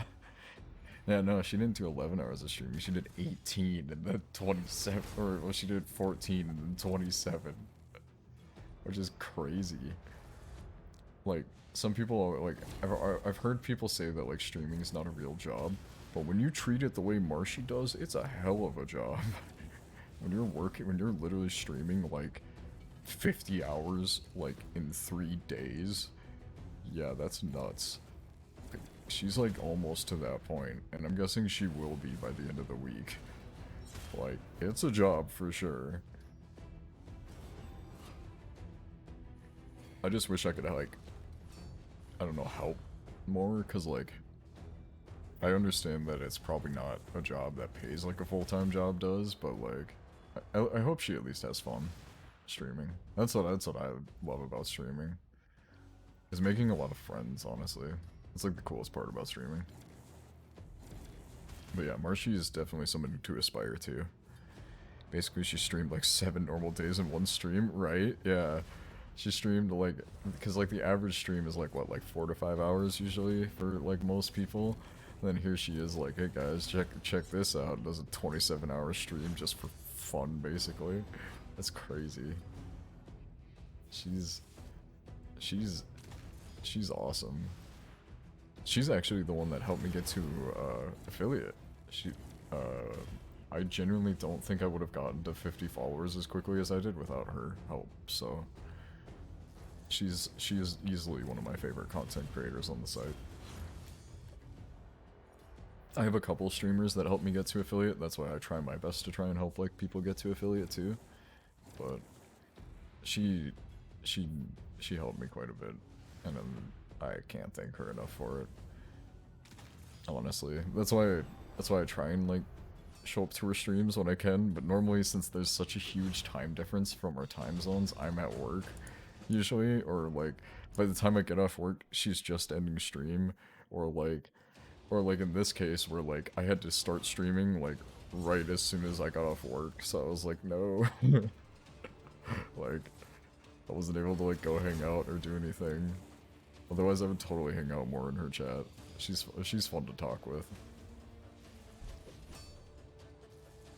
Oh god, I forgot how terrifying the guy is. Hopefully my team can auto it, but I'm not sure. But yeah, she's great.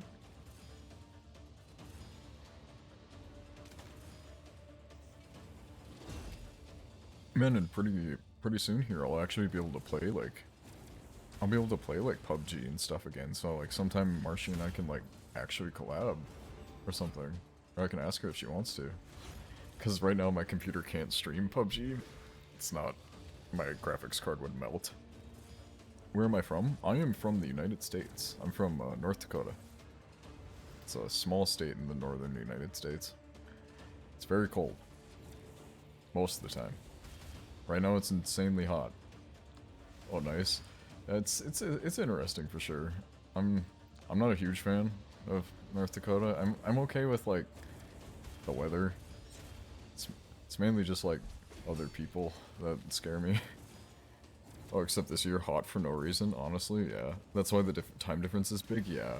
I think Marshy said it's like a 9-hour time difference or something. Like, it's a long time between her time zone and mine.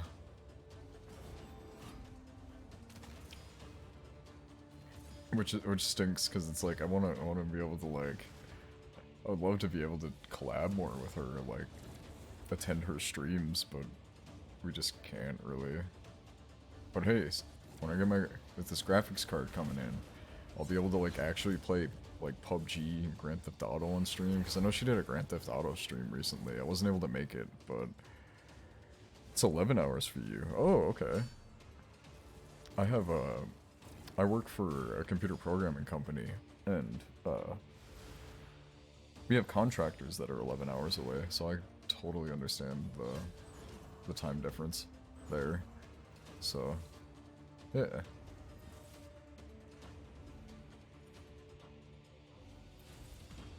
Oh god. Rotos, stop taking extra turns, Jesus.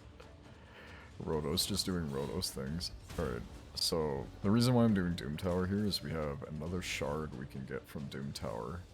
I think I have to get to the boss level, so it's coming up here. Dude, GPU prices are insane. Don't buy a GPU unless you're buying an MSRP. Don't buy from scalpers.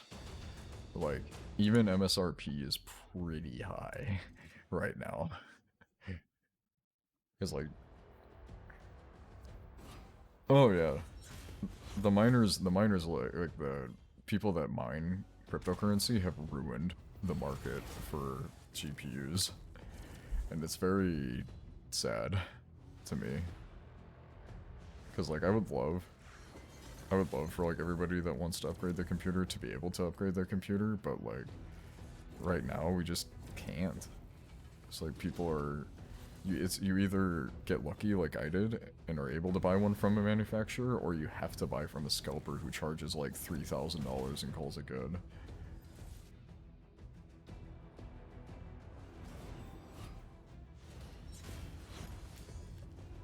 Which is just... that's just crazy to me.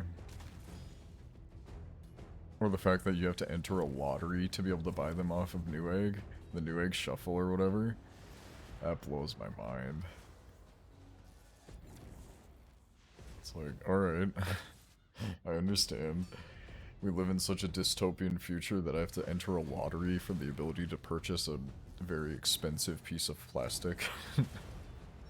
Yeah, freaking annoying. It is very annoying. I'm hoping eventually it'll ease up a little bit. I know that since cryptocurrency is like way down right now, so like graphics cards should start to become more available soon.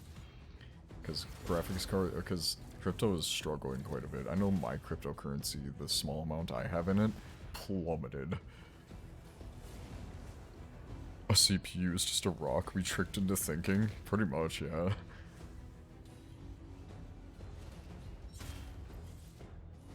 Are you trying to buy a new graphics card, the Only Hawk? Or are you just looking to, like, build a PC in general? Okay, so 96, so we're almost there. God, I just want to, like, add a member to the team to try and make it go a little bit faster, so we don't have to watch and wait here for this long.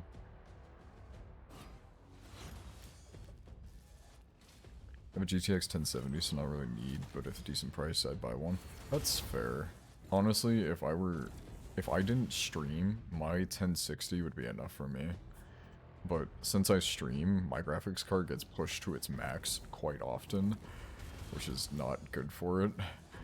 And I can't play a lot of games on stream, like PUBG or GTA 5 or the new Resident Evil, so like... that's the reason I bought one, but otherwise I'd be in the same boat as you, where I'd be like, I mean, I'd kind of like one, but it's not the end of the world.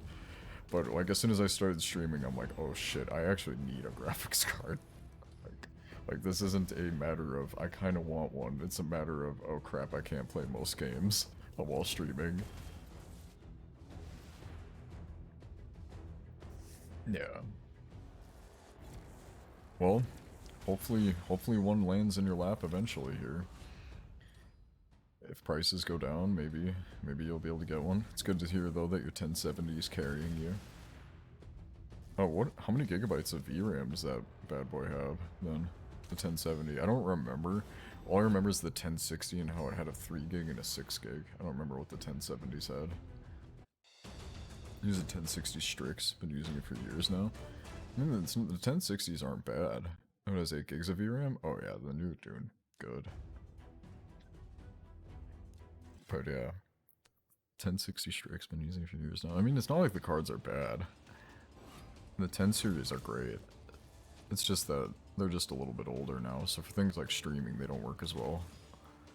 Also, I got a Strix. To be honest, I don't even remember what a Strix is. To be 100% fair. Let's take a look. You want to upgrade? That's understandable. Strix graphics card. Oh, it's an Asus. Alright. Okay, that would explain it. Yeah, my card's an EVG. My card that's coming in is an EVGA. I think my current card is also an EVGA, but I don't remember.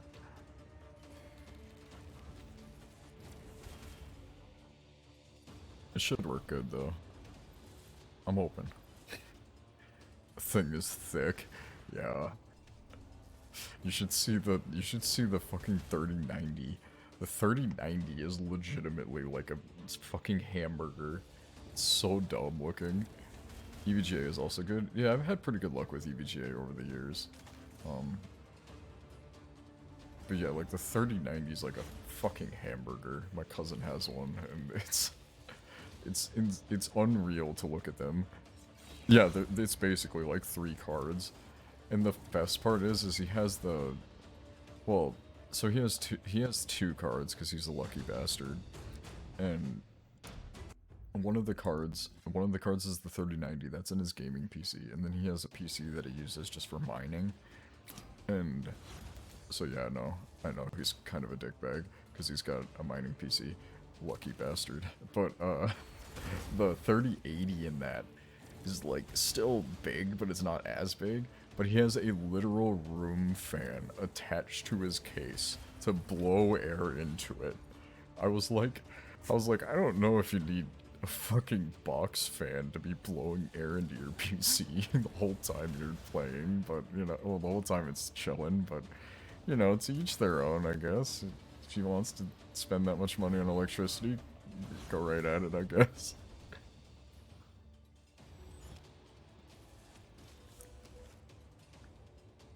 But yeah, I always give him shit for it every time I see him. Just gotta make him remember. Remember that hey, people like him screwed me out of a graphics card. Or getting a graphics card earlier.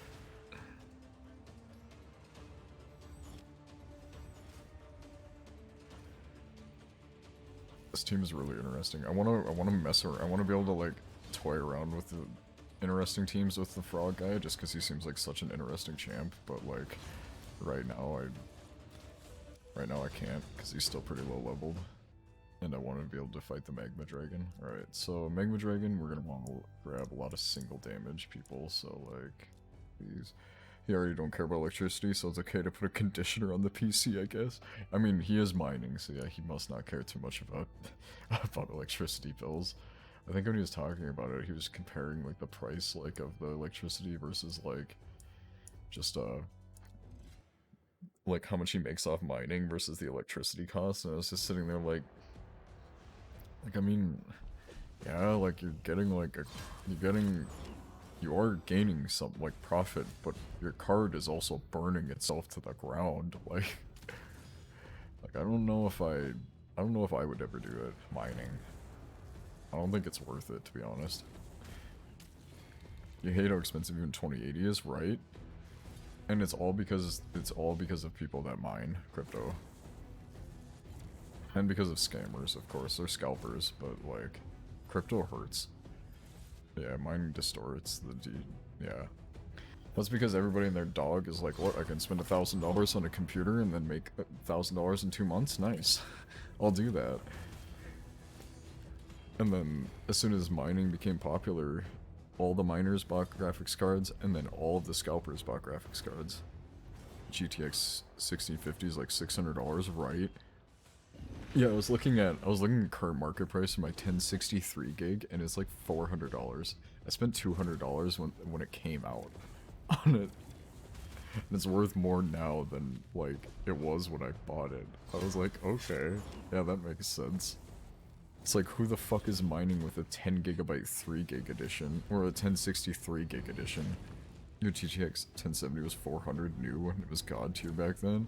Yeah, like, and now I'm sure it's probably like, I don't know, $500 maybe? Like, People are just dumb, and they pay an obscene amount of money for graphics cards. It's like, why?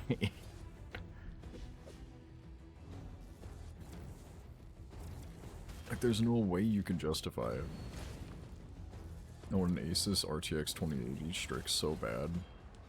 Yeah, I can understand the struggle. Have you tried, like, joining the Discord servers that are about, like, trying to get graphics cards? That's where I've had, like, my closest calls with getting graphics cards. What was a Discord server that pings me anytime a graphics card comes in stock?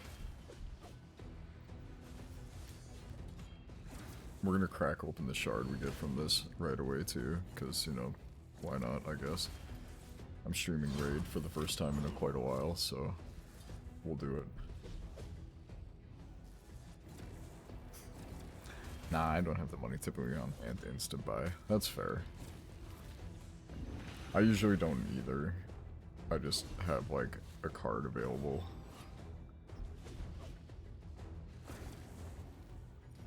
And then I pay it off the next month or whatever. When I get a paycheck.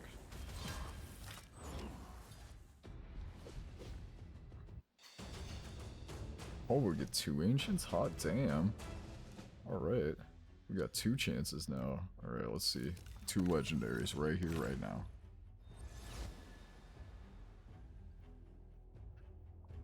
Ghoulish Ranger. Attack 3 times at random, 30% chance of placing an HP burn, not bad. Has a chance of placing a leech. And a decreased accuracy. So this guy's probably good against Clan Boss, right? Yeah, 4.2. Not bad, I guess. Not great, but... yeah, no, graphics cards. It's an interesting thing going on with them, honestly. Heals ally with the lowest HP with 25%, equalize HP of all allies. Steal 2 random buffs, nice. Block buffs, huh.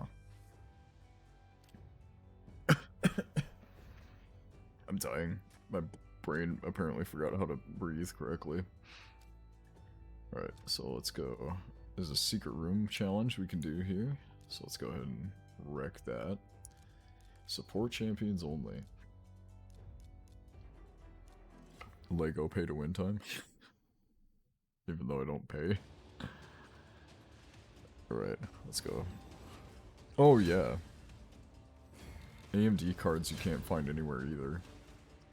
Which, I guess to me it didn't affect me too bad because I needed it to be an NVIDIA card for me.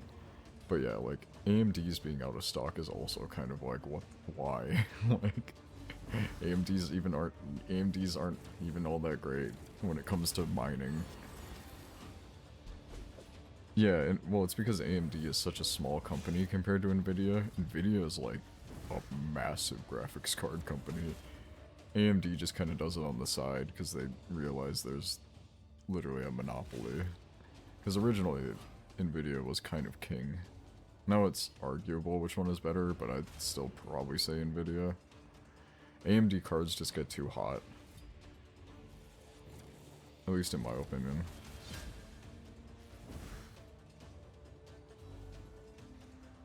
Let's see here. Get this secret room. They got improved lately? Oh, nice. I guess honestly, if it's been a while since I've like actually looked into NVIDIA card, well, NVIDIA versus AMD, just since I've always been an NVIDIA fanboy. But like, you still prefer AMD. That's honestly fair.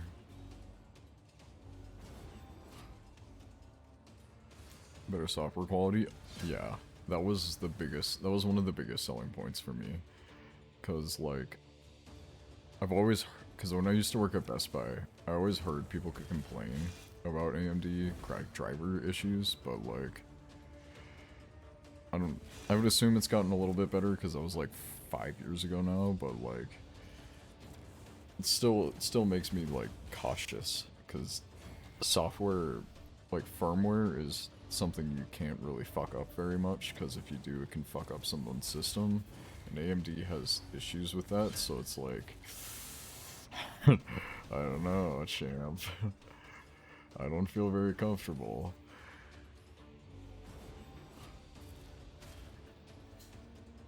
Okay, come on, team. You can do it. You can do it before midnight. It's support versus support, so it's gonna take it a little while.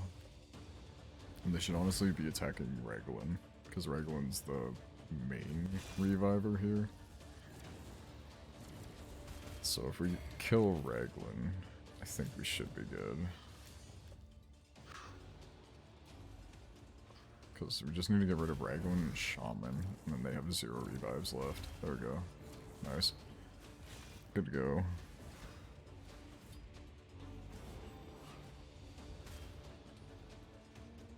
Oh yeah, AMD is like I used to be hardcore on Intel side, but AMD has really showed themselves to be like the king. At least for multi-threading. For single threading, Intel's still higher if I remember right. I could be wrong though. It's been a long time. But any application that can be ran multi-thread is much better on AMD hardware. Since we have a tournament, we may as well finish. Oh god, this guy has 3 Yoshis. Good god, man. How many shards do you open? I'm jealous, but like, damn. I'm not jealous of having 3 duplicates of the same champion.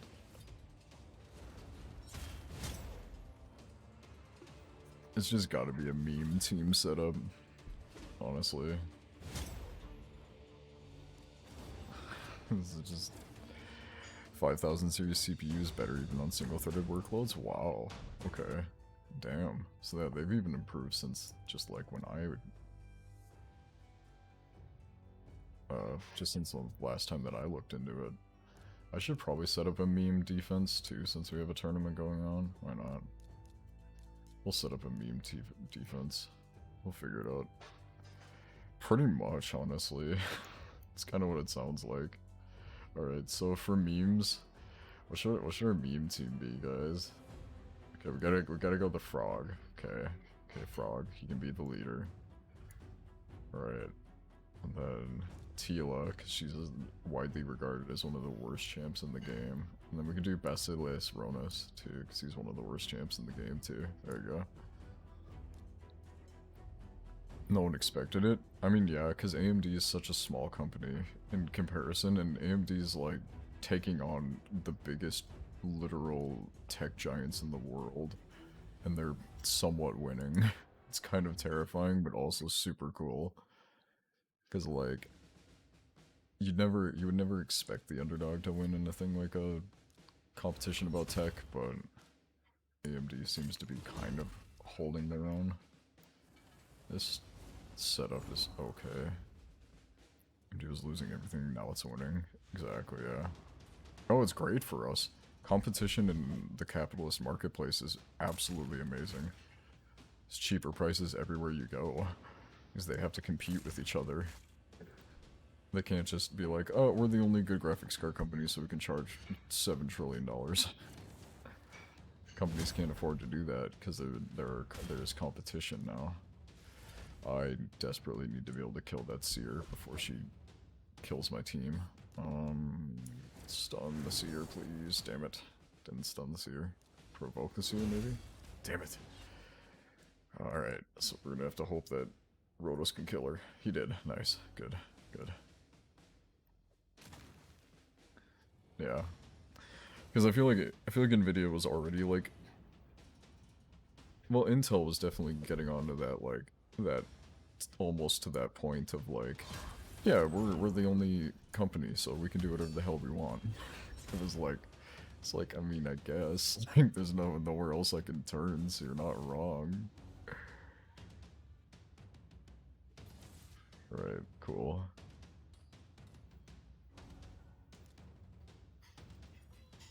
Die, please, thank you. Steal some HP from Warlord here.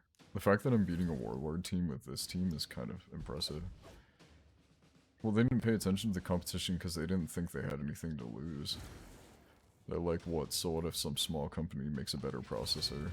They're like, they don't have the market draw that we do. And it's like, yeah, maybe they don't, but they made a much better processor, so like... their market draw came with experience. Well, came because of like how good they were. And I think it was kind of like sudden too. It wasn't like a slow burn thing. It was like all of a sudden AMD is pretty damn good all of a sudden.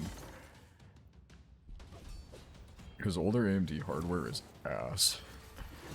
Like the A10, like that range, or the like the FX 8300 range, that was so bad.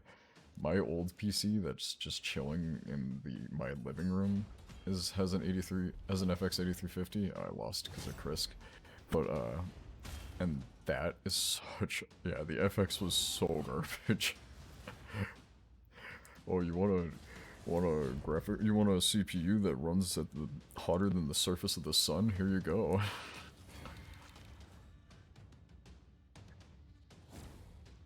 It was bad. Why is he in a Swift Parry set? God, that's annoying. Ooh. Oof. Okay. Yep. Why did he take an extra? Is he in a reflex set? He is, or relentless, because he took an extra turn. That's so weird. Needs like 200 watts and perform like 2-core duo, right? Yeah. I think if I remember right, the power supply on that machine is as good as the power supply in my current PC, and my current PC has like hardware that is legitimately like 10 years newer.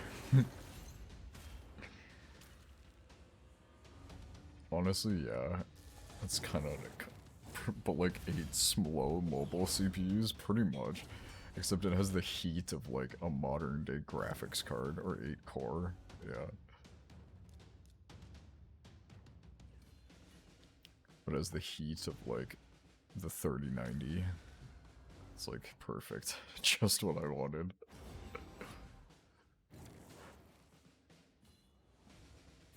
Why is it playing like, God, it sounds like military music. Like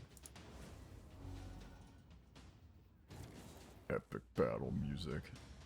I really question why the fact there's a relentless set on that Mountain King. It's so bad.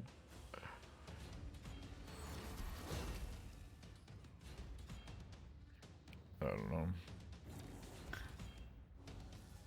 I just hope I don't have to upgrade any of my parts anymore for a while. Partially because it's expensive, but also partially because I don't want to hunt. I'm still on the hunt for a graphics card for my brother, but like, I need nuclear cooling to get 2008 PC performance. Hell yeah. And AMD was like, sorry guys, this is the best we have. They're like, you just kind of have to deal with it. That's like, excuse you. I paid how much money for this pile of garbage?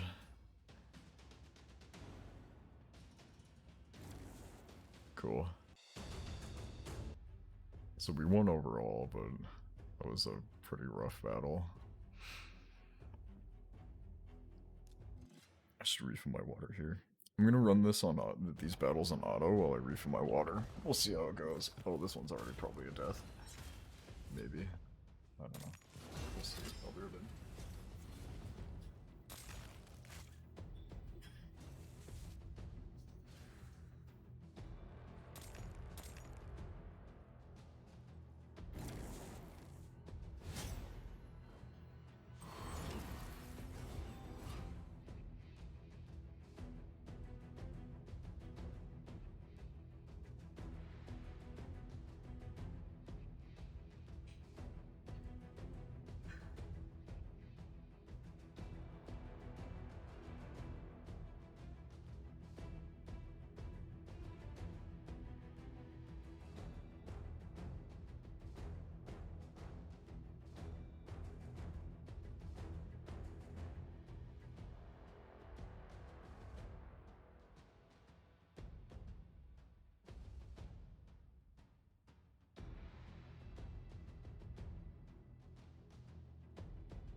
Easy win. Yeah, dude, easy win. Except then I forgot to leave it on auto, so like the next battle, you just got to watch. Good for heaters, yeah, man.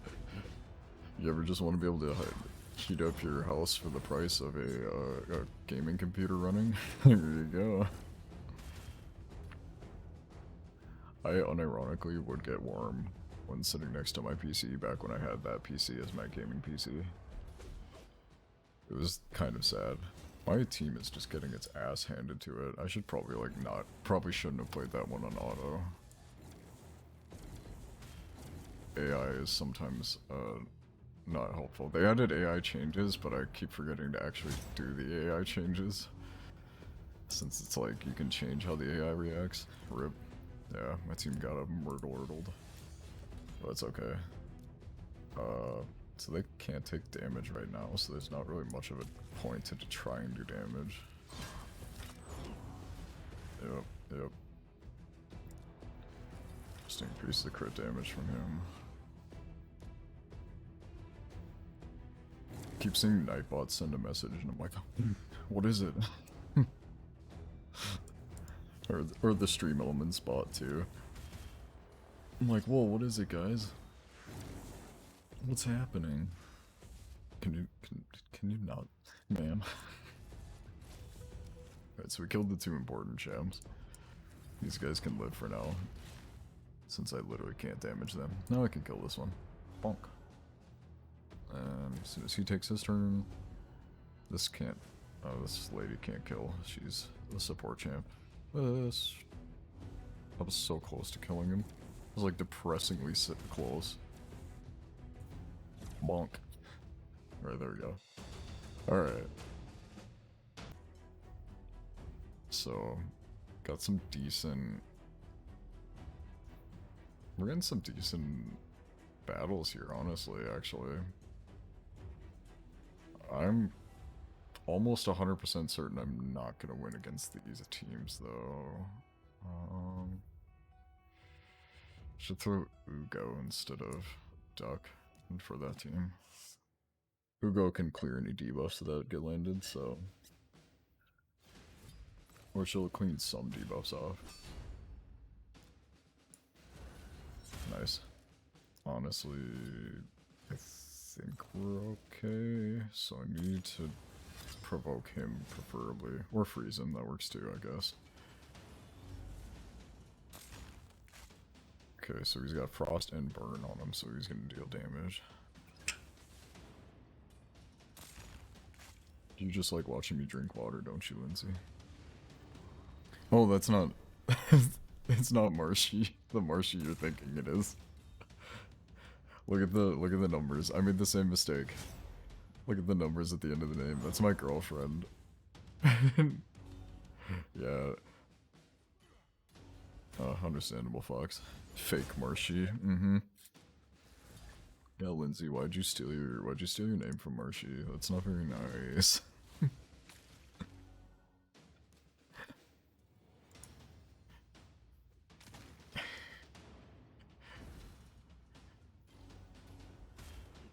Bully. You're getting bullied, Lindsay. How do you feel? Even though he is completely joking. Oh, my eye. Oh god, that's a Torment. I am very lucky I didn't get frozen by that Torment. I literally didn't know she existed until she found her streaming one night. Yeah, that's fair.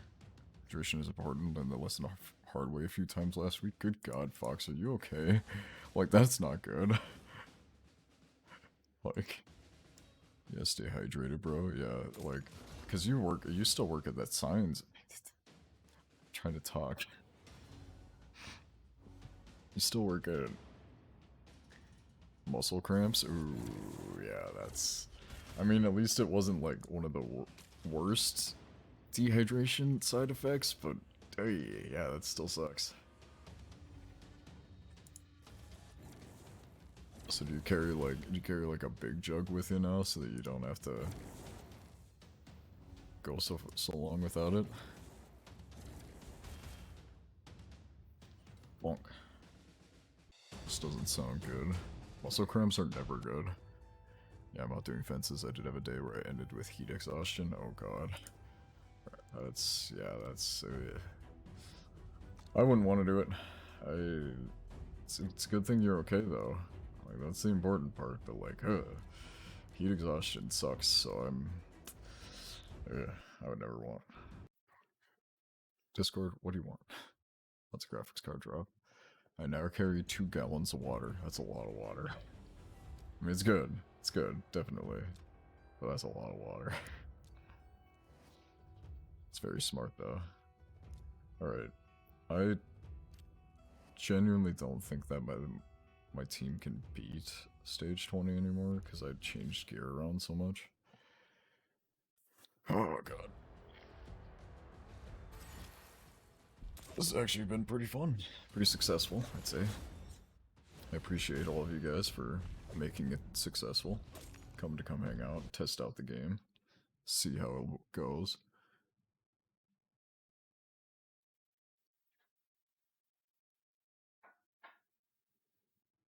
I don't like that when I alt-tab to like refresh OBS, like the game just, audio just dies. Hey. What? Oh, what, I can't say hi to you? Oh, wow, I see how it is. Guys, I'm lit friend zone. I'm now accepting applications for a new girlfriend.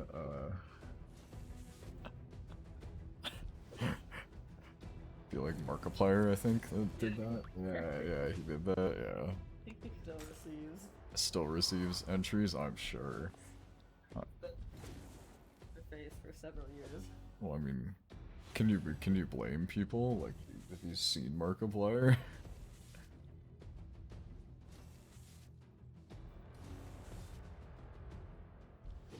Got a lot of money, that's for sure. He does have a lot of money. You can officially join a clan now? Hell yeah. Dude, it means you can start fighting clan boss, which is good. Beating clan boss is important in this game. Oh god, this is not the wave I will... So this is what, stage 19? I should fight stage 20. Any stage that doesn't have Valks in the waves. Oh god, I don't know if this one's much better. This is all just heal people, and they're super tanky, so they're fucking hard to kill. Yeah, sure, why not? Yep. Healed themselves up. Yep.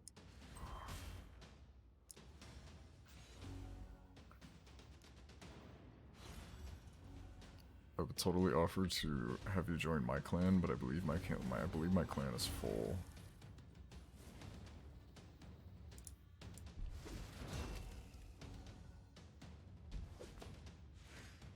Yeah, no, this isn't gonna work either. It's gonna take way too long for them to be able to fight that. Alright, dude, I gotta get sleep. It's nearly 6 AM. Damn! Yeah, definitely go get some sleep, man. Take it easy. Thanks for stopping by and hanging out. I really appreciate it, and I hope you sleep well. Make sure to not work yourself too hard. Kind of want defense too. 7% crit damage, that's pretty good actually. Let's roll it up. Good day, dude, have fun. Yeah, thanks. Have a good rest of your night. How hard is it to do clan bosses? So that really depends. It depends on what champs you have. Clan boss is like the hardest, like one of the harder things in the game. You just have to learn to like fight it, I guess, or learn to adapt to it. You probably want to have like a full team of like 5 characters. You want to have a healer if you can. You definitely do want to have artifacts on your characters so that they have like gear, because gear is super important. Eventually you'll want to start fighting dungeons to try and get better gear. Usually and you also want to do like the Minotaur dungeon, just so you can get masteries for your characters too. But like, I would say you can try easy clan boss, but like, you do have to join a clan, I believe, first before you can fight the clan boss. as well.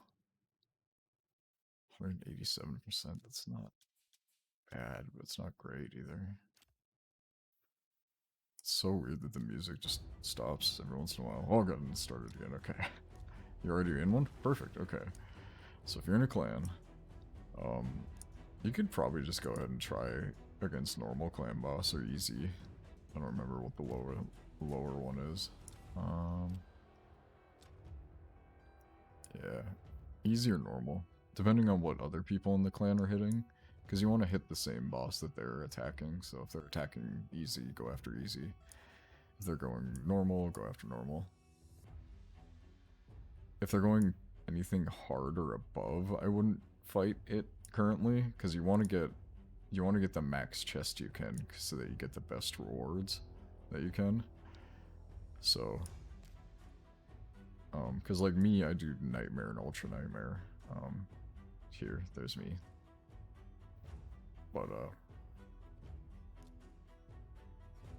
But since you're brand new, I would say you're probably going to be doing easy and normal.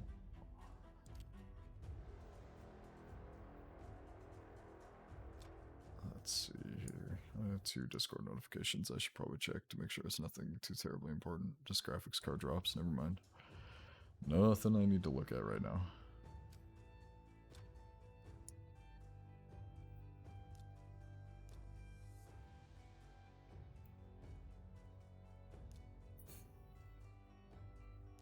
Defeat a faction war with 1 rare champ on our team. I don't know if I have a demon spawn rare. I do. There. But yeah, I would give Clan Boss a try. You probably have 2 keys, so you can try it twice. So if the first one doesn't go well, you can gear up your champs a little bit more and try again. You get keys every like 5 hours, I want to say. I don't know, some amount of time. Like, that's pretty close to there. Oh wow, that person has an increased buff duration? Oh, it's actually really good for a rare champion.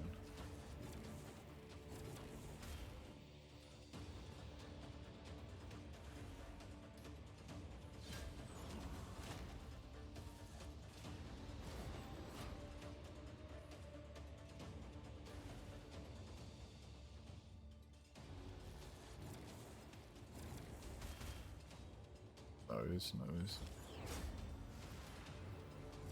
Ooh. Landing the black block buffs is good too. I just remembered this is on like super easy, so I shouldn't be like panicking or worrying.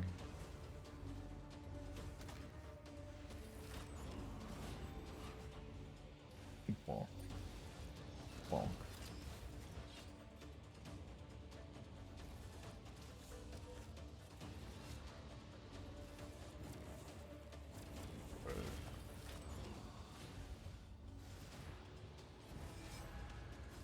Nightbot doing its best to spook me. Sending a message in the chat. For now I'm clearing campaign stuff. That's a good idea. Clear the campaign and then probably hold on to your shards that you get for doing so. Wait till there's a 2x event for those types of shards. That way you have twice the chance of getting a legendary or an epic. Because legendary and epic champions will make huge differences on your account. Like when you're super duper early game.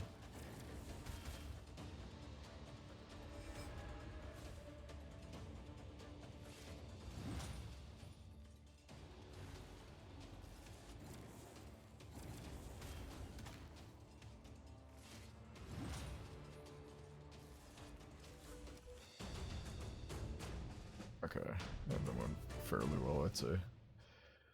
Go get my daily quest reward. Oh, dang. Yeah, we'll just claim this. Anyways. Sell 5 artifacts. Selling stuff. Should have a decent amount of artifacts that aren't probably all that great. It's not great. That's a speed boot. Those are defense boots. Not great.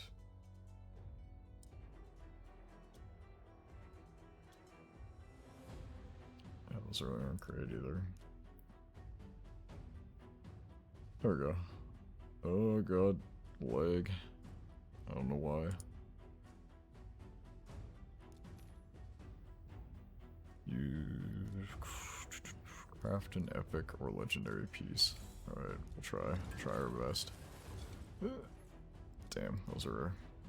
How about this one? Legendary piece, nice. Actually a pretty okay legendary piece too. Nice. Win 3 artifacts, so do some Dragon's Lair for it.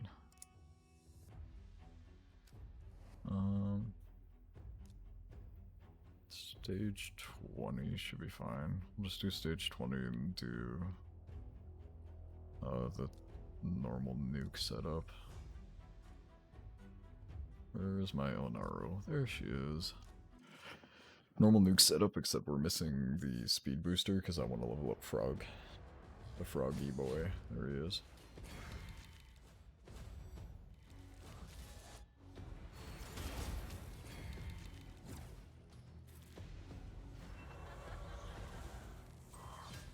Frog might actually make his way onto a couple of my teams. I'm like thinking about his kit. He's not like broken by any means, but he's actually pretty good. He's definitely good at landing that provoke. I don't know what the chances are that he lands the provoke, but it must be pretty good.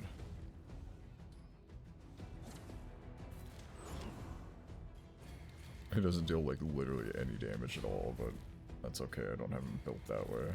When he just died. Well, oof. I guess I'm on the level 20 dungeon.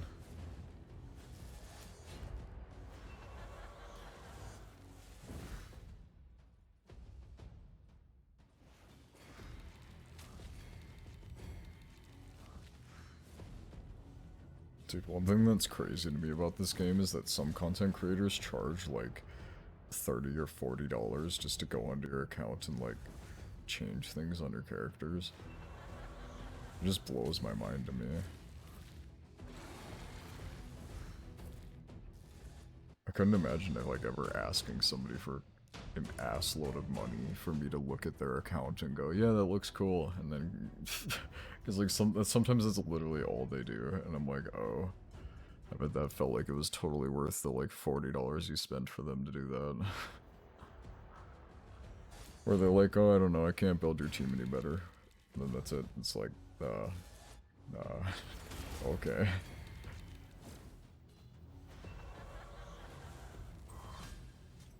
It's so weird that they both use their poison pop ability.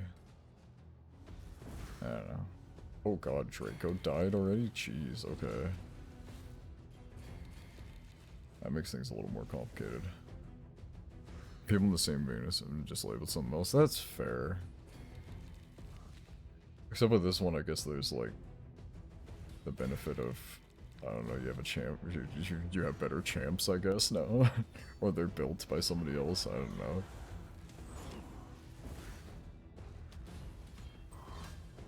It's an interesting concept, to say the least. But hey, you know, the streamer's gonna make their money too. You know? I just feel bad for anybody that falls into the trap of buying into that.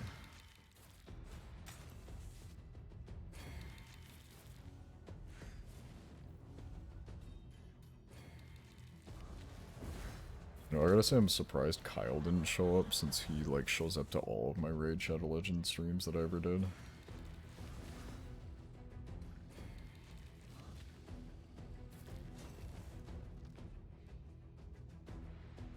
Because he plays this game quite often. Oof.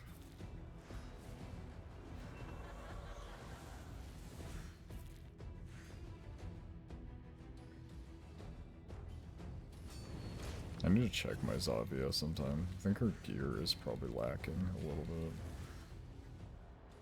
It's not bad gear by any means, but she just doesn't seem to do as much damage as I remember her doing.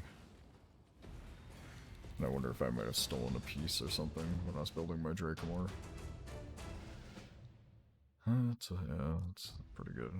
I guess if I wanted to Silver keys.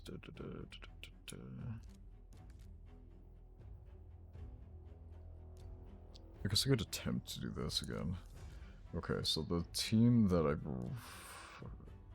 thought about using was interesting.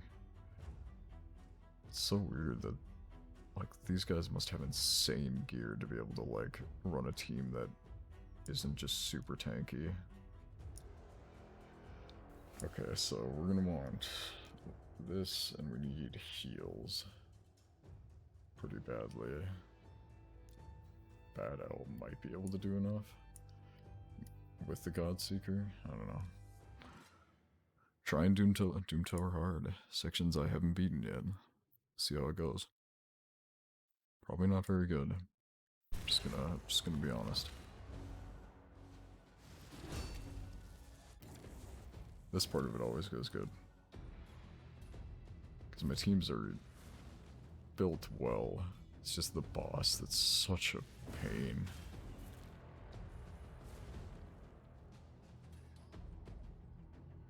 Right, so try and kill the Coronar before he gets his turn.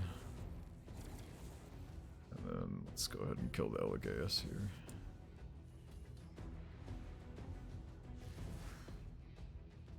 Alright. Martyr is the one that we don't want to target here. Try and get her to die before she gets the ability to give everybody counterattack. Attack normally. Yeah, it looks like we're probably not going to be killing a martyr here before she gets a turn. Oh, never mind, maybe. Oh yeah, because he's going to counterattack AoE. We're good.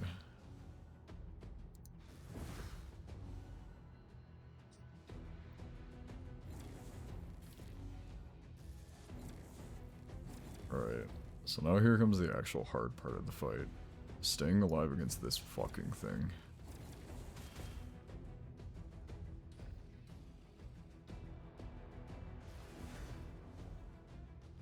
Oh god, okay, stay A1 I guess. Yep, increase the cooldowns, everything, yep, pain, yep.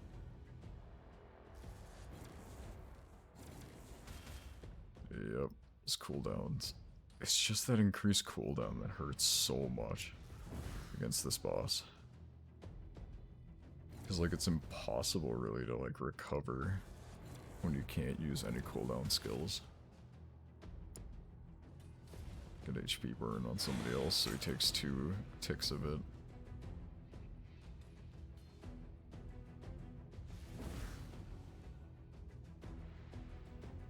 Okay.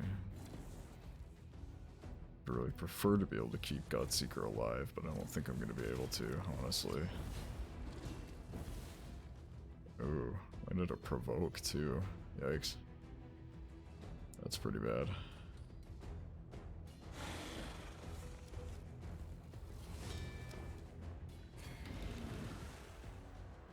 God, I just need like a reviver that has like a just insane amount of resistance.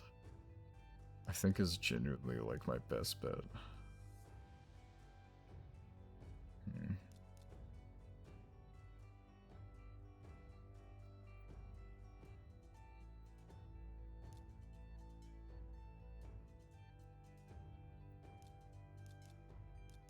Not sure if Ultan would do it.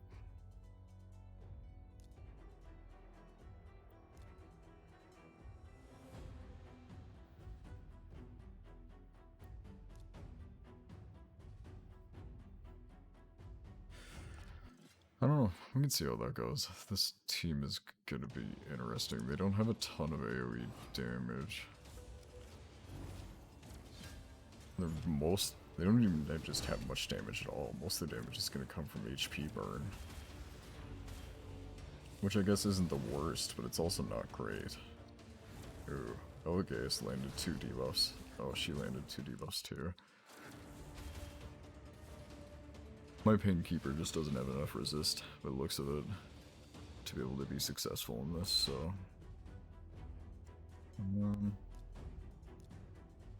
I wonder if I could try something like this, maybe?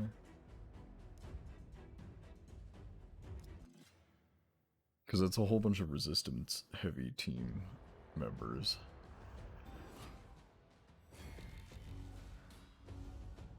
And then we still have the Guardian Angel plus a Bad Alcazar combo. Which is pretty good. It's not like broken by any means, but it's good.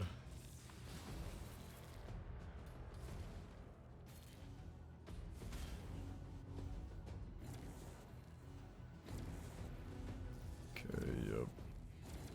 It's good. Okay. I'm gonna turn it off auto here.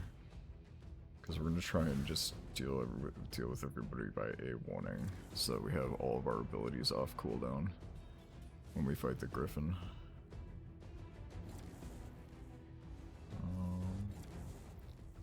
Okay, we really need that martyr to die. Cool.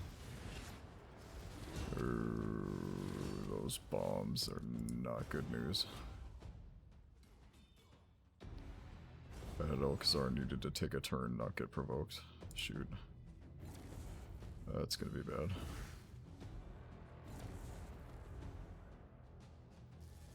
Might be able to kill the last enemies here, so then that way Bad Alcazar doesn't die. Okay, we'll just wipe the debuffs. So much for my plan of not using cooldown skills. Whoopsies. Oof, okay. Yeah, that's not good. Okay.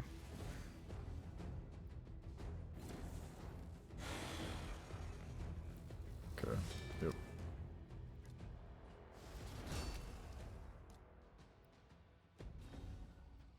Not bad.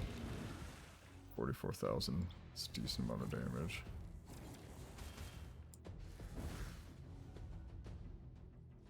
I think what I actually need is just like a set of champs that are really good with their A1s. Something that I'm completely fine with them just using their A1 the entire fight.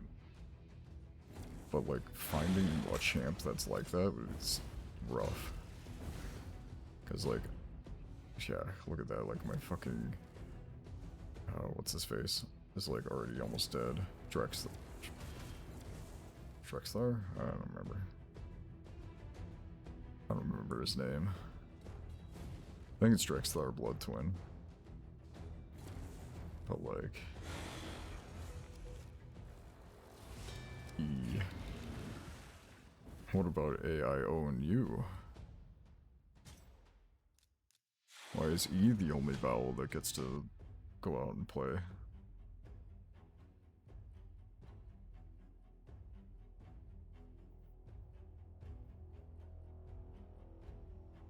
I don't know, I think I'm just stuck against the Griffin for now. It's rough.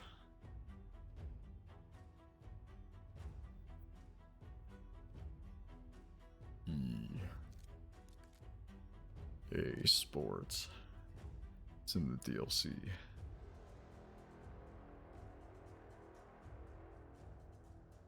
Alright, let's go.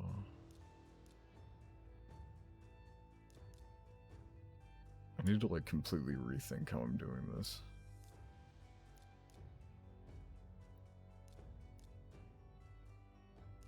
Maybe that setup. I don't have a revive, but I have enough heals that I might be able to get away with it.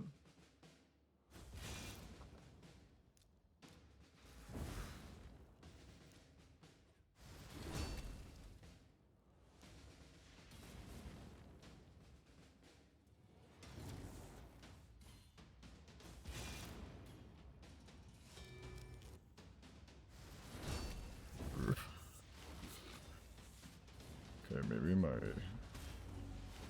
what's his face? Tyrant doesn't have as much resistance as I thought he did.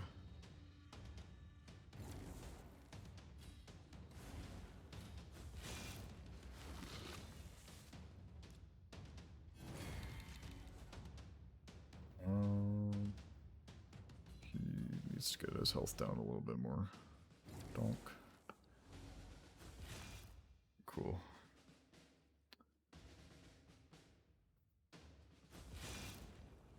I just updated the text in your profile picture to a more pirate-like text. Nice.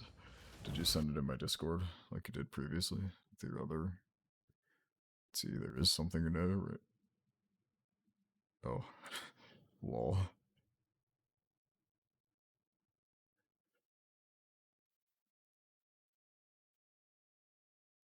You should post in my Discord so I can know what's going on. No. Okay, understandable. Understandable, have a good day. Ooh, yikes. That's some rough stuff going on there. Ooh.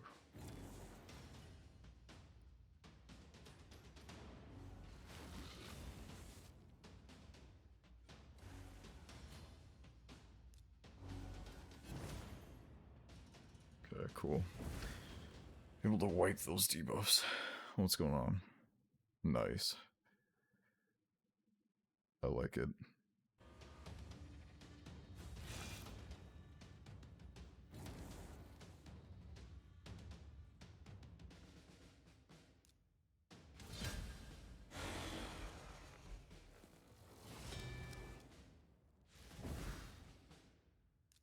I think it looks cool. I dig it. Get the whole pirate aesthetic going on.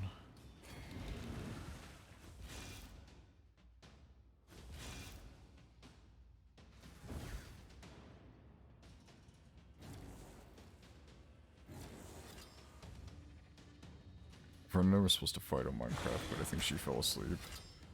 Oof. Dude, don't worry. I'm used to people falling asleep on me when I'm streaming, so I understand.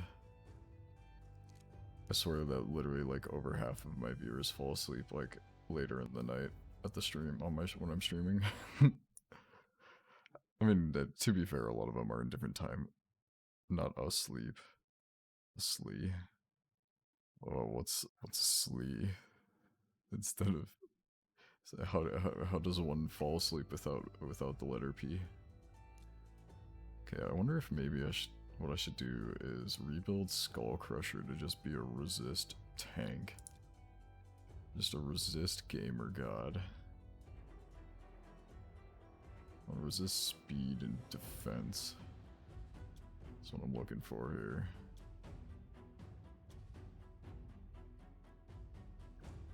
Ooh, Stalwart would be pretty good actually. Crit damage I don't care about, resist I do care about, HP and defense are important. Let's roll this up, I want to see.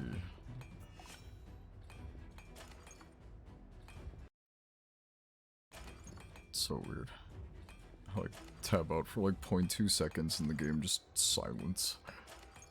Deathly silence. Takes off control button, nothing is under control. Oh my god. No. No, everything is under control. You can just put like the control button on top of a globe. Everything's under control, guys. It's fine. I promise. Dude. Dude. I just thought of like a really sick, smooth like pickup line. So you just carry a control key, and you go up to a girl, and you put it on her head, and say, "Don't worry, everything's under control, cause you are my everything." And then, boom, there you go, you have a girlfriend. Just as simple as that.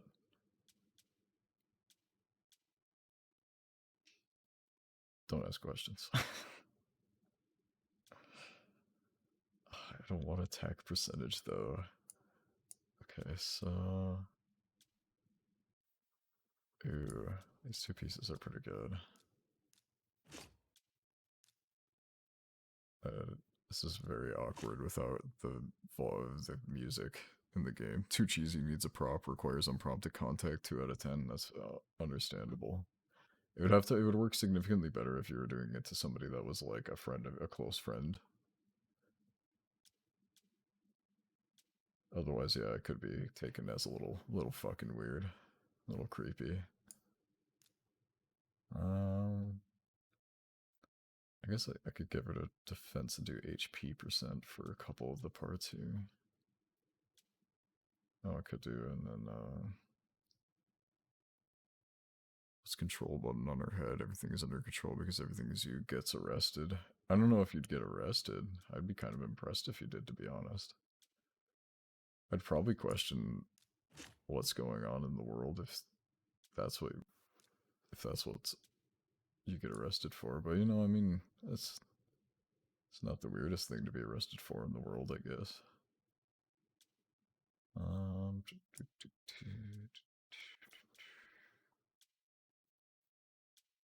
But I guess, yeah, if you did it in like a really creepy manner to somebody you just didn't know at all, then yeah, I could see you getting arrested. Then it would make sense to get arrested. If you did it to just somebody you know, then it'd be a little weird.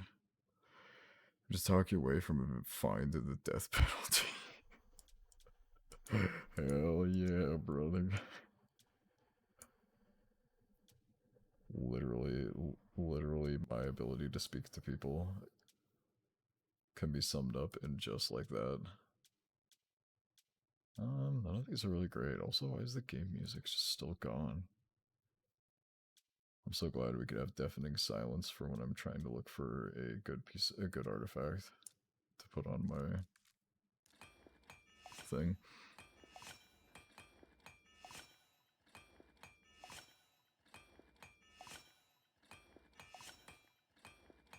I was trying to think to myself, why did I put loots instead of loot? But then I remembered that I didn't make that the message that the bot is saying.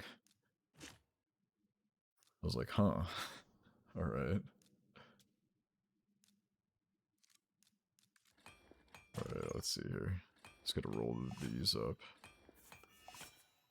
Because I'm curious if I can get, like, Skull Crusher. Well, the one dude has, like, what, 300 accuracy? So I need to get, like, fairly close to 300 resistance to be able to resist everything he does. Resist his every move. Can I, like, get rolls on just resistance? That'd be cool. This already has 33 resistance on it. What is this? Do I even have a resistance-based one? I do. Oh, the novice tourney I'm in, currently in first place. Nice. I remember the novice tourneys. Those are handy. Make it so that, like, new players stand a much better chance, so they're not shoved in with people like me that have been playing for 5 hours and have the resources to just do whatever, kind of, or have more resources. It's nice that they do that, so, like, new players don't get scared away by people who play the game a lot.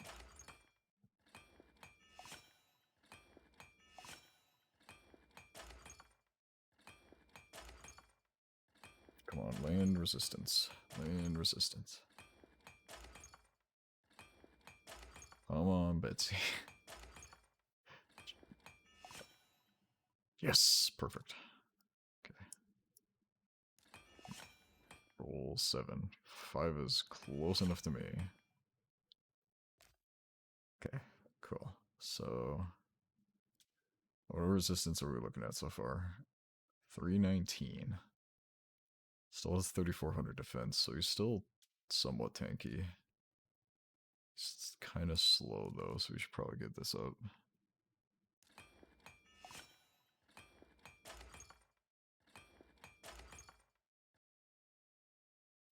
Oops. Dun, dun, dun, dun, dun, dun, dun, dun, dun, dun, dun.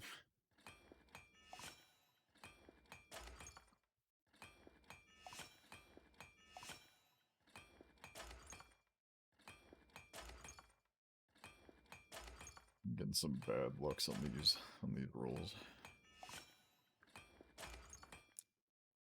Okay, cool. I was gonna check the oh god, there's the game music. God. Kind of almost scared me for a second. So what, 1700 is the next is when I get the gems.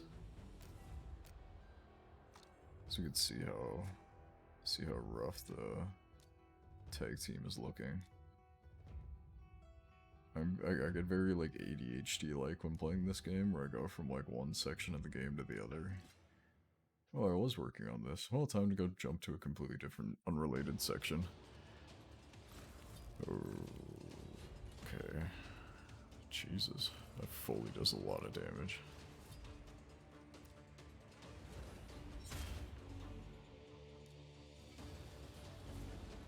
Cool.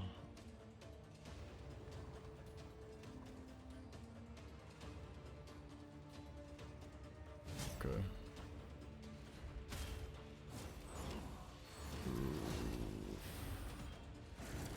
Yikes.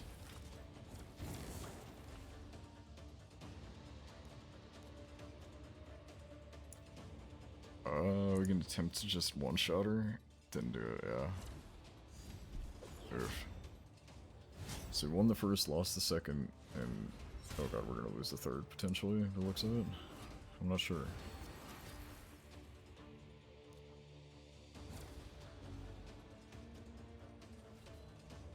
Jesus.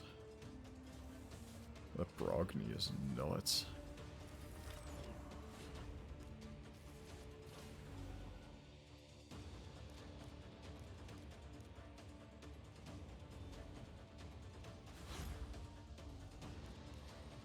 Revive my bros.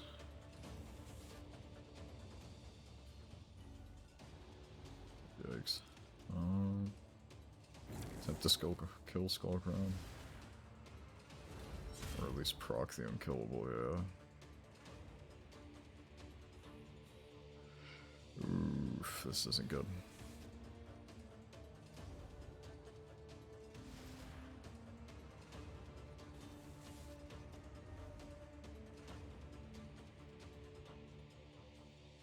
Attempt to kill Skullcrown? Okay.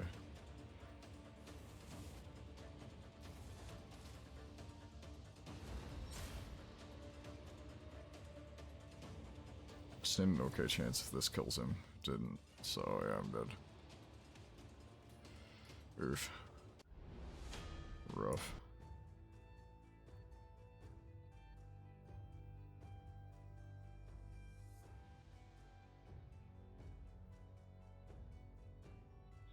This team... Ooh, that's a warlord. God, that is a lot of team power too. We'll see how it goes. Probably gonna lose, but... you know. Try your best.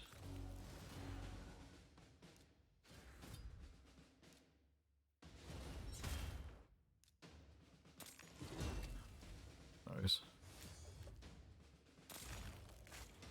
Try and land some freezes, try and get some nuke there.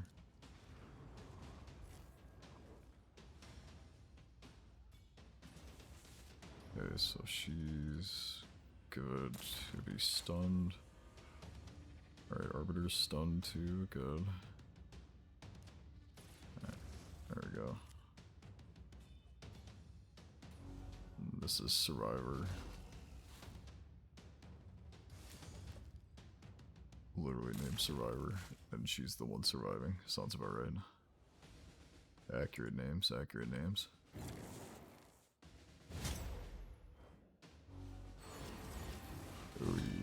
Yoy. God, you got a warlord. That warlord is brutal, honestly.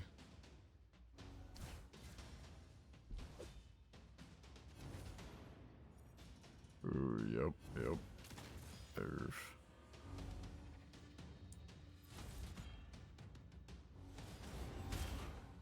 Yeah, the warlord being here is what really won him this. Not this Sifi being so fast.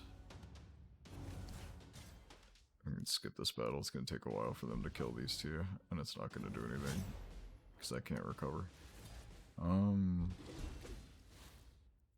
Oof. Okay, yep, it's fine. It's fine for him to kill Draco. sucks because it means that I wasn't able to kill the team with that wipe. Oof. Getting pretty dicey. God, I wish I had one of those. I think his name's Brockney. I don't know. Super cool champion.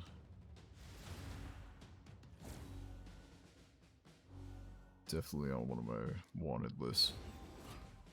Same with oh god, what's the Headless Horseman? What's the Skeleton Jack, I think is his name in this game. It's like the Pumpkinhead Grim Reaper guy. He's like legitimately my most wanted champ, not because he's good, but because he's cool looking. I've wanted him since I started playing the game, and I've just never pulled him. It's kind of sad. I think even last year I saved up shards during the month of Halloween to try and like pull him when the Halloween bonus came around. Because there was like a better chance to pull him. And if I remember, I'd even pulled like a legendary that's quote unquote better than him, and I was disappointed. Because I wanted Jack Skeleton, because I wanted the fucking Skeleton Jack.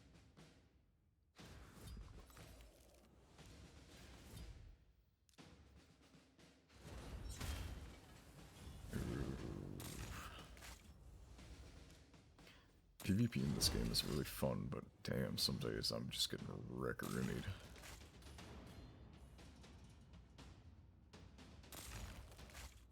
Those freeze procs, though. My man missed out on his Calcium Crusader. Heck yeah, man. Jack Skellington, man. That's scary. That's not good. Wonder which debuff Skull Crusher is gonna get rid of during his turn. Oh god, or he'll just die. Never mind. Spooky.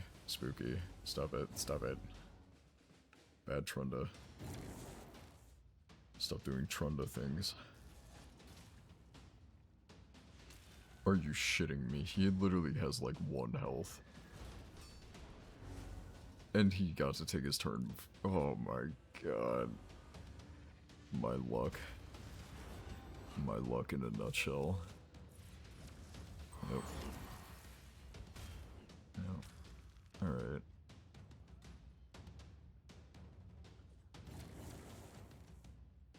Well, I hope you can take a turn, Mountain King. Hopefully you aren't feared. Oh, he's afraid. Damn.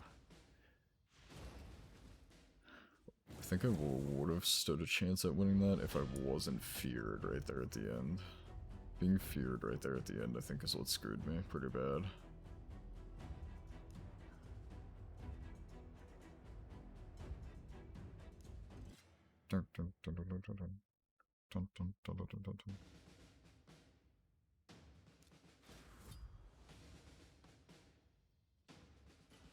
That's not the ability I told it to use. Whoops. Oh, we won anyways. Who cares?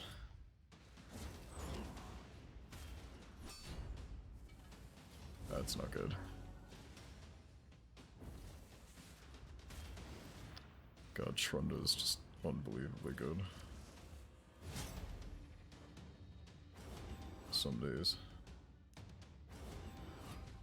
Some days I wonder, like, what is the actual out to Trunda, because, shit, man, I still haven't really figured one out. I guess Tormund, but, like, not everybody has a Tormund. So those people just seem to be just, like, kind of screwed. I guess just build high HP champions. Defense is good, but not as relevant, since people use defense breaking abilities.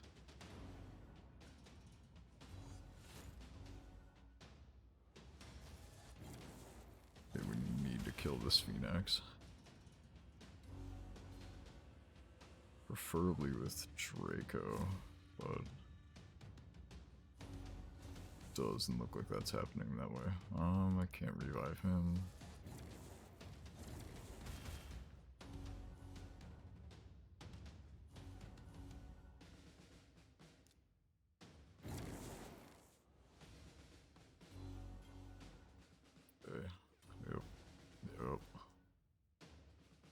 kill the Phoenix. There we go.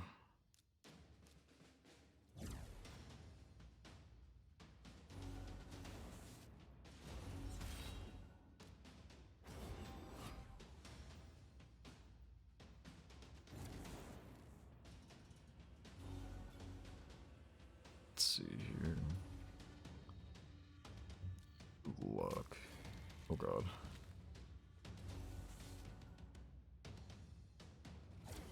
Bonk. Okay, cool. That one went surprisingly better. Quite a bit better. So we have another free refresh in 4 minutes, so we could probably fight another team. It's just a matter of figuring out what team would actually be worthwhile fighting. What team do I stand a chance against? This is fairly even, I'd say. We'll try it. See how it goes. If I get screwed, I get screwed.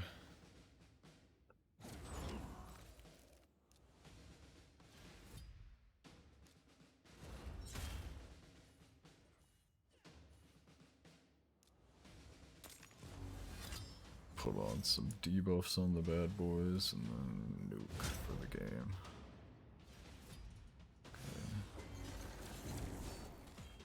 God, I really gotta just increase the speed of my speed booster here.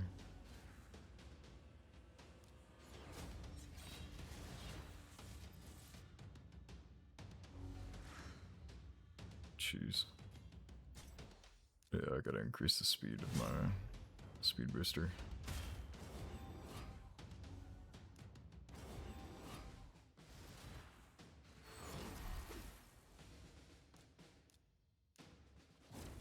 God, they have block debuffs on and Veil on most of the teams. This is gonna do like nothing. Yep. Damn. Okay. Yep. Oh, this is gonna be a gross fight. And it's gonna take a little while. I genuinely don't really know who would win. Guess we'll see here.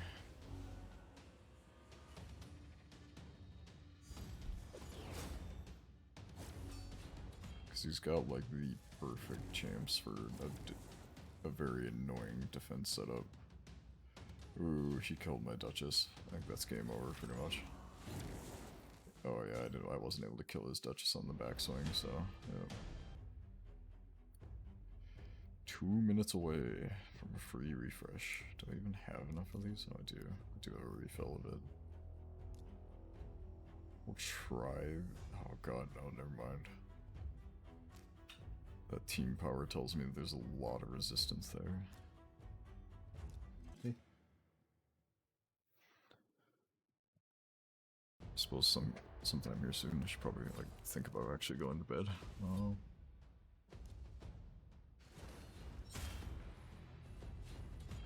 God, fully something is annoying.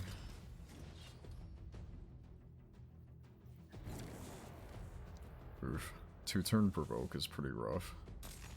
Just because that means for 2 turns I gotta figure out a way to like stay alive and keep that Foley from murdering my whole team, and I can't do anything because it's provoked.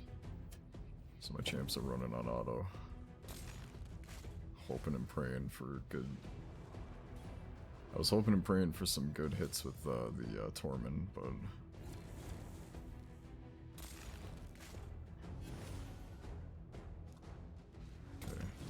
attempt to provoke. Oh god, that gave Foley a turn. We are going to boost turn meter and attempt to beat out Foley. Damn it. Foley was still able to take his turn. Yeah, I think we lost this battle. I should probably rebuild my Umbral. Might be worthwhile to have her as an arena champ. I don't know. We'll see. See how it goes. Oof. Actually, I fought this guy, didn't I, previously? Because I remember that Lego. I think I did. I'm just dumb. Yeah, I remember now. Because I remember I didn't know who to hit with my Draco. Oh man. The struggle is real. Is Moonlight helping you?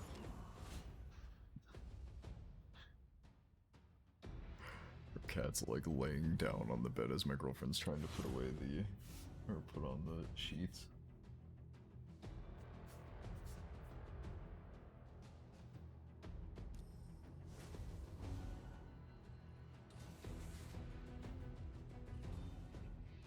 Ooh.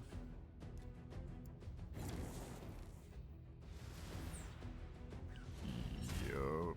Brunies. That's a dead and dead. Skip battle.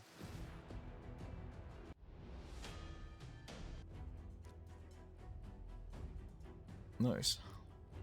This person's got the right idea. We're all in a tournament together. May as well make your defense easy to fight.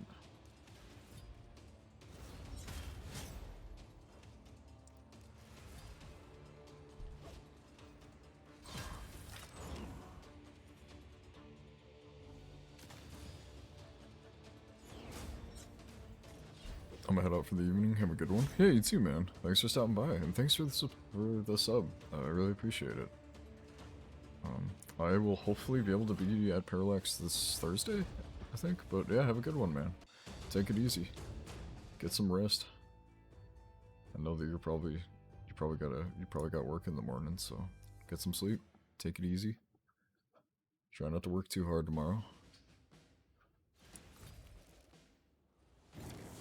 And thanks for trying out the game. I appreciate the support, and I hope you had some fun.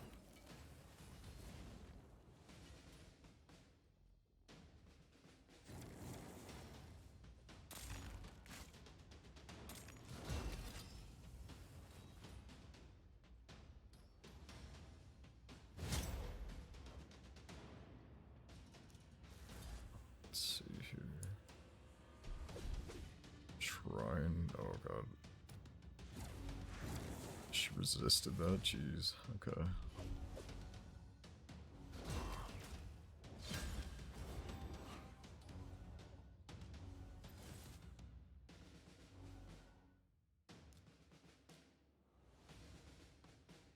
Try and go for the kill. Nice. Got it. Go for the second kill? No. Okay. It's a weak hit.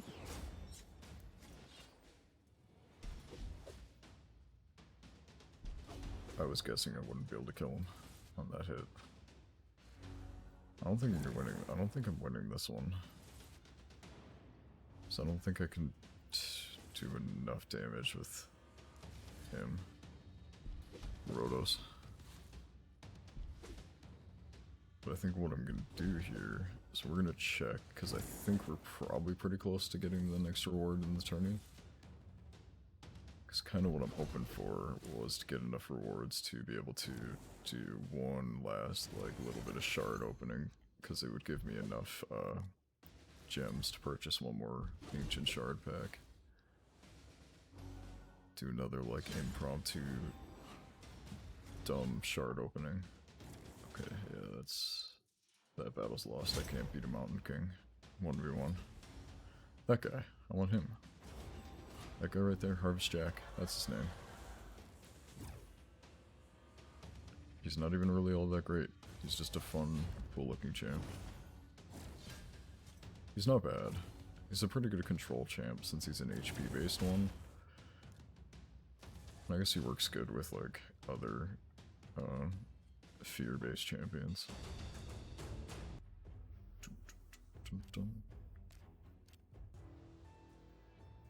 Alright, so I know that we at least got the next reward. Whoops. But I do not know if we got... So 1700. How close are we? 1440, so not even close. So I think with that knowledge, 1440. So that's what, like 230 away? I guess we could try for it a little bit longer. Try a little bit longer. Not much though. Because it depends on wins, if I remember right. You have to get wins in your battles, so like...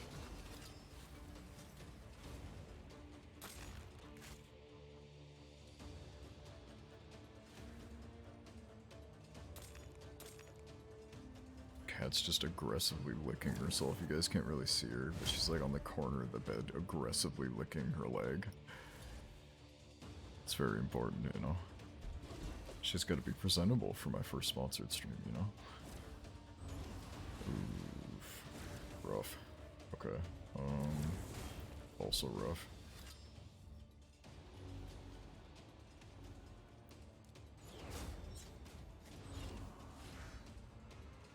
Okay, allied protects. Keep my Rhodos alive, please. Keep my Rhodos alive.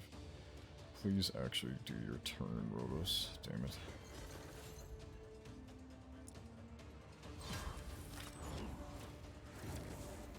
God, and he's stunned too. Rip.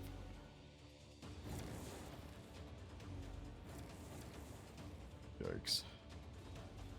Yeah, Skull Crusher's dead. Same with Rhodos. Rip. Okay. Cool. That Rector Trath is going to make things a little complicated here. Non-stop action, eh? You know it. All night, every night. That's what this channel's for. God, that Rector Trath needed to die. Because now she's going to revive people. Damn it.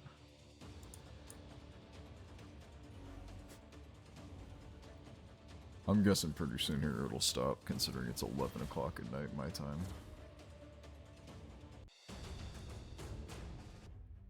Let's see, we still got 24 points, so that's pretty good. I'm just trying to get like the last little bit of points I needed to get another shard pack to open on stream, but...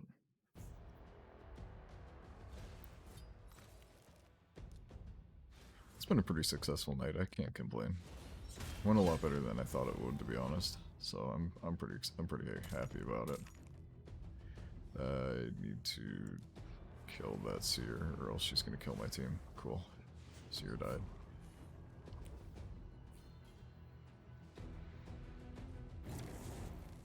Okay. Seer took some damage. Glad it went well. Yeah, and I appreciate all of you guys for helping try out the game and just coming to hang out. It's always fantastic to have the Snow Mies come chill for a little while. Probably want to provoke him so he doesn't land HP burn on the team. Okay, we're gonna want to try and kill her. Ooh, that did not do like any damage at all. Goodness gracious.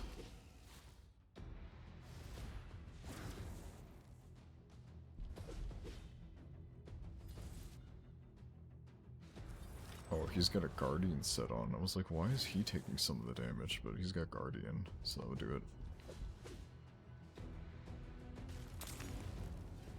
Oof.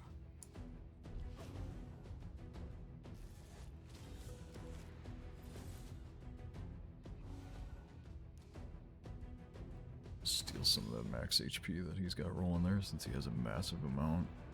I think we're still probably gonna lose. Yeah, I don't think Rhodos can handle it by himself.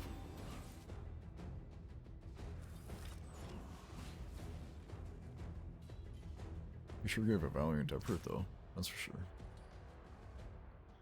Yeah.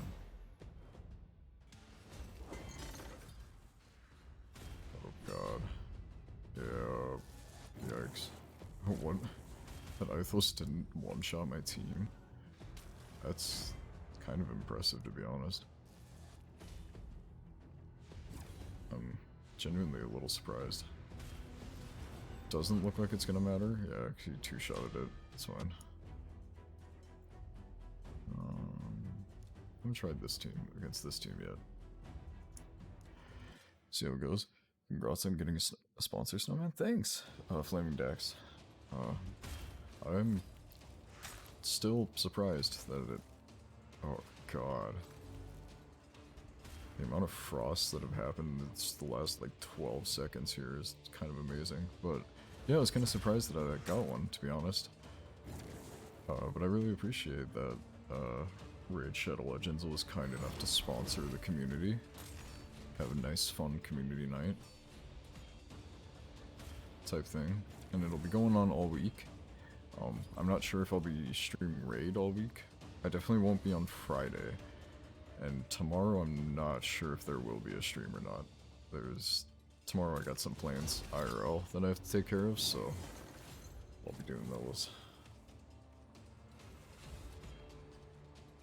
Posture check for you.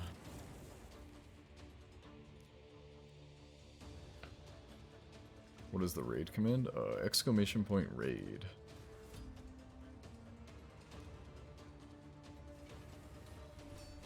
So if you type exclamation point raid, it'll give you my referral link, which will give you a whole bunch of bonuses when you complete the tutorial. You get a free epic champion, 50 gems, 100,000 gold, and 3 ancient shards, which is literally like double everything that I got when I first signed up for the game. So they're definitely being generous with this offer. Definitely a lot better than when I first signed up, that's for sure. Probably try and kill Aaron Brago here. Nice. And then let's steal the HP from Altan.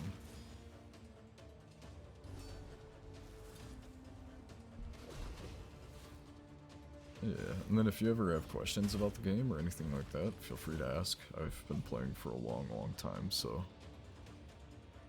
I don't proclaim to be like an expert, but I definitely have a lot of experience with the game. Oof, stunning my Rotos hurt. I think I'm gonna lose this. Yeah, probably. Oh yeah. Oh god, that was a 2-turn stun on Rotos? Jesus, yeah, of course I was gonna lose then. Right, And his name is John Cena!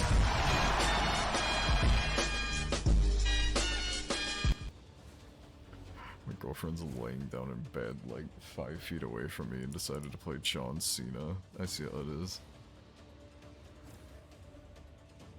Are you having fun, honey? Yes, well that's good. At least you're having fun. Alright, cool. 48 there.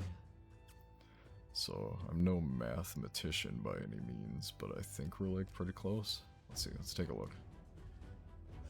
Because we need to get to 1,700 points. Let's go to the tag team arena event here. The extra 40 gems. Oh, thank you for the applause, thank you for the applause.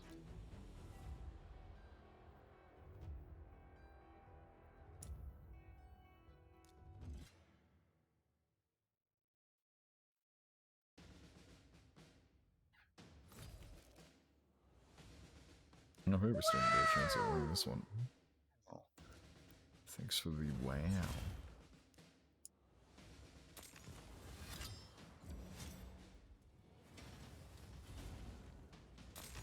Said we get an extra 40 gems and we went and clapped. Yeah, man. Raid Shadow Legends making the clapping noises, heck yeah. Did you get extra 40 gems? Get 3 ancient shards. Well, it's 50 gems. Remember. I just need 40 gems for my event here. From my event.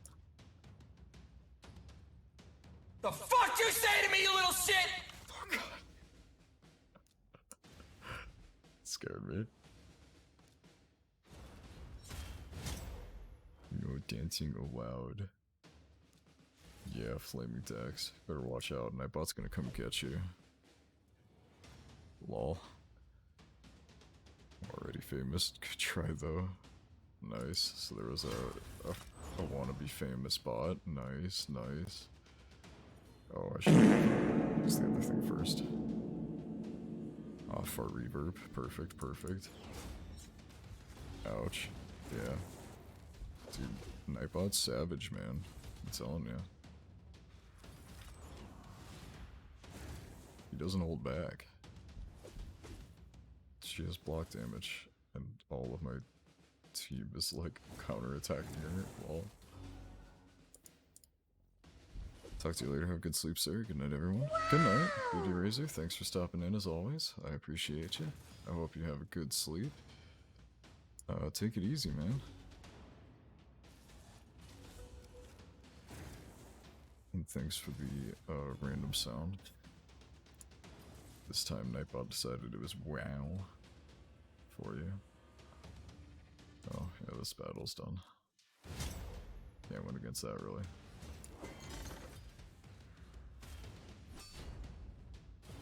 Yep. Oh, this is that one team, alright, yep. I remember this now. The Ithos. Yep, because she lands that stun. And then Ithos killed me if I remember right. So let's see if we can kill him first. Nice. Try and give. Oh, he's got blocked debuffs on. Could have been anything. You chose WoW. They did choose. Yep, it did choose WoW. Thanks, Nightbot. Dude, Nightbot's just trying to make it entertaining for you guys, you know? He works hard. Poor guy gets paid even less than I do, so like, I mean, like, he works hard for free. Like, chose bad. Nightbot did. Nightbot tries though, but Nightbot tries his hardest every time. No, God! No, God, please, no! No! No! No! I love that one. Choose good. It did choose pretty good, honestly. That's better. I love that one so much. Alright, sure. Trunda didn't get stunned or provoked. Nice. It's like the first time in a while that I've had a Trunda not get stunned.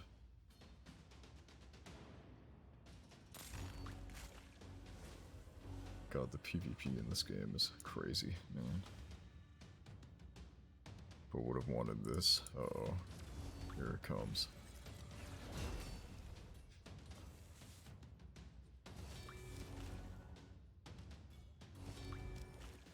Waiting for it.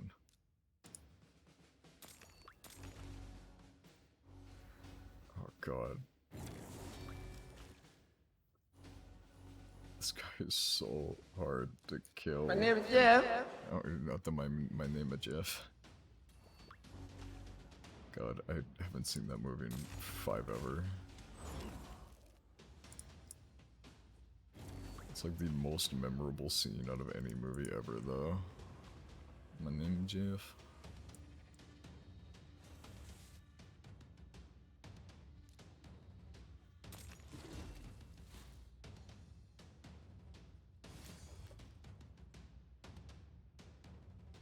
Raid Shadow Legends, baby. Here it is. In all its glory. We're playing it. We're vibing. We're dying a lot. Are you winning, son? I am trying my best. Hey, Orange. No. I mean, I'm trying to win. Just because it's not going well doesn't mean anything. Please get an extra turn. Damn it. He didn't get an extra turn off his ability. He kind of needed to. He really needed to. Well, hey, Dax. Oh, God. Yeah, I don't think I'm winning this. Oh, God, yeah, I'm not winning this at all.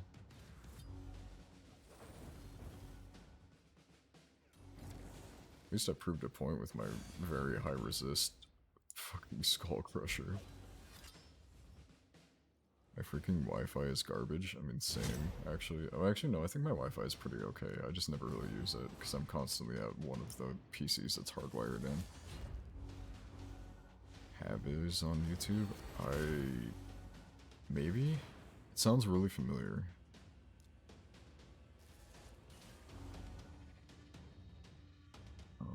Try and kill that Brogni. Nice.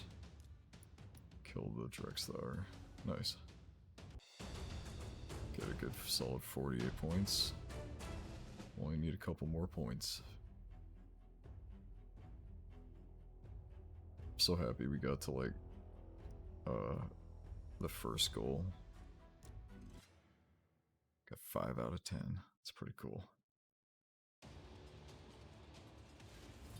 But yeah, no, it sounds like super familiar, Joel Haver. But I could be just like completely forgetting it. Please stun that Septimus. Or I guess I can go first, that works too. Killing Septimus is better than stunning him. Oh, that's not good. Yep. Yep. The 2-turn provoke on Umbral. It's bonkers, man. He has this weird animation style. He's featuring old YouTube legend Dax Flame. Oh my god. Dude, Dax Flame. I watched a documentary about Dax Flame like a while back, and Dax Flame is great. In the documentary, they like met up with him in weird, like like modern times, and he does some interesting stuff now. The guy is quite a character. But that's great. I'm glad to see that people are working with the guy, because Dax seems genuinely like a very like kind person. So it's good to see that he's getting like some people to work with. The items videos? Yeah, it's the items video, yeah. Or that like smoothie show or whatever with Dax. That was awesome. I would pay to be on the smoothie show, to be honest. Because that show that'd be fucking awesome. Are you kidding me? Get to go meet Dax Flame and also make a smoothie. Yeah, the smoothie game show. Yeah. Oh my god. When he was first describing it, I was like, this sounds really weird. But like when they did it, I was like, this is actually kind of cool. It's just funny, makes absolutely no sense, and isn't planned at all, so it's perfect for me. That's exactly my kind of game show. I like how the further on in my stream we get, the more my hair just decides to like move off to one side. It's pretty impressive. I really need a haircut. But yeah, the smoothie game show is great. It's just pure bliss to watch Dax interact with people. Exactly, yeah. He's just got such a unique personality with the way that he just talks to everybody. It's fantastic.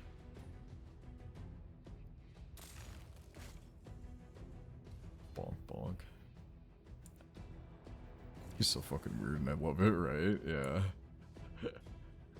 Sometimes like I wonder like what's going on with like what he's thinking like during some of the interactions he has, but not like in a bad way, but just curious, because like I don't know, I find people's motives in very interesting like topics, so like I don't know, it would just be so interesting to be able to just interview Dax like iDubbbz did. Like that would be fucking awesome.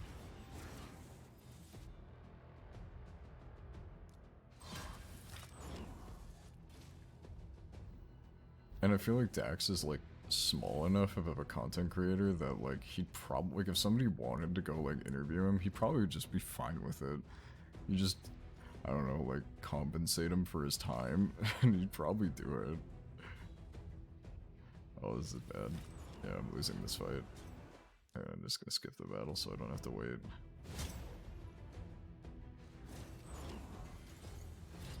Uh-oh. Exactly, like what is like to think like Dax, I'll never know, but I love thinking about it, right? Yeah. Dax is just super cool.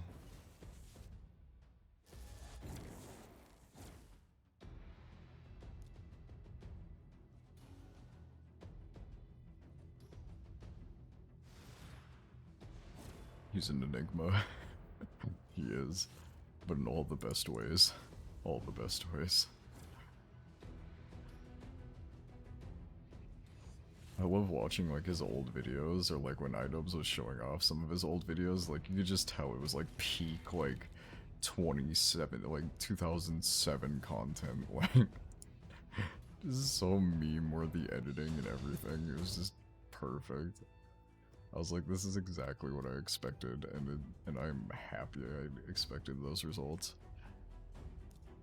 Alright, we're gonna get these 40 gems. We're gonna crack our three ancients we can buy with the gems. And then I think we're gonna call her a night, because I'm tired. I've been streaming for 5.5 hours and I started at like 5:30, I think. Man, that's a struggle. which was back then in the before times. Oh man, yeah, I was too young to be able to watch those videos, so hell nomad. All right, barbarian. I don't need, sadly. Oh, nice, nice. One of the best clan boss champions in the game, but I have the upgrade for her, so damn. And Coffin Smasher. Nice. He's not bad. Pretty good clan boss. Not really good anywhere else, to be honest. But, no game. Alright. I think I'm going to exit the game here. Lord Farquaad, dude. Lord Farquaad? I haven't heard from you in so long, man. How's it going? I'm like just ending my stream and you just pop in. But how have you been? I was gonna look for somebody to raid, so. Bruh. Oh god. God. That was you, Lindsay. Of course. I knew it. Alright. You're welcome. Yeah, it's pretty much the answer I expected as well. To be honest. Steam is telling me also, oh, dude. Twitch is telling me that I can save 15% if I upgrade my sub. I don't even know which one it's talking about. But if I could upgrade it. Alright. We're gonna look up a rage streamer. I don't want anyone that's got more than like 2 viewers. Okay. I want somebody who's like brand new.